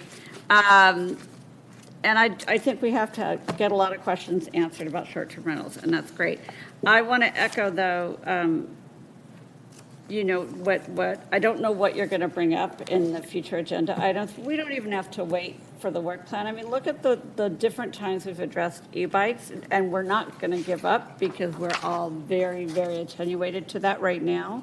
So we don't have to wait for a work plan. I mean, we don't have to, we can, ask for more stuff, which I bet you're going to do. I can tell by your body language, but I'm just saying. So I'm glad that, when you see the things that need improving, we want to get to work on it. Great. Councilmember Tarnay, I see you have a motion and you want to speak. Do you want to take us home on this item? I'll just try to keep my last comments really brief, which is I can't believe we're talking, having to send over a survey that turned out really well. So I appreciate the Mayor Pro Tem, bringing up how proud he is, because I am proud of our city, and I know it takes a lot of work to get positive feedback from residents. That's a really, really tall ask sometimes. And so thank you to staff, and thank you to True North for the work that you've done to help us find these answers. And again, I look at this as big snapshot, overall health of our city, and then we continue to do the work. So I think, I see all the work coming down the pipeline. So I don't see this as like, oh, what do we go from here? Well, we've been going. We will keep going. And so with that, my motion would be just to receive and file. And I am open to friendly amendments to add direction, but I think I just would keep it at, personally, I would keep it at receive and file. I see a second by Councilmember Charelian. Mayor Pro Tem Franklin, did you have a proposed amendment? Yes, could I just ask for a friendly amendment that if we are going to discuss short-term rentals, that we sort of get all council involved with whatever that may entail. We'll have to come to council, right? But the input to... You mean, a survey, if we're going to do another survey? Well, not another survey, but taking information from this survey and, making recommendations about it. I think it would be good if the whole council was Can I involved. just clarify one and see if you want to make that as a friendly amendment, and just turn to the city manager to give us a preview of an item that, as I understand it, is on the next council meeting's agenda. Thank you, Mayor. We do have short-term rentals, not next council meeting, though. No. I believe it's on the 6th. Is it? Okay. Sorry, my mistake. We do have a separate short-term rentals item coming back as it relates to World Cup, based on the direction of the council to get the survey results and then come back with answers about, can we do a, single or multiple day business license rather than an annual business license? Do we have the ability to do that through our code enforcement team, our finance team? So we've been gathering all those responses, including the survey results, and we'll be returning with that at a future council meeting. Okay. Did you want to add to that, Mayor Pro Tem? No, that's fine. Yeah, that gets the full council input. Great. In which case, if there's I no would further agree. comments, I'll call for the question. So I'm sorry, just to clarify, is my motion just to stand alone, just to receive and file? Yeah. We're Yes. not adding anything to that? Okay, thank you. All porta potties must be pink. Motion passes 5-0. All right, thank you. In which case, we now move on to Section L, which is City Council requests and reports, including AB 1234 reports. Item number 13, City Council AB 1234 reports. Are there any? Seeing none, we move on to item number 14, which was consideration of request by me and Councilmember Charelian to discuss forming a public working group to recommend enhancements for the city's future Veterans Day ceremonies. That's with Mayor Pro Tem Franklin as well as Councilmember. And I just wanted to emphasize, we particularly want to seek input from veterans.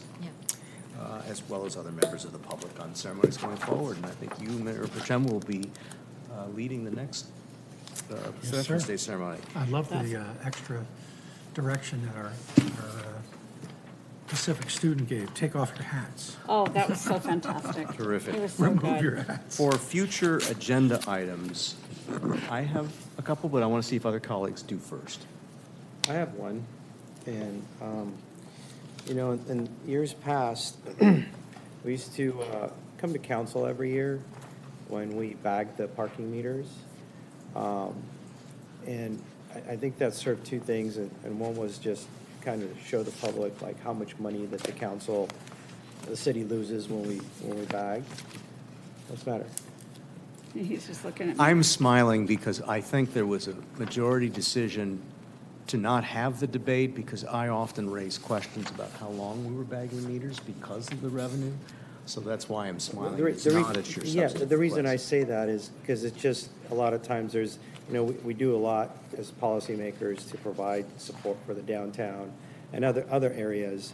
And this is an opportunity to, it could be a consent item, but I would like it to come back because we raised the parking meters. 4 weeks is probably close to $400,000 plus another $100,000 in parking citations. It's $500,000.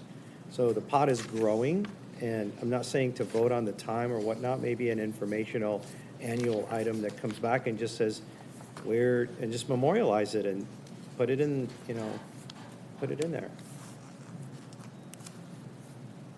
I'm willing to give you a second. I'm not sure how I'm ultimately going to vote, but a second to have a future discussion. To vote, it's not a vote item. I think it's just information. Information, I would say. I mean, if somebody, okay.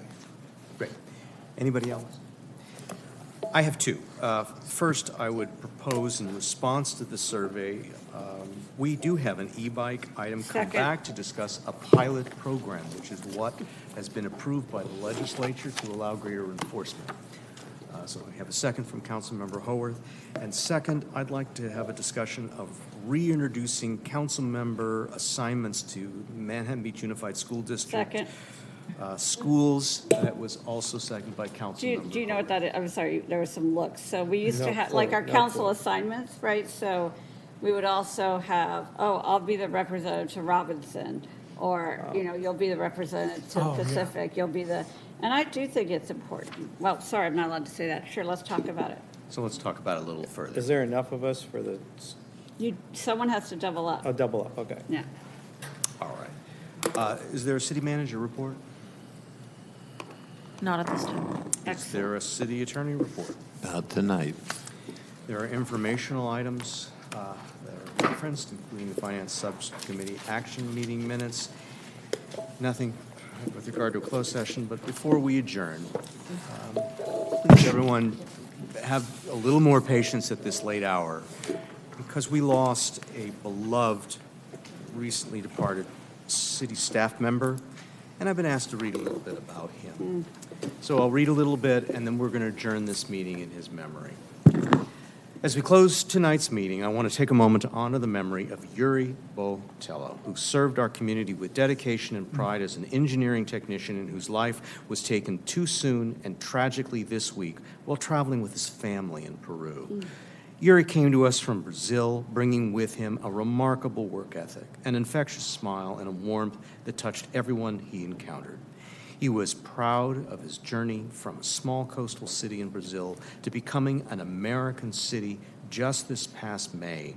My understanding is that our city manager helped sponsor that application. That achievement meant the world to him. Those of us who had the privilege of working with Yuri knew him as someone who brought genuine enthusiasm to everything he did. Whether he was working on city projects or talking about his passions, which included Brazilian jiu-jitsu, surfing our local waves, or restoring his 1965 Mustang, Yuri's energy and positivity were undeniable. He once shared that his favorite local landmark was Yosemite, where he married his beloved wife, Kelsey, and his greatest joy was learning that he was going to be a father. Yuri's life was defined by love for his family, his community, and the work he did in service to others. On behalf of the City Council and our entire community, I express our deepest gratitude for Yuri's public service and the positive impact he made during his time with us as a city. Our hearts are with Kelsey, their 15-month-old son, 15-month-old Tyson, and all of Yuri's family and friends as they navigate this unimaginable loss. Yuri will be deeply missed, but his kindness, his spirit, and his contributions to our city will not be forgotten. Please all rise and join me in a moment of silence while we remember Yuri.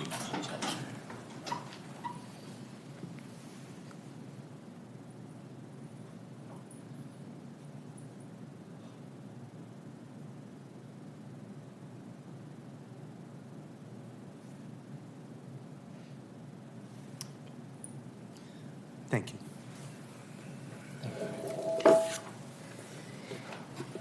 We will be adjourning this meeting to a closed session on Tuesday, December 9th, 2025 at 4:30 p.m. in the City Council chambers. We stand adjourned.